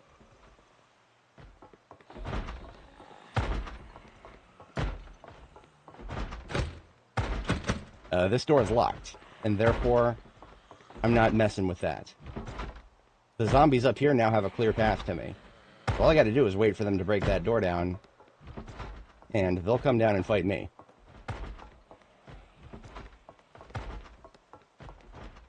Now on the flip side there, the girl's getting stressed. She's getting stressed because of all the sounds of zombies smacking doors.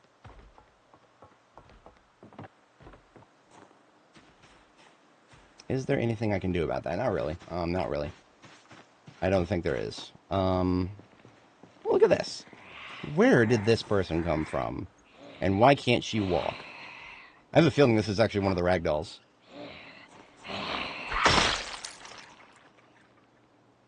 If so, good riddance. Good riddance.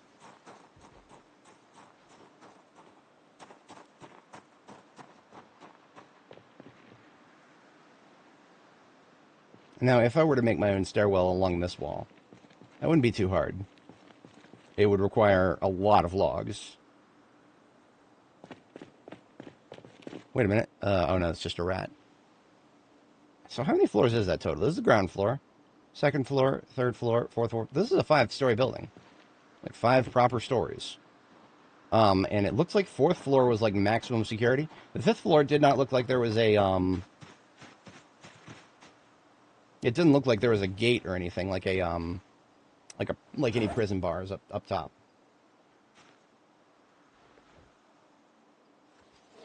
I was supposed to bring more food than I did, so. How to process this.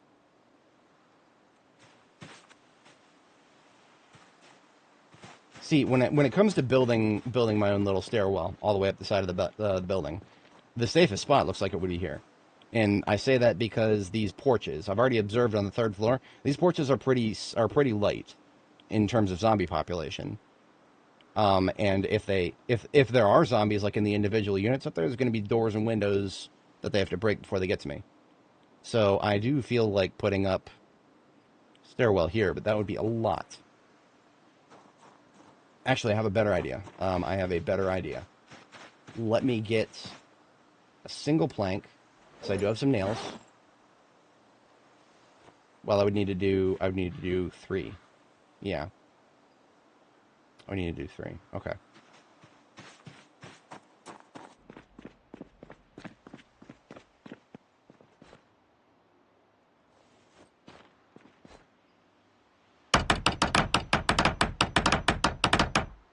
Remember, we are practicing strategies for Louisville here. So even though if it seems like what I'm doing is irrelevant, not 100%. Maybe a little bit, but not 100%. Now, the problem of not having enough nails, if I went to Louisville, I would take many boxes of nails with me just so that I would not run into a problem like this. I would want to be able to build low fences very easily for the zombies to trip over and easily get shot. That I would not be running into this nail shortage. So it is being drawn out a little bit, but that's fine. It is what it is. So here's what I'm going to try to do. The second floor feels okay. I don't feel very threatened on the second floor.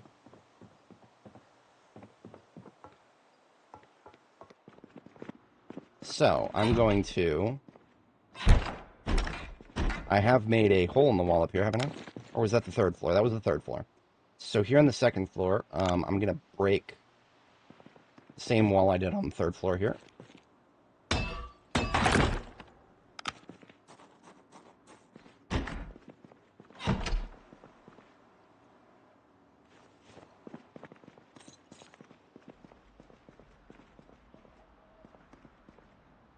And then, quite separately, we break another wall right here. And we've got the beginnings of our own stairwell.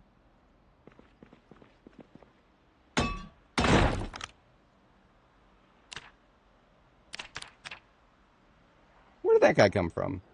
On the ground out there. I've got to go deal with him. I don't know if they can crawl upstairs, but if they can, he will become a problem eventually.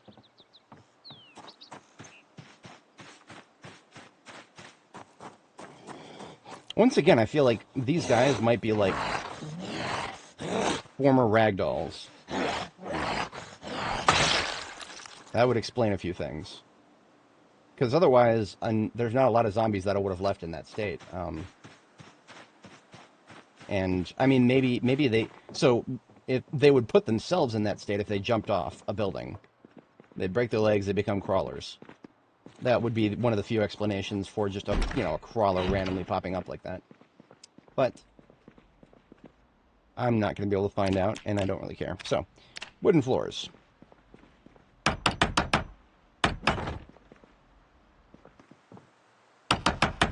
You need 3, but I also want a base to this stairwell. So, 4, and then this is where we're going to go get the rest of the logs.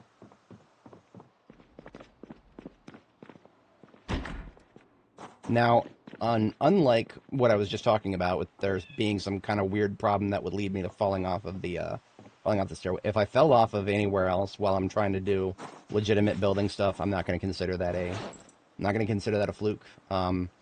That, in my mind, would be a fair death if I died that way. So I'm going to do my absolute best not to die that way, because it theoretically should be perfectly preventable.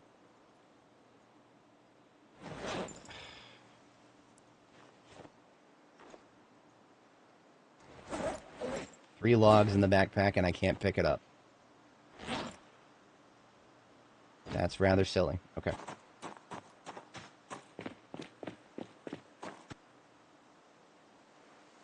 I only need 3 sets of 4, so there's no point in going too nuts picking anything else up now.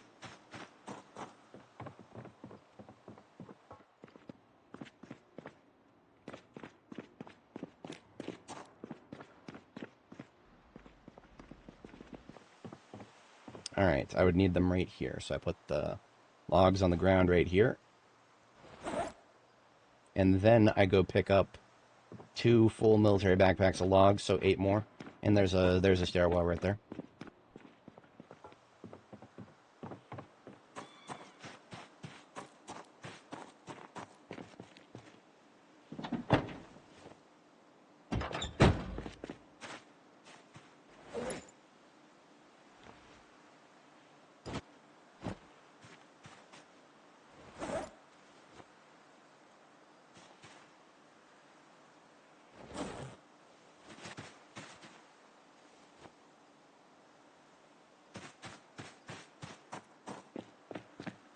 If it seems like I'm going very, very far out of my way for this, yes, absolutely.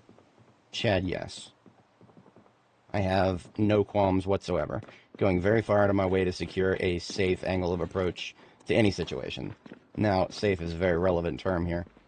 Relative term, sorry, not relevant, but relative. No, don't saw it, please. Here we go, log stairs.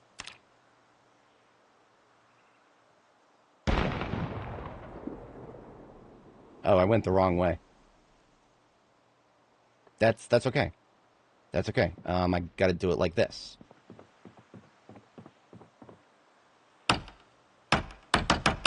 Except I can't. Okay. Let's drop one backpack here. Let's drop the other backpack here. I can't drop the other backpack. Fuck. Okay, so building log staircases is extremely inconvenient. Like, extremely inconvenient.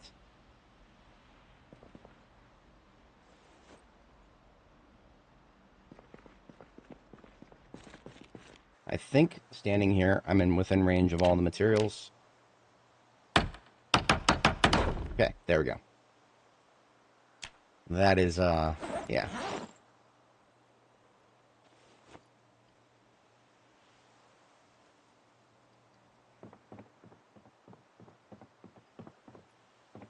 Now, I think I could just vault over this. I don't really like the idea of that, though. Because if I vault over the wrong one, rest in peace, sweet princess. Yeah, not doing that.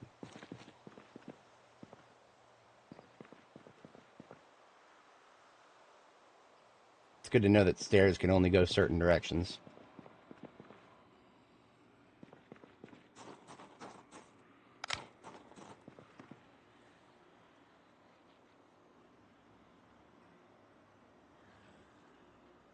No, I still hear a lot of mouth breathing. But mostly in the other direction.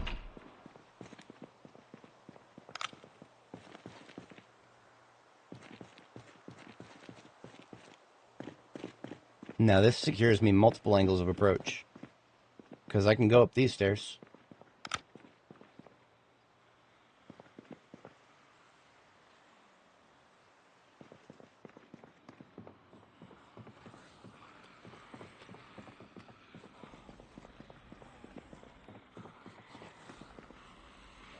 Interesting, look at this. Now this is very interesting. I hear a lot of them up here.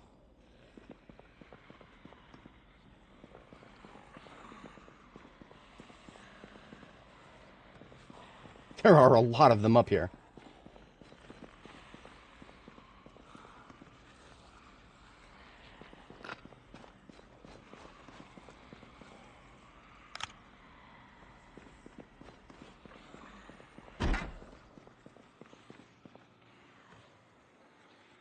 Somebody's moving.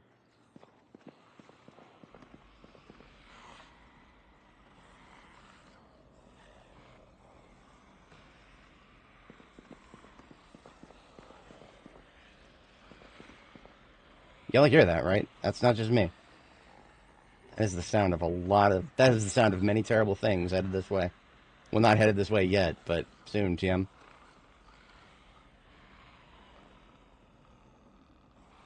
Okay, now something very fascinating about these barred doorways. I have already demonstrated that I can shoot zombies around them. I cannot shoot directly through the doors themselves. But, like, say there's a bunch of zombies on the door right there. I can use this angle specifically, right here, and shoot through the bars and hit the zombies on the other side of the door. And since I have protection from both sides up here, that feels viable. Now,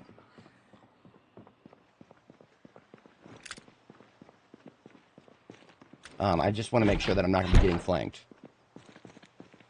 It does not look like there's going to be very much at all from this direction. That's just my feeling.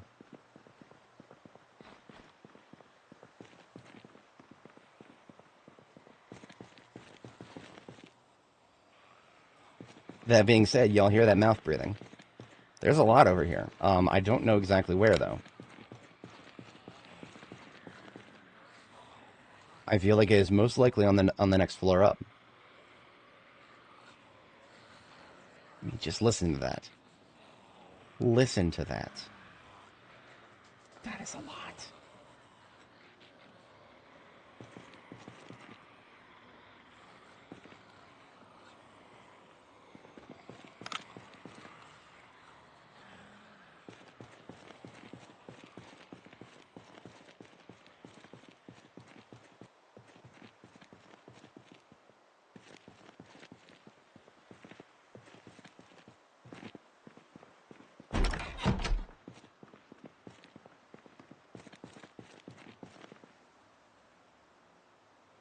How can I make this more secure for myself?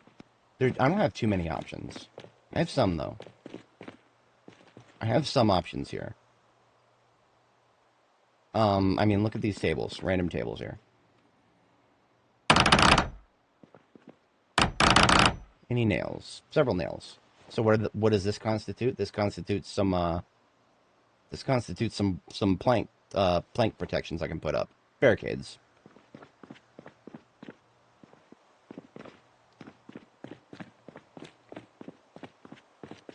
What would I barricade? This right here. This would pretty much prevent me from getting flanked when I go up there. Because remember, my plan is to discharge the firearm. Which it sounds like there are many, many, many zombies upstairs. They may attempt to come at me from all sorts of angles. This would deny them one angle of access without at least smacking this first. And I would hear them smacking it a lot more than I would hear them breaking a single window down here. The moment I discharge my firearm anywhere up here, we're going to start hearing them. We're going to start hearing them breaking windows somewhere out here. That's not a question. Now, the only other potential place they could come is from this direction. So, Hey! I did not intend to do that. Fucking first 5 hours in Zomboid mistake right there. But I've literally discharged my firearm in that hallway over there, and I've not. Okay, that hasn't caused problems for me. Now, what is causing problems for me right now? I forgot to bring food. I am an absolute literal doofus. So once again, yeah, that's fine.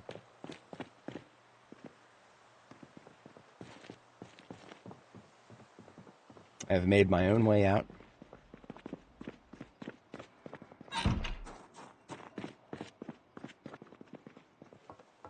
Multiple ways in and out. We're going to go get some food. Made all of it. Might as well eat all of it. Just because I'm a silly doofus who forgot to bring it doesn't mean that I can't make use of it. Appreciate those of you who are sticking with me through all this nonsense. Speaking of nonsense, I mean, that's, this place is spooky for sure. At least it's not in the road this time.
Failed to produce any useful material. That's funny.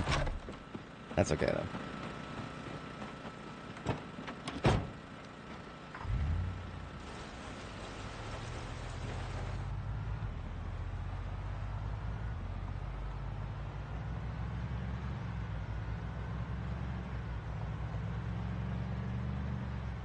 Well, hello there. Where the fuck did you come from? You shouldn't exist.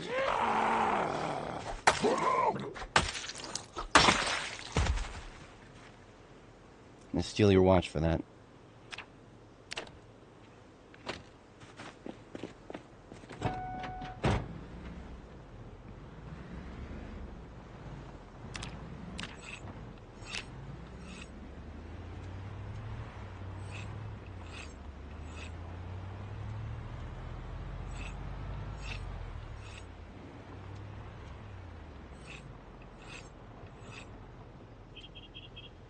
Oh, did you see that? We saw a zombie very briefly on the, what is that, second, third, fourth floor?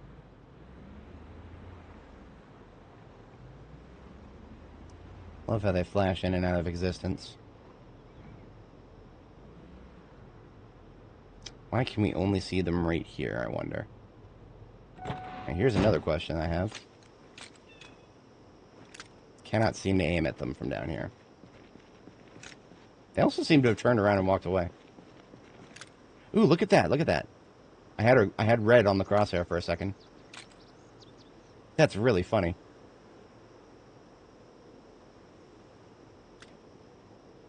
I wonder where they're going.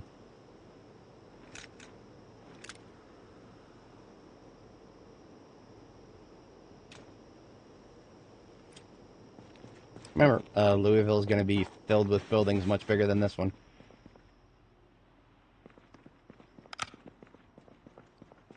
Am I constantly thinking about Louisville? Yes, I am. Remember, it is the highest risk reward in this game. In every way imaginable.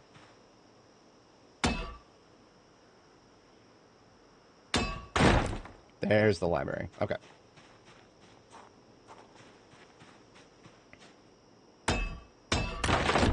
I don't expect to actually see any zombies in there because, if there were any zombies in the library area, we would have run into them already.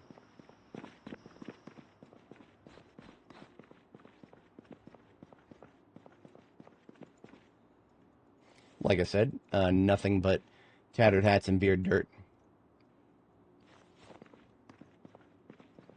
Not a single skill book will be found anywhere here.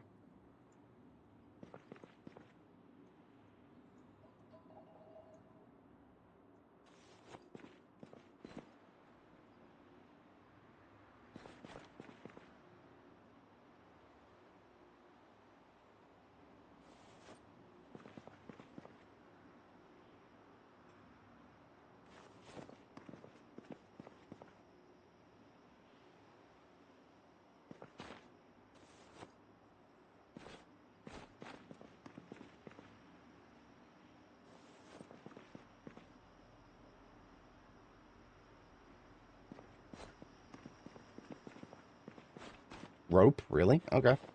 Yeah, sure. I mean, if you're going to hand it to me, sure.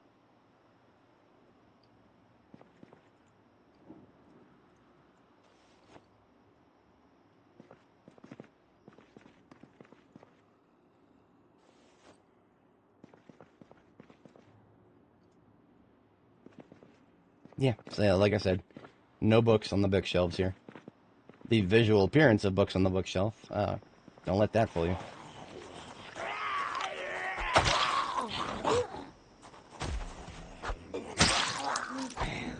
We're at stage 2 for 3, so that is expected to take multiple hits. Why are there a bunch of zombies in there, of all places?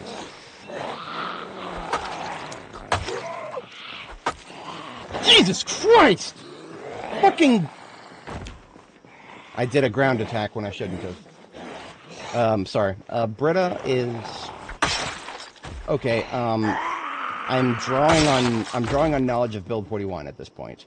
I have not touched Britta in build 42, so take that with what you will.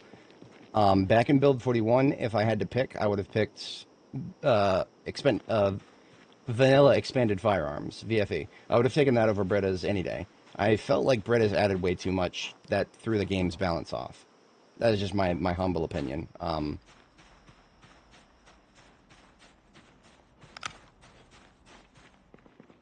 Okay, they didn't compromise my sleeping spot here. That's good. Okay. Yeah, we're going to go ahead and hit the sack here. This is just a little room that has all doors and windows intact and a bed that I put in here, so. But yeah, Britta's, I don't have any strong opinions on it, because remember, we're talking about armor. I don't really wear armor very much. Weapons, I don't really. Guns, you know. So let's say that it adds more calibers. I'm 90% sure that it adds more calibers. More calibers? What is that? That's more types of ammo to keep track of. There's already enough types of ammo for me to worry about. I don't need more, to be entirely honest. I've got, what have I got? 223, 308, 38 special, 44 Magnum, 45 Auto, 556, 9mm, shotgun. There are 8 types of ammo to worry about right now. My base is quite literally overflowing with things of, you know, various things. Now, I do have room for more specific calibers. 45 Auto, I'm actually a little bit low on because that's the big iron. The big iron is so good that I've expended quite a lot of my stockpile of it. So I'm currently using 9mm. I apologize for the false advertising on the thumbnail, but yeah. But I mean, what that does, though, is that also, in my opinion, that creates a problem of whenever you open up a firearms store loot box. That reduces the chances of you finding ammo that you actually need. Like, let's just say I really, really like the big iron, 45 Auto. Adding more types of ammo to the game reduces chances of me finding the type of ammo that I actually want. Because now I have to find whatever God knows type of ammo they're going to add to the game with their mod that, you know, the gun nuts want to have every single type of fucking caliber and known to man added to the game. Those have not necessarily been added to the game because the devs don't know they exist. I think they're trying to keep things balanced for gameplay purposes. Do we really need every single type of caliber known to man? No, we really don't. Especially just with the way the loot system works. If there was a more reliable way to find a specific caliber, God forbid we were able to reload our ammunition. And when I say reloading, I'm not talking about magazines, I'm talking about shells. You know, if we can make bullets ourselves, you know, we've got forges now. Why can't we do forging of lead? Why can't we do forging of lead and make bullets? Or more likely, why can't we melt down bullets, remove them from their casings, remove the bullets themselves, melt them down, and reshape them into different calibers? Because, I mean, we can already harvest gunpowder from bullets, but then what do we do with the brass? What do we do with the lead? Right now, it feels like a complete waste to harvest gunpowder from bullets. Unless it was a caliber I would never touch, which, that doesn't make sense. Every caliber in the game I'm stockpiling so that I can mess with it at some point. Yeah, it's hard to go too deep into detail on that.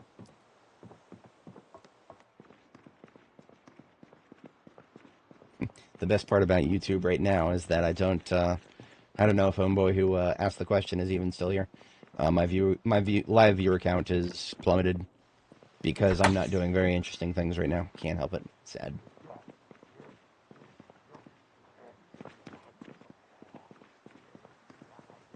That is the sound of a zombie that knows I'm here, but I don't know where it is. It may be outside. Since I recently did see a few outside, I'm going to assume that that's what I saw. We're going to check out here. Aha! Interesting. Yet another asshole who must have thrown himself off a ledge.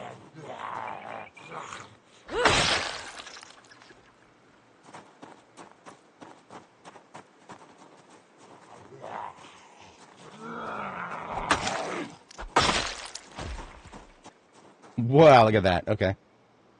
The age of ragdolls flying all over the goddamn place is far from being over. I'm gonna be real with you guys. This is actually starting to get a little bit irritating. Ever since I realized that yeah, they can damage your vehicle, I've been far less amused by this. Because now I have no idea where the fuck they are. And especially since some of them are technically alive still.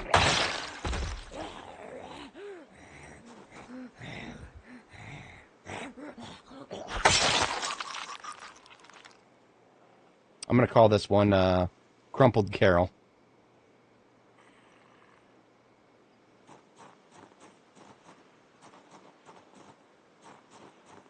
Or maybe Waving Wanda. Because it looks like she's waving. See, if there was a... Oh, look at that, okay. See the shadow right there? I think that's where it actually is.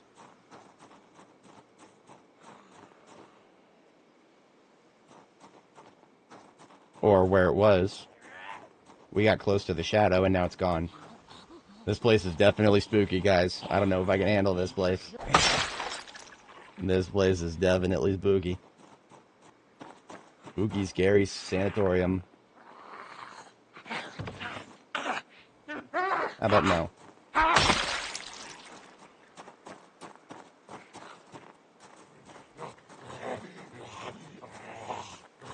Now here's a thought-provoking question. Did I bring a backup battery for my flashlight? I did not. I'm glad I thought of it now. I would have just left it in my van. Yeah. So I'm going to have a eat of this salad here while I walk. I'm really proud of this one right here. She had the temerity to die after falling out the window. R.I.P.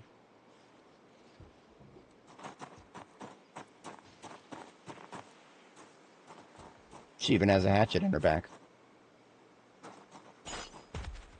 Well, hello.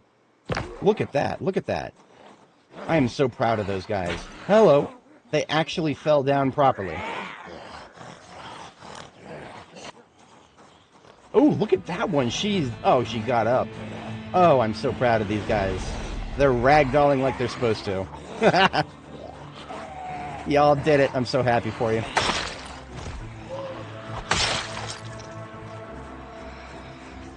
So remember, we're going to have to deal with this in Louisville a lot. Zombies are going to be falling out of multiple story buildings all over the place. So we got to learn how to deal with this.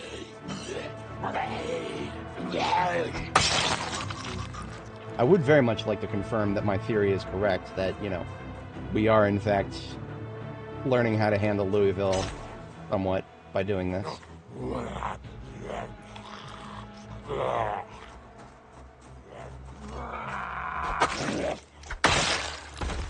Now, whoa, look at that! Would you look at that?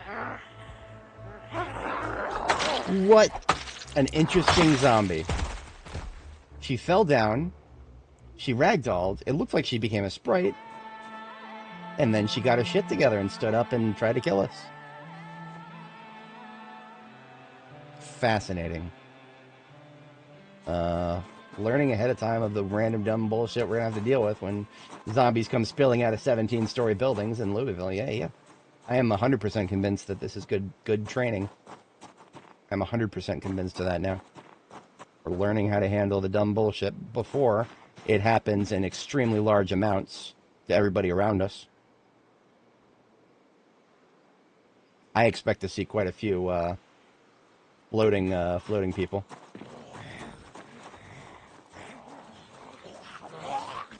Strangely, I'm tired. And that is strange to me. Oh, you know what? I did not get enough sleep. That's the problem.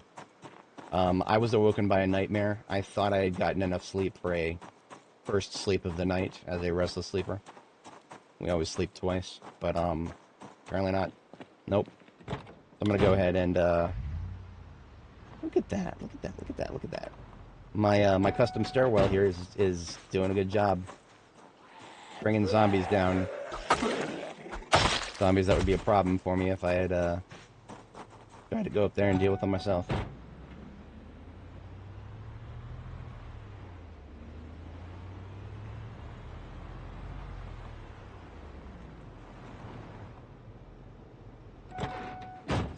I'm gonna call this one Bunny Hopping Brenda.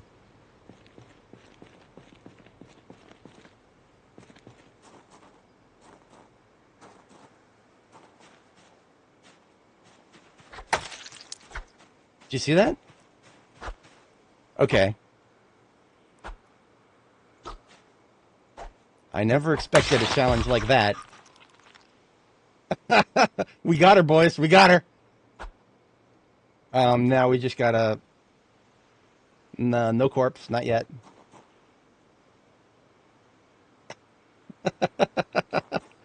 I mean, at least she's dead. I mean, that's 100%. We're 100% sure she's dead. We just killed her. Hello. Why can't they all be like this one here? Look at this young lady here. She fell out. She never even ragdolled. She just fell out, splattered herself, got back up like a zomboid, and decided to fight us. Why can't y'all be like her? She's a fucking hero. What's her name? I don't have a name card. We're just gonna call that Nancy the Normal. Nancy the Normal. Oh, I've had way too much fun here. What have we got? We've got a couple of vagrants. What's going on down here in the corner? What's this individual here next to my cursor in the bottom right-hand corner of the screen? What is this individual doing? I thought they didn't add that to this game yet. I don't know if I can show that on YouTube.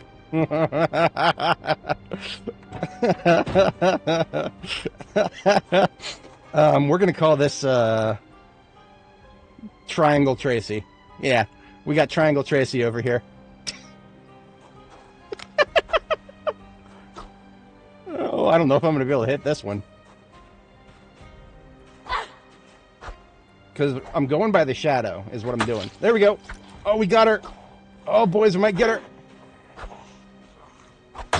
Yeah, we got her. Oh, boys, we're doing good here. We're doing good. We got Triangle Tracy. Triangle Tracy, the Triangle Tracer.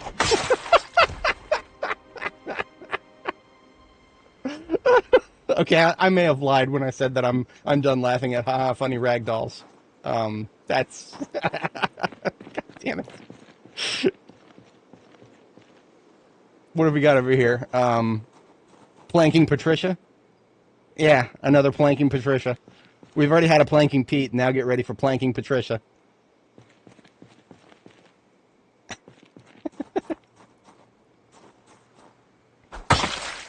Nice, we got her, boys. We just got to go by the shadows. This is so much easier at night, because at night we can see the shadows. The shadows reveal their true location. It's like using a true name to kill a demon. Hello. Thank you for dying, Arnold.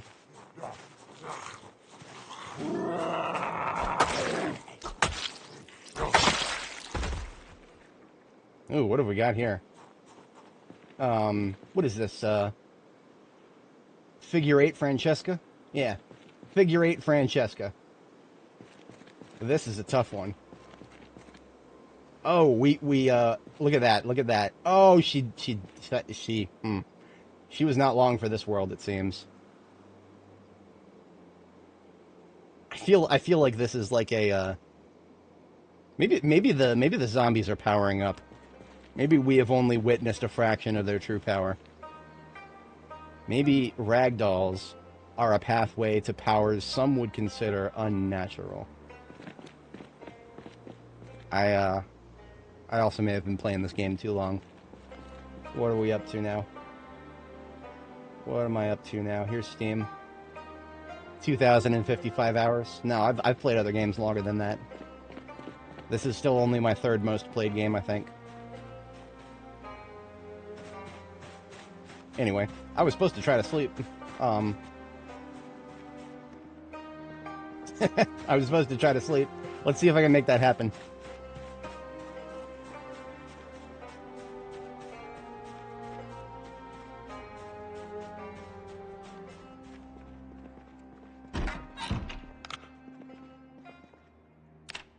It's a little early for a second sleep, but honestly, we're gonna need to do a third because of how much our first sleep was interrupted. And sorry, Ragment, I didn't see earlier. Yes, I did play MP. In fact, that was how I got into this game. I would not have ever touched this game if it was not for the fact that it was multiplayer. Because when multiplayer was added to Build 41 stable, one of my homies, shout out to Gustaman, he found this game and he was like, "Hey, this looks like a fun game to play as a group," and we did. Some of my homies went harder on the game before I ever did, but I got into it, and as with every game my friends drag me into, eventually I'm the only one playing it. Nothing against my friends, love them, but yeah, they do not have the same type of attention span that I do. So sometimes it's actually hard to play games in a group, because getting them to come back to a game that they've already played kind of feels like pulling teeth sometimes. Now, when Build 42 goes multiplayer, I can probably convince them to come back and give it a shot. But that's probably going to be a while before B42 goes multiplayer.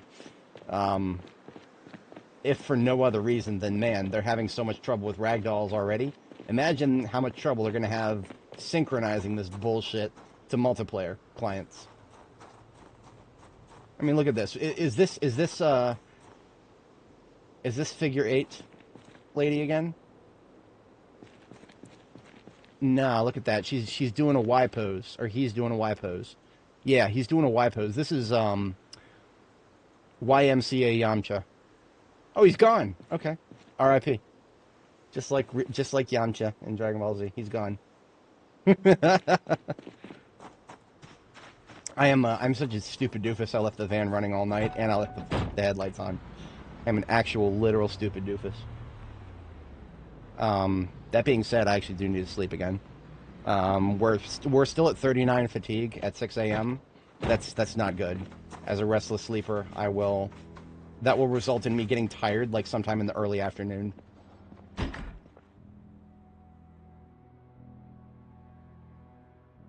We're good. Okay, we're doing another sleep.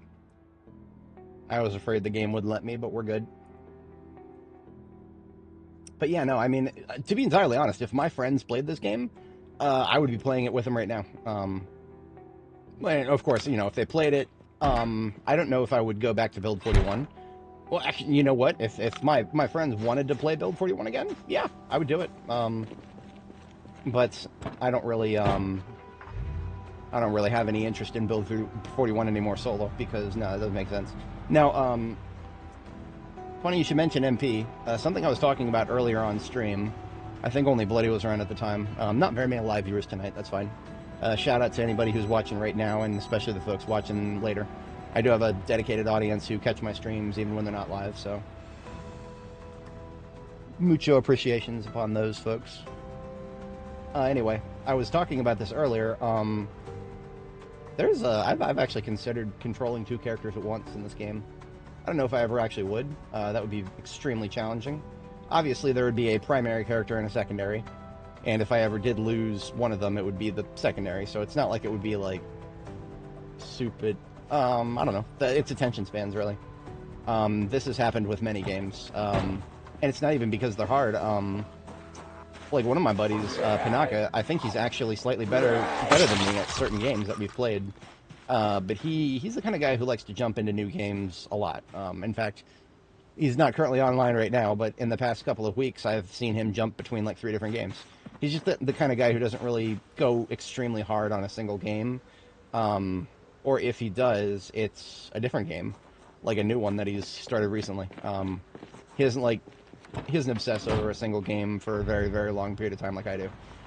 So, even some of my best friends are just like, they lose the attention span to keep up. And that's perfectly fine, Not all of us are built the same. Some of us are built very different. Very different. Alright, I remember these guys from yesterday. I was fatigued, too fatigued to deal with them. Nah, now we're gonna kill them all. Hey!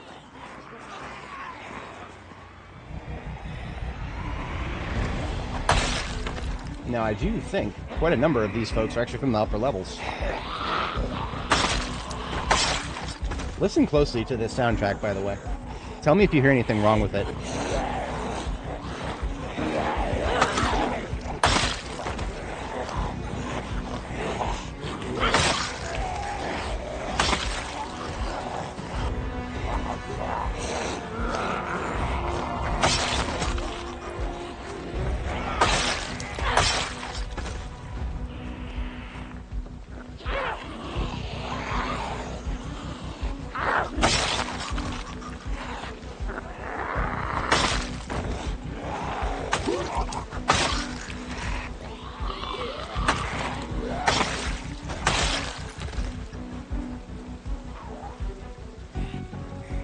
It's literally, if it wasn't clear, what I was trying to point out just there, I don't know what's going on with that one. Not taking any risks, I'm shooting her ass. But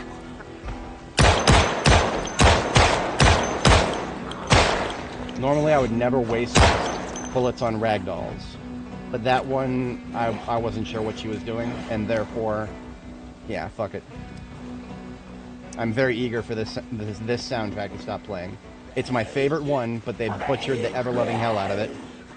Now look at what just happened. Look at all these zombies. Ooh, look at that. Look at how many are on the roof. I only got to see that for a second. There's still a lot up there. Hey, we're not done with this place, boys. We are not done with this place. Just because it started getting chill there for a minute. That was really just because we didn't make it to the upper levels. We now made it to the upper levels. We've woken up the upper levels. I'm going to be real with you guys. I don't think they spawned in yet. I can sympathize greatly with that perspective. Look at my review here. My review I left after 6 hours playing the game. Why do all of the games with the best mechanics have to be top-down with terrible controls? It's bad enough I'll live in a world where we can't see a 3D RimWorld with good controls. Now I have to live in a world where we're never going to see a 3D Zomboid with good controls. And I stand by that statement, I really do. That was my impression after 6 hours of gameplay. And it still holds true.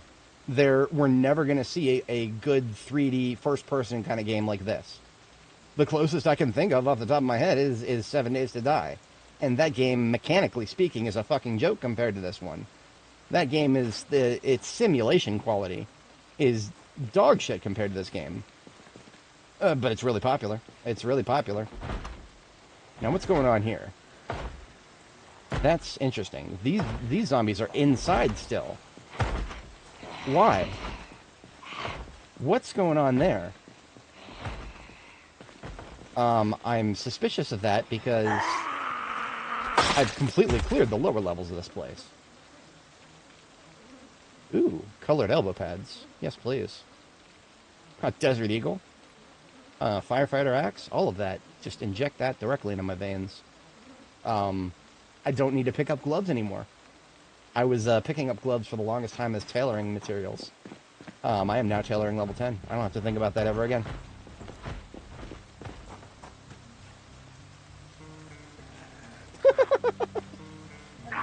Yeah, you could be right.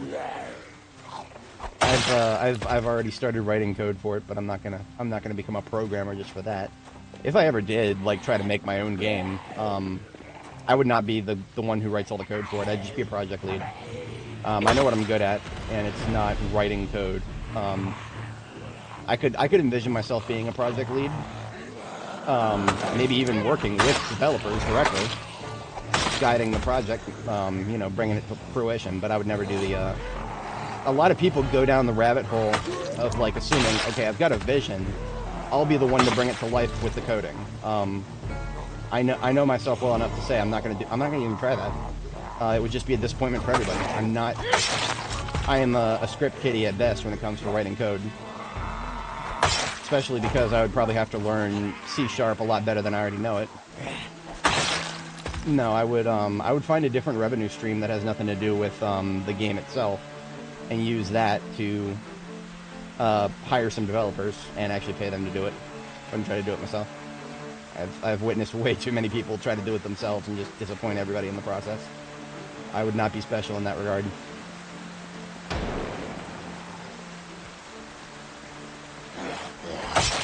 Now, this is interesting. We're getting a lot of zombies now. I am struggling to comprehend whether this is just the upper floors or if we're starting to get respawns. Because it is theoretically possible that we're getting respawns now.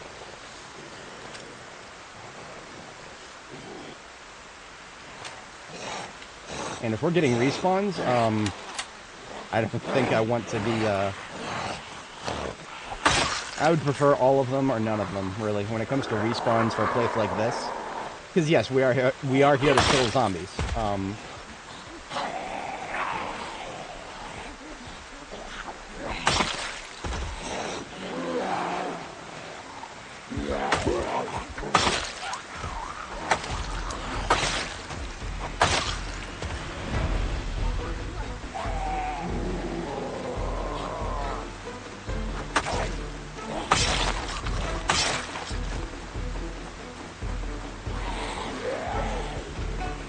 Whoa, okay. We found the zombies, boys. Where the fuck did they come from? Okay. Yeah. Yeah. All right.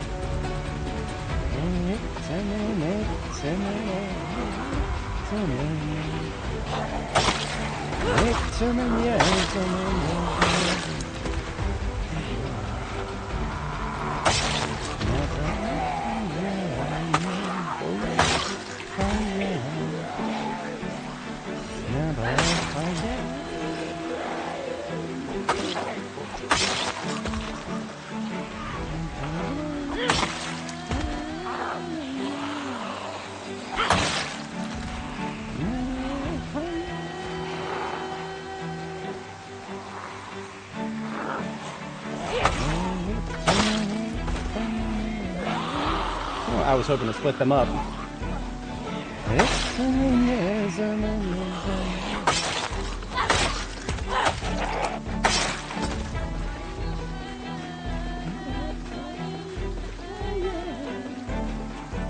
I need to recover my van. There are so many zombies here that... Woo! Quality 100 engine, ladies and gentlemen. Never fails to start. Except the very 0.1% of the time where it does. We're going to start having to use our fallbacks again.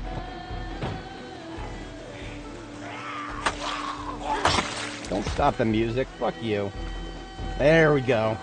I hate the music system right now. There is one thing I would write code for. It would be a mod to fix the music.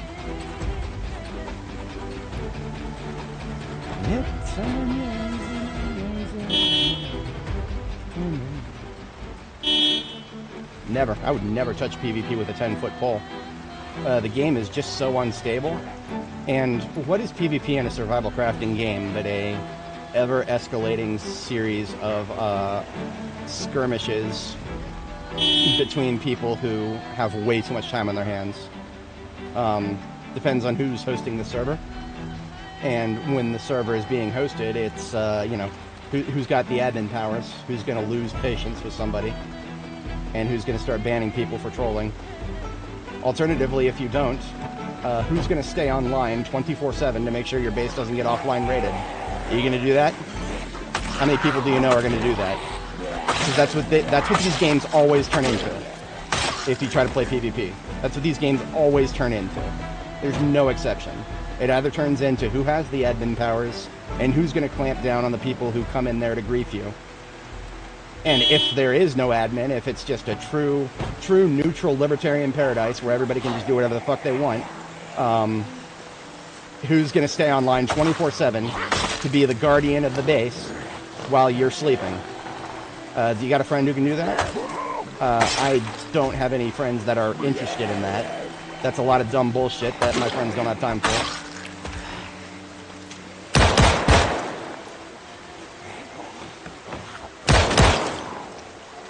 Alright, we've got the attention of a lot of people now. We are absolutely falling back to our defensive position. I was not expecting to need this again. But, strange situations. Here goes nothing. I have got all of the magazines that Oh, the machete is done. The machete is done. I need to get out another sword. We're getting, okay. Sword is going on the belt.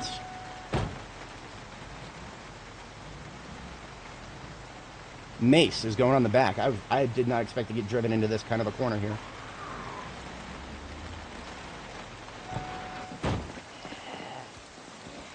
Hey.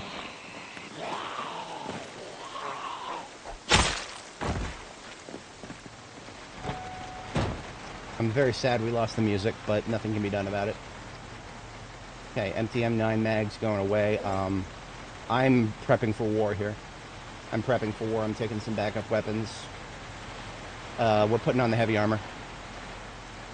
Coat of plates on the chest, helmet on the head, bone choker on the neck, bone gauntlets on the hands. Just trying to imagine my action economy in this game, trying to worry about somebody shooting at me. Just that alone. Worrying about somebody, an enemy NPC even. Not just an enemy player, but an enemy NPC. Having to worry about bullet resistance is not an attractive prospect in this game. I'm already spending a lot of time thinking about optimal bite and scratch resistance. To try and imagine having to worry about bulletproof resistance, or bullet resistance just in general. And then to, you know, like, let's say there's a type of NPC that's going to spawn and try to snipe you. This would become a very different game. It could happen. Oh, really? You know, bitch. She just threw off my entire situation. Okay, I do have the fallback, but it's never good to have to jump right back here from the outset.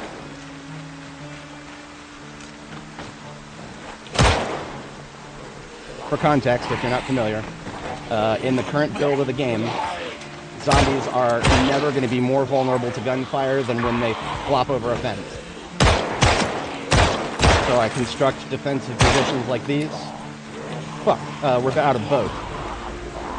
That's not good. My Rick O'Connell cosplay has failed me completely.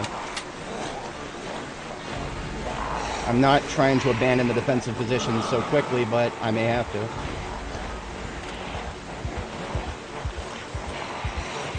Nope. I just wasted a lot of ammo on not enough zombies. Yep, I can't keep doing this. We gotta fall back. It sucks. It really sucks. I hate it when that shit happens. Not the first time it's happened, won't be the last. And of course the hunger hit us, right there and then.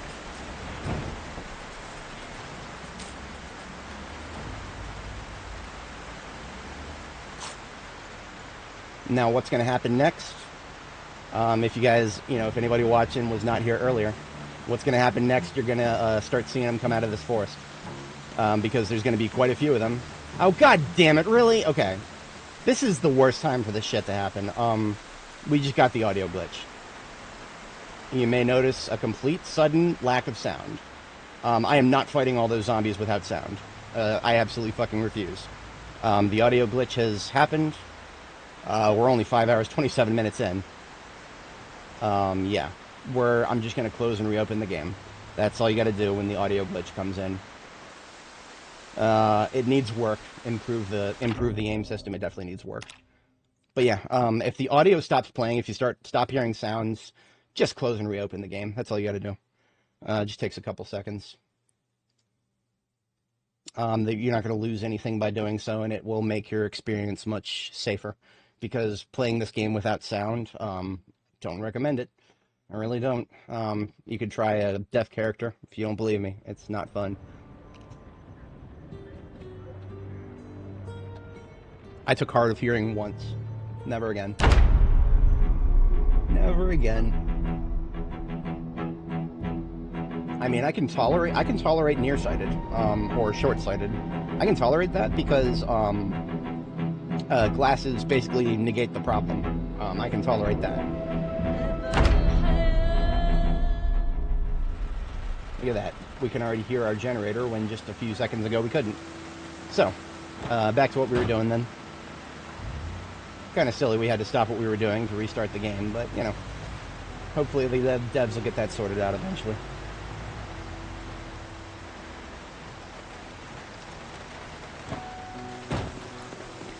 Hello. I don't like that I'm now seeing them on both sides of that road right there. That's not good.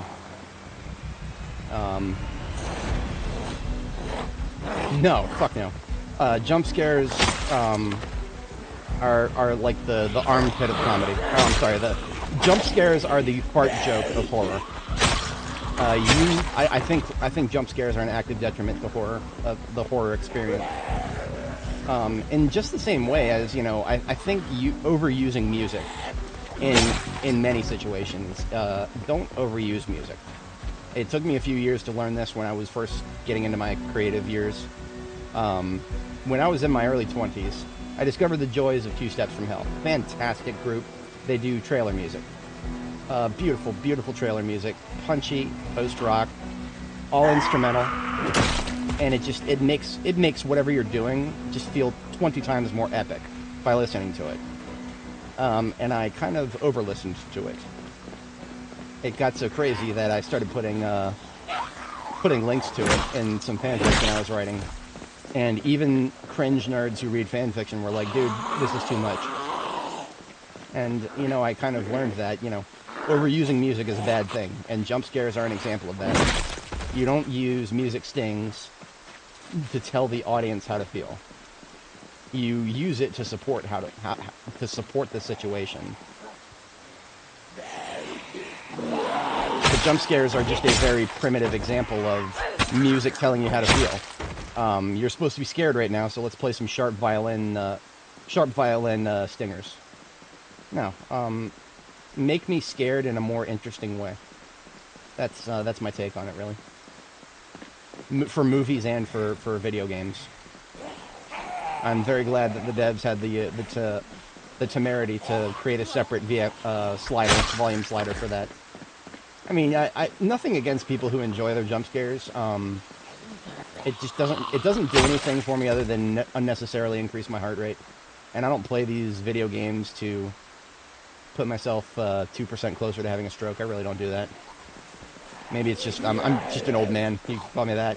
Mid-30s, does that make me an old man? Maybe. Maybe being old is a mentality.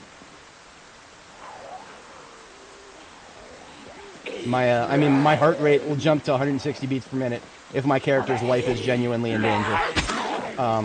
Like for a brief moment there, when I saw that huge crowd in front of the entranceway and I wasn't expecting it, that was a jump scare for me IRL.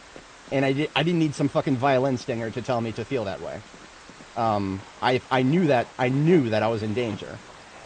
And that to me is a lot more compelling than some fucking violins. I'm not even trying to shit talk violins. Lindsey Sterling is one of my favorite artists. She's a violinist who does EDM. Very, very lovely EDM. She also sings sometimes. Fantastic artist. Get up, you asshole.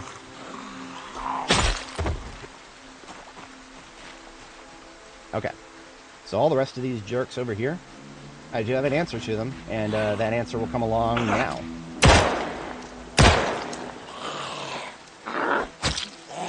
Because what are they all going to do now that they've heard a firearm? They're going to come sauntering around this corner and flop themselves over this fence. And I'm going to just fish in a barrel.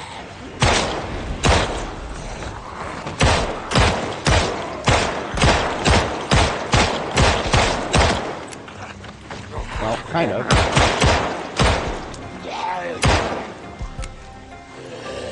Once again, both of my firearms fucking empty.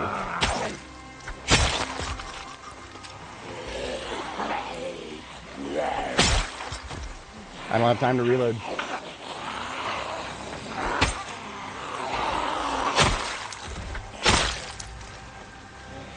And I have to be constantly checking over my shoulder right now.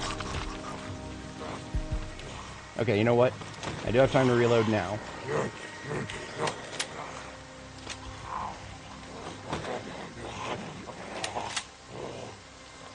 And here's why. Observe. The population is small enough I can get away with this. For the moment.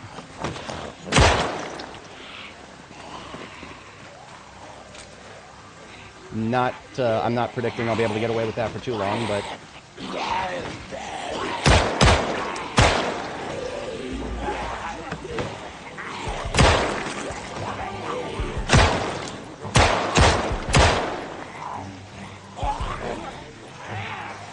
There's one...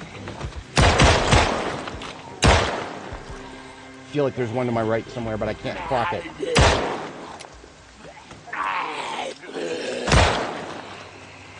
Do I even have any magazines left? Yes, I do. We're coming down the wire on M9. I may have, by the end of this, I will have absolutely expended all of it. Remember, this is just a single major building in Louisville. This is just a single major building in Louisville.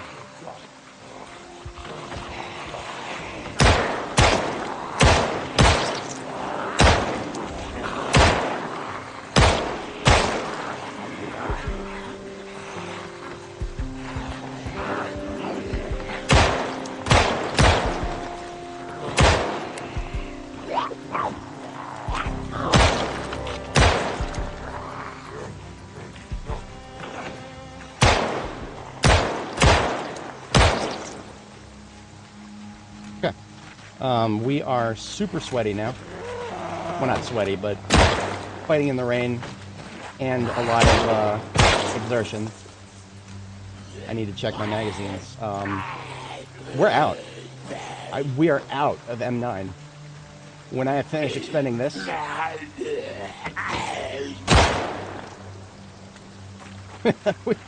that's almost 100 magazines worth of M9. During this mini little expedition thing here we've been doing.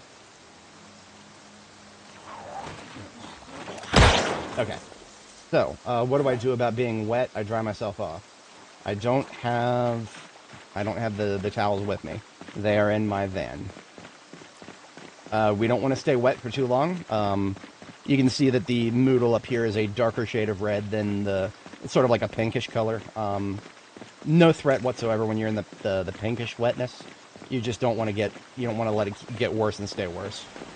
If you let it get worse and stay worse, you will get sick. And I don't want to get sick. That makes me less combat effective. I'm not interested in that.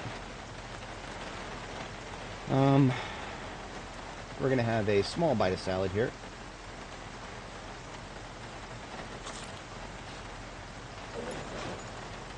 We're going to dry ourselves off with these 4 bath towels.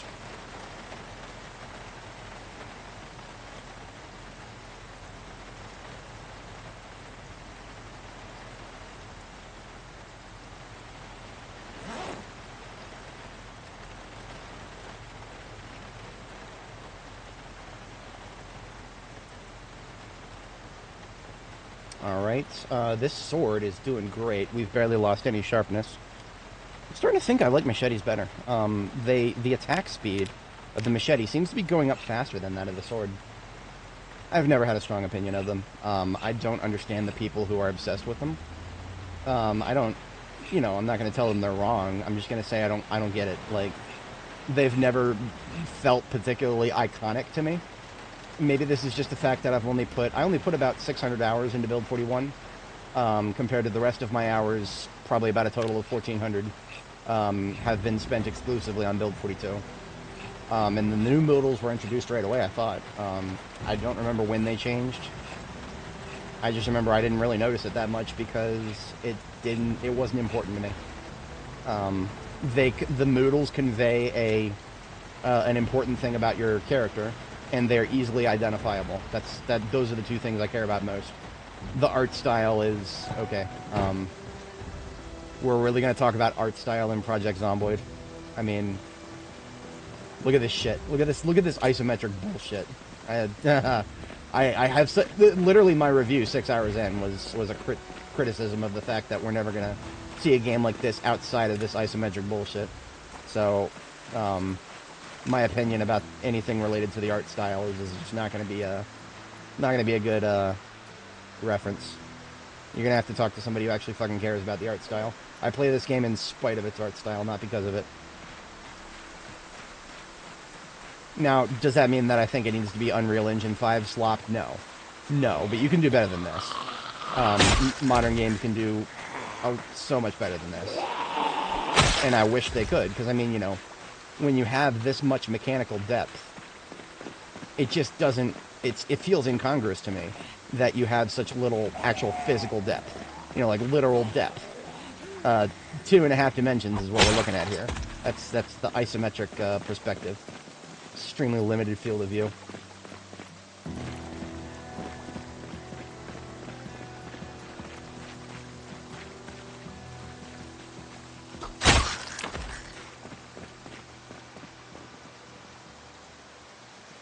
Still plenty of the ragdoll motherfuckers. Not sure what to make of that. Yeah, not sure what to make of that at all.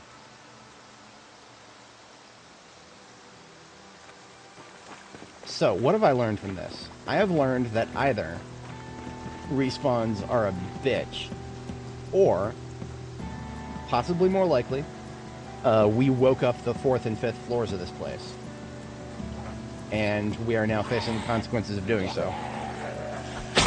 I think that's what happened. Because you can, if you don't believe me, you can always scroll just a little ways back in this stream. You can see how quiet this place was. I was under the impression we had killed everybody. And then we went to the 4th floor. And then there were a lot of zombies on the 4th floor. I didn't even think that I had actually aggroed all of them, but this is looking like we have. So what I think, what that means for Louisville is if we clear the lower levels of buildings, we will probably be a lot more okay than we would be if we try to sneak to the upper floors of those buildings. Because then we'll have to deal with them popping over, you know, falling out the windows and ragdolling onto the ground, and, you know, with all the glitches inherent with that.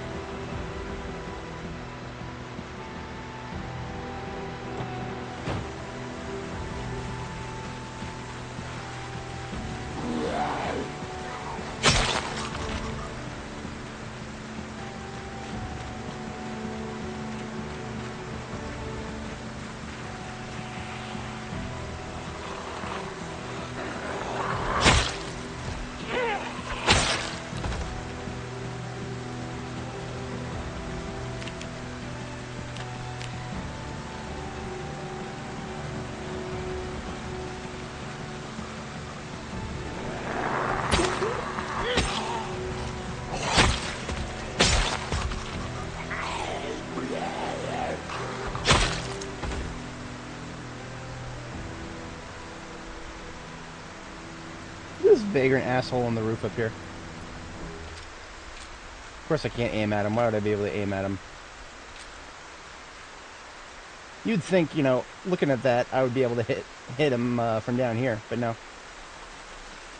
I mean, that would be a very long shot with a handgun. I would never try that with a handgun IRL. A rifle, though? I could do that with a rifle IRL. It's just going up like 3 stories. Oh, no, it's, sorry, 5 stories. I literally just said that, forgot. Doesn't quite look like 5 stories because of the way this game draws upper levels, but I digress on that. I've complained about the isometric bullshit enough. It hasn't directly threatened me at the moment, so.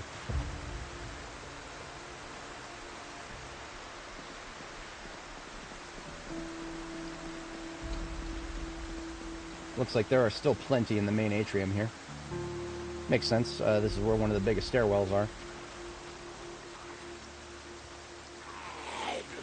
I hate fighting zombies incoming from the south. I really do. I go out of my way to try to make it so that I'm not fighting them from the south. Like up to and including just fighting them in a bit of a circle. Because when you're fighting from the south, the zombie is in front of your character. And therefore the isometric bullshit makes it harder to calculate the distance.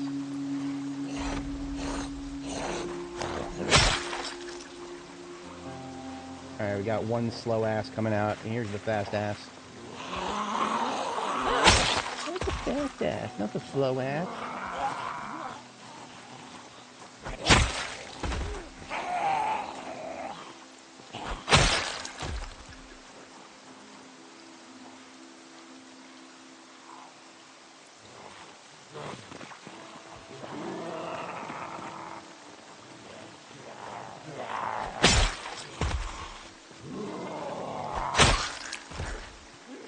Oh, hello.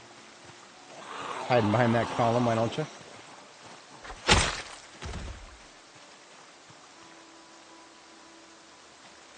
We got another ragdoll here. Particularly angry one. I can't even see it from that angle. There's just something wrong with the wall culling. I can't really get a good angle on it.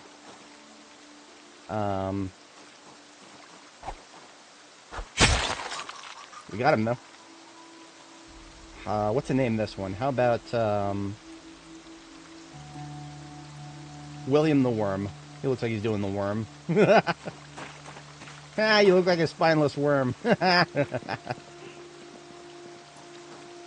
Each and every one of you deserves a maggot. Okay, here we go. Glenda, we're gonna call her Glenda the Gone, because she's just fucking gone. Oh, wow, okay. That was a 1 second freeze. What's going on there?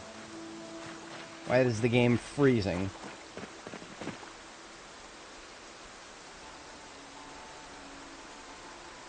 See, I like to imagine that this is our girl is finally losing her mind. I know the stat bar here says sanity is 100 out of 100. No, I think her sanity is actually we're at like stage 3 insanity now. I think we've lost 75 sanity and it's still dropping. That's the only thing that would make sense to me right now. Because otherwise I'd have to come up with an in-universe explanation for why the zombies are starting to fly.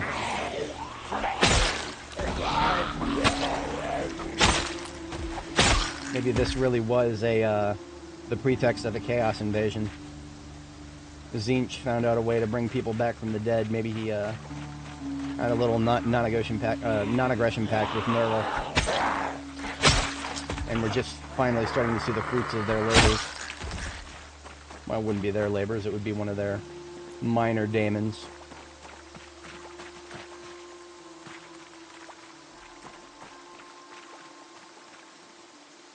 $40K lore is interesting. From a, haha, that's neat sort of perspective. Trying to take it seriously, you're gonna have a bad time.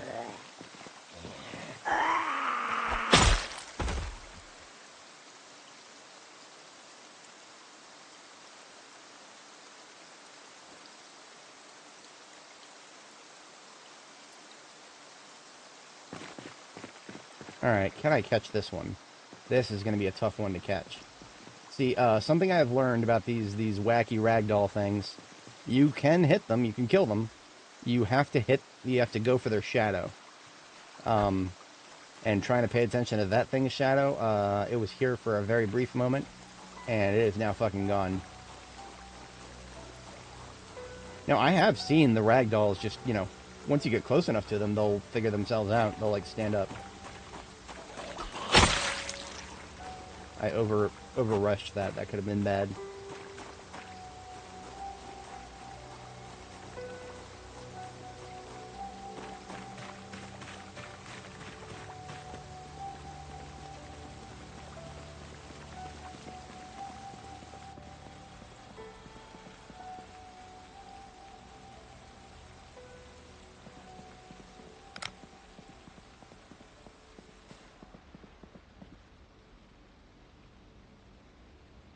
Okay, I'm not hearing too much in the way of zombie sounds. I don't want to declare the 4th floor finally done. I'm not that naive. Fucking breakdancing party out here. What have we got? Benedicta the breakdancer over here. And what about this guy? This is cartwheeling Carl over here. Yeah, we got breakdancing. Breakdancing Benedicta and cartwheeling Carl. This is Flashing Francis. Yeah, this is Flashing Francis. These two are the out of sync twins. I don't know. I gotta come up with names for them because otherwise I'm gonna go insane. And I'm getting the little stutters by going in this direction. It's not just the zombies that are stuttering. It's the whole ass game.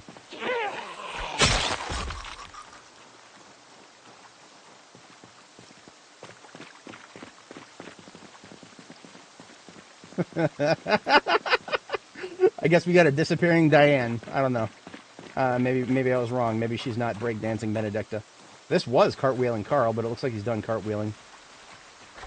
Got him, boys. We got him. Now, does that even mean anything? No, the corpse is still going to keep the dead zombie ghost is going to keep dead zombie ghosting. But at least that means it will eventually despawn, theoretically.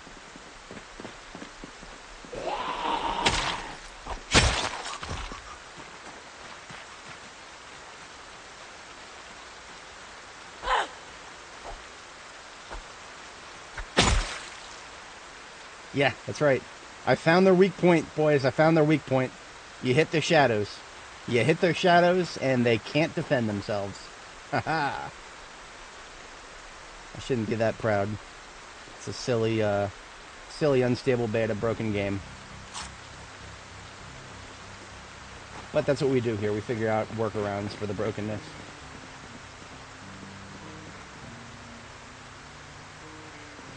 I can't remember if this is one I killed already.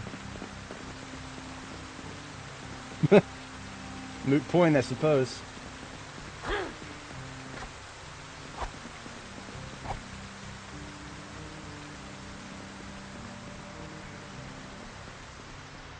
Now, I know it would behoove me to focus on the ones that are actually potential threats, but I have learned that these zombies that are ragdolling and flipping out all over the map, those can get up and turn into regular crawlers. I've seen it happen.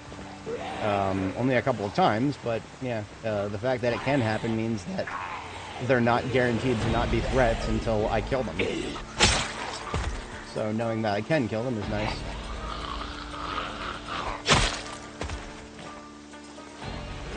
But yeah, not very much compelling content here. I think tomorrow morning, in-game, I'll go ahead and call the stream.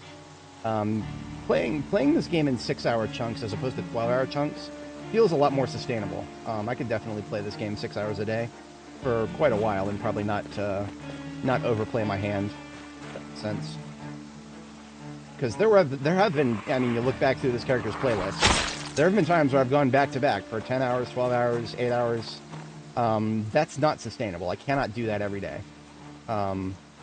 Especially now, I mean, at this stage of the game, maybe when I first break ground in Louisville and I start fighting my way into Louisville, yeah, I could see myself going really long for a couple streams in a row. But I don't think I'll be doing that in a overly sustained fashion until then.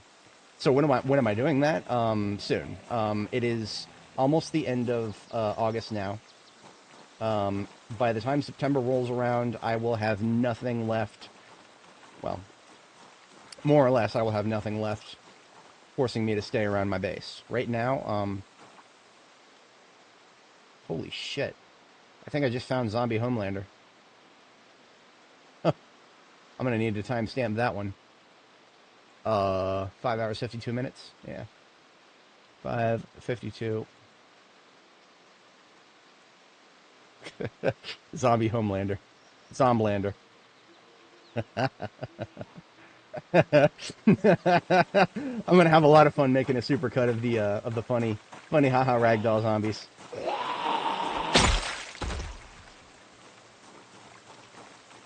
This will actually be a lot more interesting of a supercut than my I don't know what to call this one.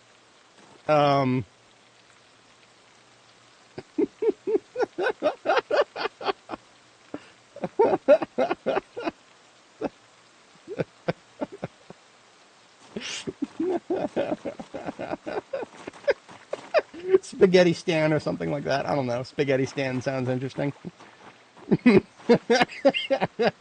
Mom Spaghetti.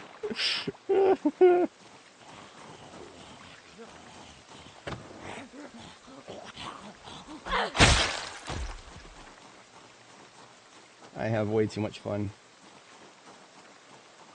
Where did I leave the ambulance? All the way over there? It makes sense. I need to be foot mobile to deal with all this nonsense we're running into up here.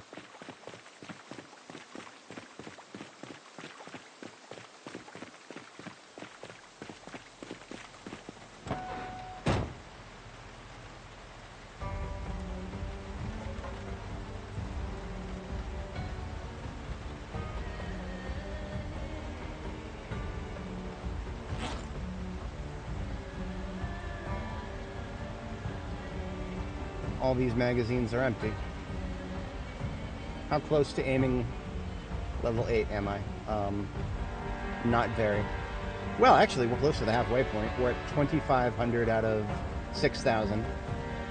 Okay, cool. We'll get there someday. That's not even a question. It's really just a question of how much ammo are we going to have left when we get there. I don't know about that. That's an interesting question.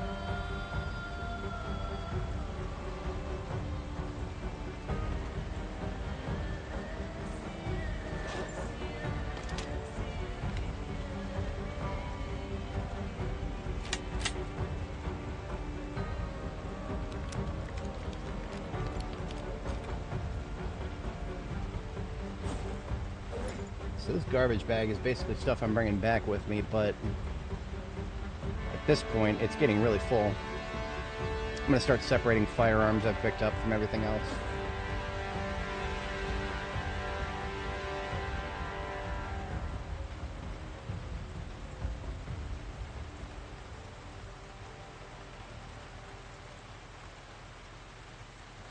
The machete that I'm now done with can get added to the stack. I now have 3 machetes and 2 swords that are just basically this close to breaking. I mean, we've done great. We've got an entire level of long blade and about, yeah, we're over the halfway point to level 8. So, long blade and aim, you know, 2 of the most powerful anti-zombie skills. Well, okay, aiming needs some work, but you know. Long blade right now, I think, is probably the best. Not counting spears. I'm considering spears an anomaly. Spears, I feel like they're overpowered. The devs are going to nerf them. That's just my feeling. I don't know that for sure. I don't necessarily even want the devs to nerf them. I would actually, if I had my way, I would have other weapons like swords be a little bit more powerful than they are right now. It should not be that hard for somebody who is strength level 9 to just consistently cut heads off. But of course, you can't show beheadings in a video game if you want to appeal to certain markets. So we're never going to have beheadings in this game. The devs have made it clear they want to sell to as many markets as possible. That's just based on the actions they've chosen to take. That's very obvious to me. You can access quite a number of interesting markets just by not showing certain forms of violence. It's not all violence. It's not even most violence. It's just certain forms. I know that you'll never be able to play this game in China because you see skeletons in the game. Yeah, that's a very interesting hang-up that the Chinese authorities have. There is to be no skeletons in your game.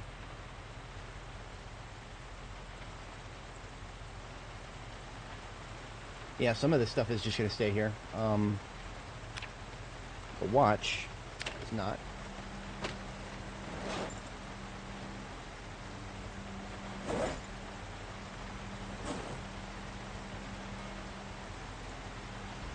Okay, so because we are now out of 9mm, like entirely, we are completely out of 9mm. We're going to need to switch back to the big iron. The M625 is going on my left. I'm going to eject and then rack my right because I don't have enough ammo left for... I don't even have enough ammo left to refill it.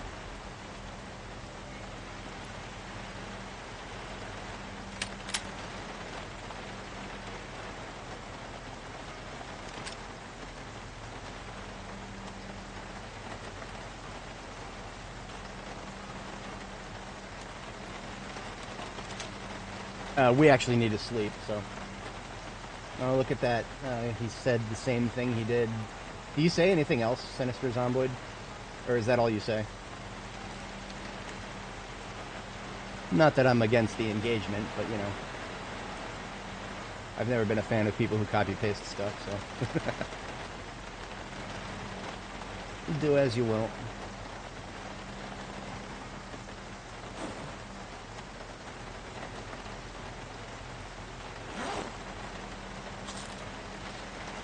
He's not even watching. I don't have any concurrence right now. That's funny. I wonder if it's a bot that just shows up and posts that and doesn't even load. You can load the live chat of the stream without even loading the stream itself. That's the kind of thing bots would do. But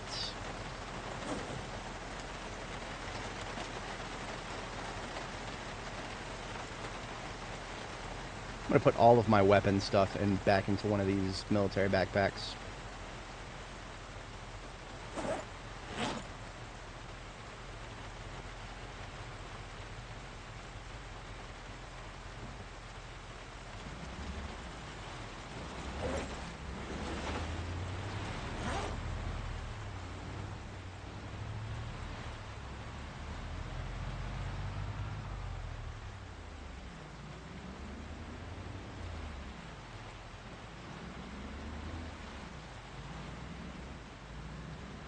As you can see, we've done a lot of killing, but yeah, I don't have very many. Actually, I do have somebody just joined. Welcome.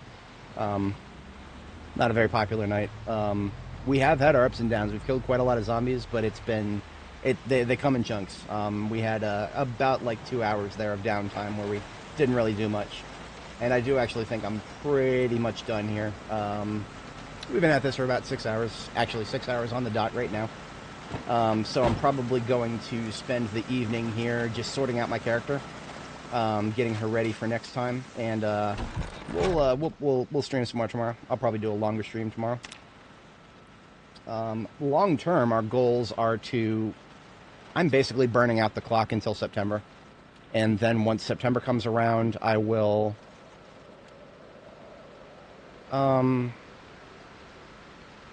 30 days has September, April, June, and November. So we don't have... Or we do have a 31st of this month. So that is a thing. Oh, I forgot to take off my... the chest piece and the bone choker comes off. Forgot about that.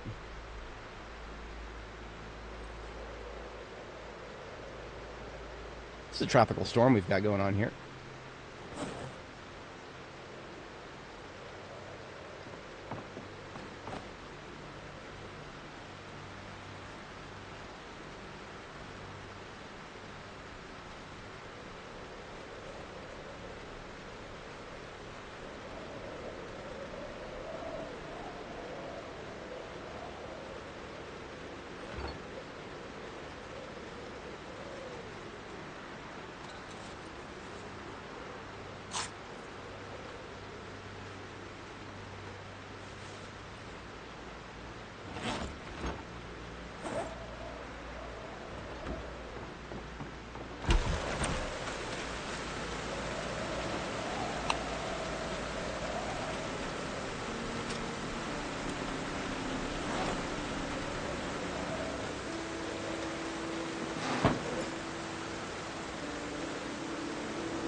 I'm down to the wire on any firearm ammo that I have.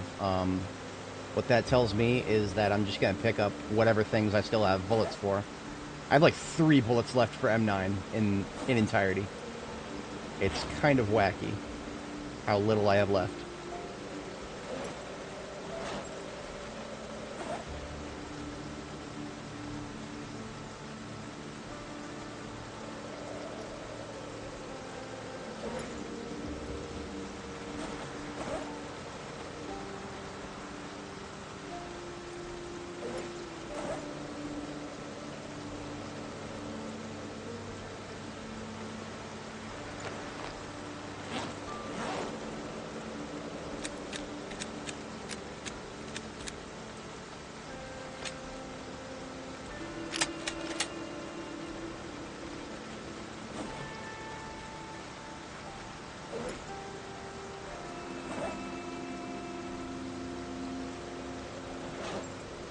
Okay, the sword that I'm currently rocking, I'm going to transfer that to my back.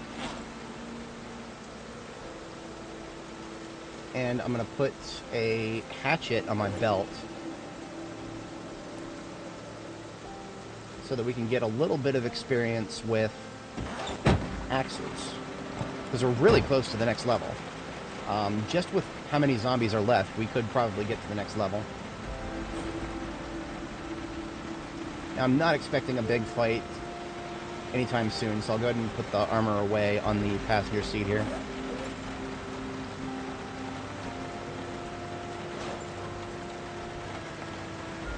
I need to be carrying around a spare battery, because my flashlight is going to go out like any moment now. So there's that in the Alice kit.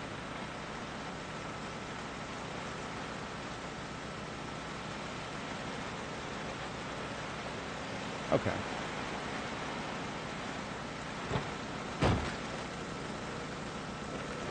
And as a backup weapon, I will go ahead and take the spear with me. Never know if I might need it. Right now, the spear is actually the best at killing large groups of zombies if I really need to do so.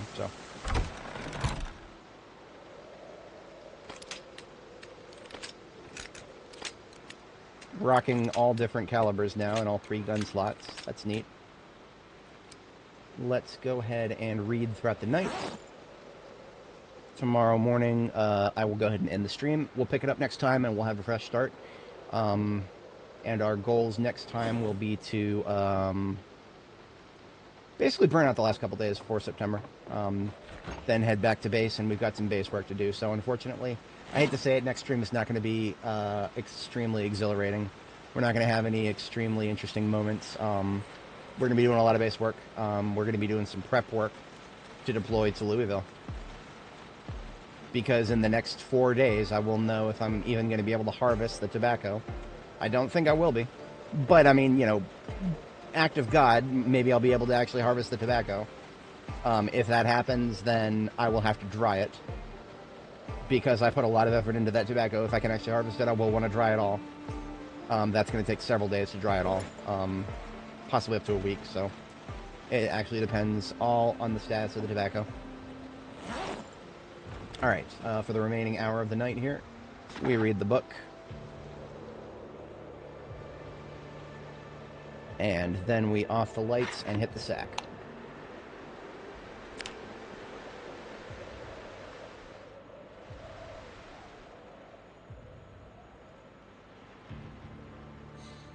Alrighty.